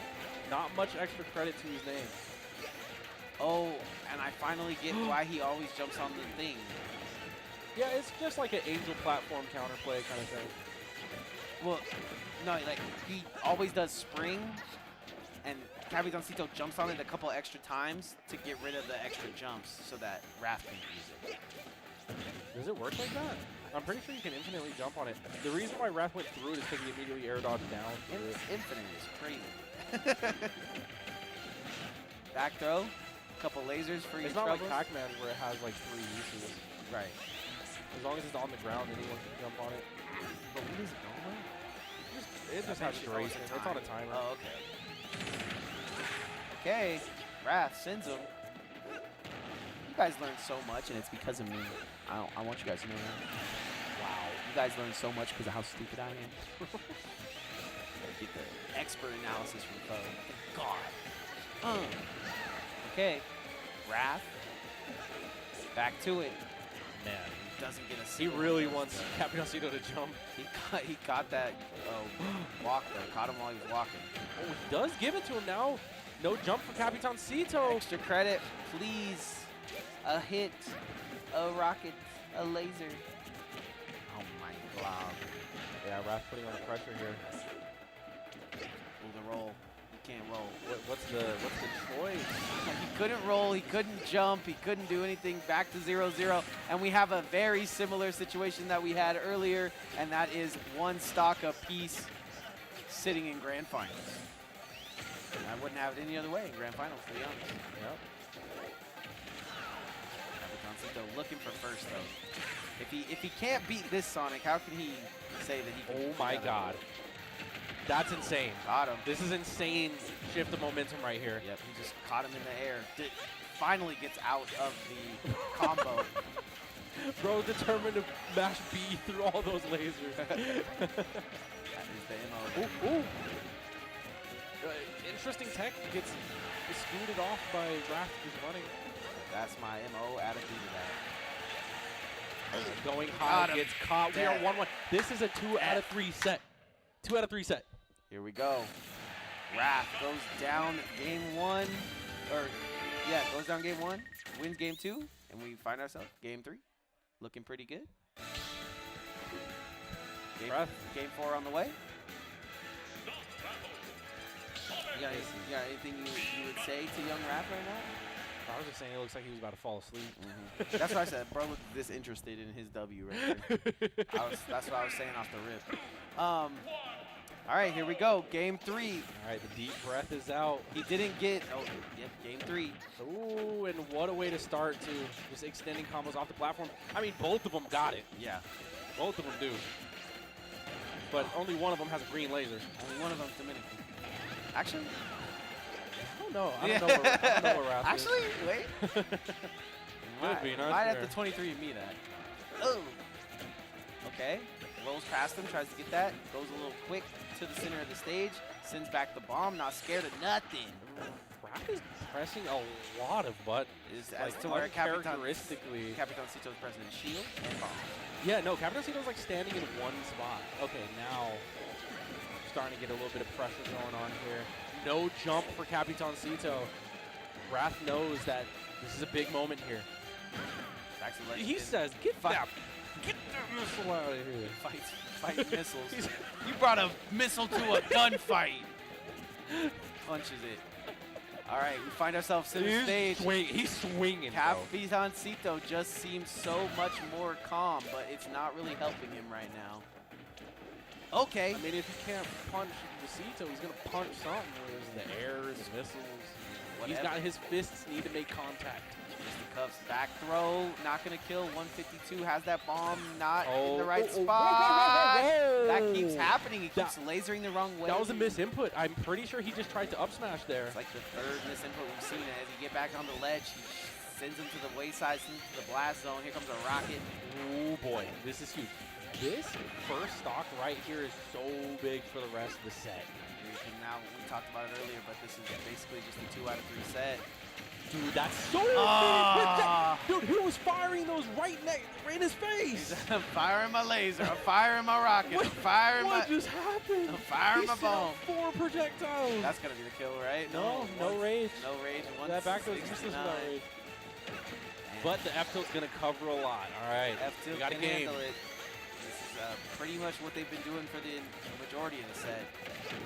All right, here we go. Extending off the platform. Paper rock. That's what the Sonic mains look for. Now we're still extending. Huge aerials.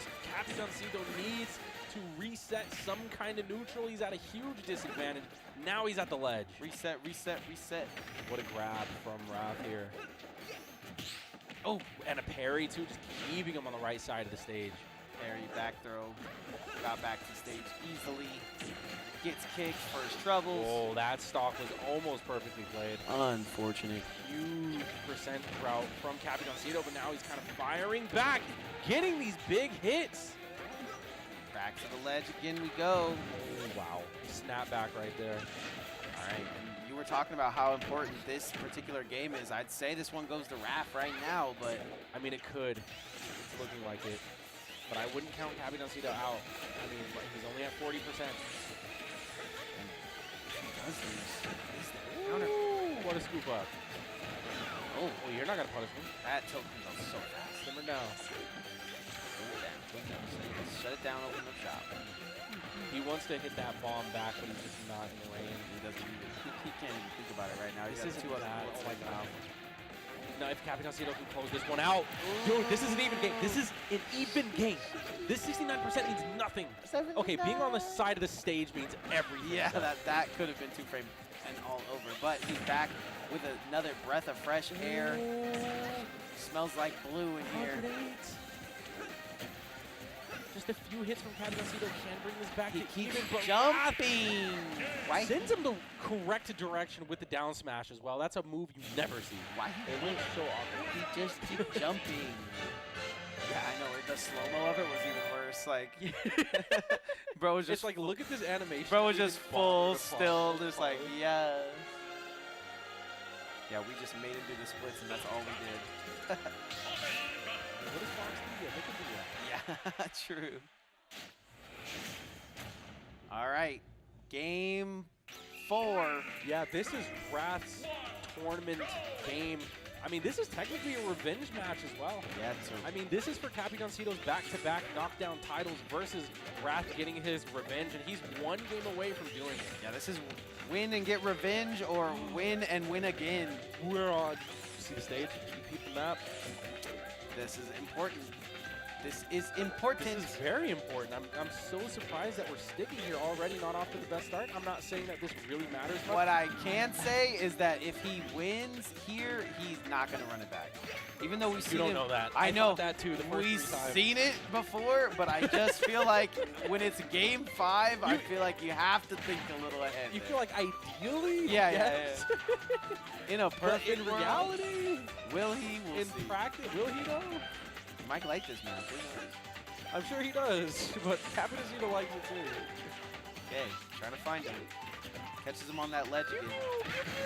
Ow! Out of there. And you can see Yeah. Yeah. You seen it? Sometimes you just got to take a breather. It's like I just worked so hard to stay on ledge and then did it. Took a bunch of damage That is doing it. so disgusting. Nair to dash attack is true. Nair puts you in so much hit stun, and he gets a few lasers on top of it. Now he's juggling. Welcome to the circus. I say you start playing me gunner and then just make it a nest. Never. One mid-tier is enough for me. That's fair. All right, lands right I think next. Cuphead is a dope True. I had to also, and you know. I had to face a Cuphead on mine, and I was like, wait. Did you see the Bomberman one? That looks like legit. A lot of them are really sick. I thought they were modded in, but it's like, well, that's official. I know. It's the meme. The way that the Cuphead looks, I'm like, oh, that's just that can't be a meme.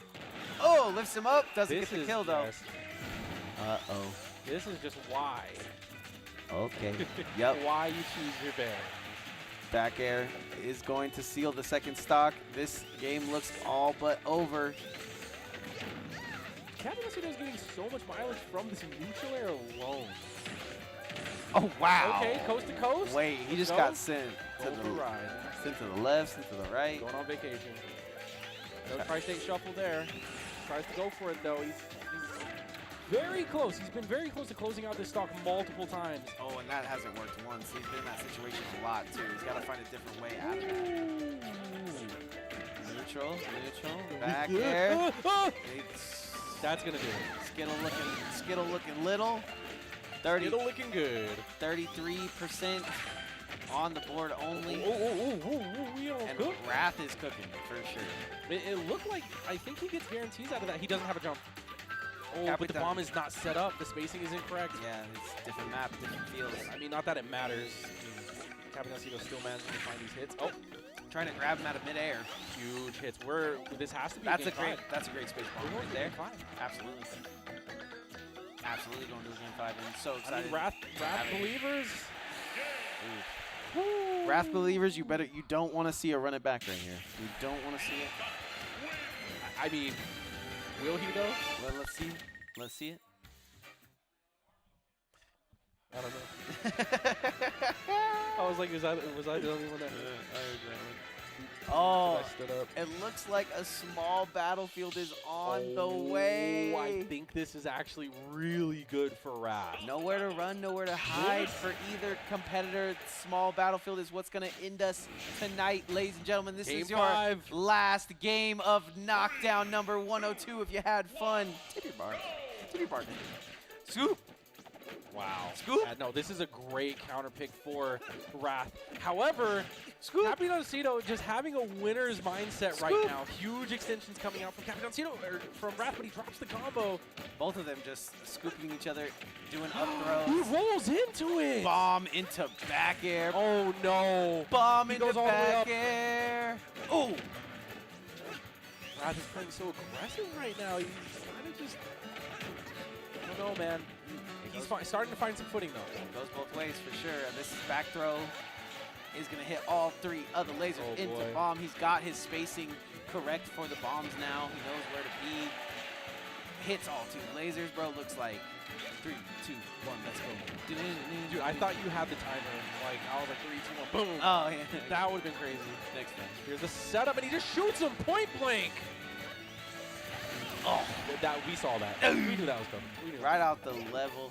Capitano taking the first stock. This is a momentous start, and just based off the statistics, I think whoever takes the first stock is usually the victor of the matches here, especially when you're getting like this. He's out of there. He catches the platform, though. He's just like, nah, I'm not going to get hit by that. The ref was like, actually, I'm on the platform. Oh, my God. No take-backs. Capitano has entered Zen mode. Yes, here he is. His time itself has slowed down. He's vibing.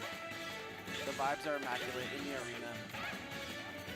Once again, Capitano will be trying to get this win for his second back-to-back titles here. And he's done it before in the past, but I know this one means more because he's coming off the bank. Oh, no. That's going to punish as well. They're tied up in percents now. A full stock ahead is Capitano. If I'm Wrath right here, I'm punching the monitors. or just kicking the Capitancito. I mean, that'll either way. work. That'll work. That'll work better.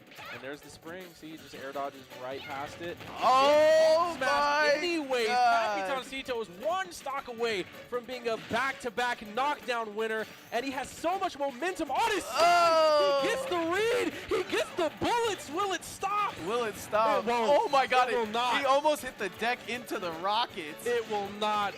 Okay, here Ryan we go. has to fight for his life. Yeah. Big fight. He has to combo like he's never comboed before.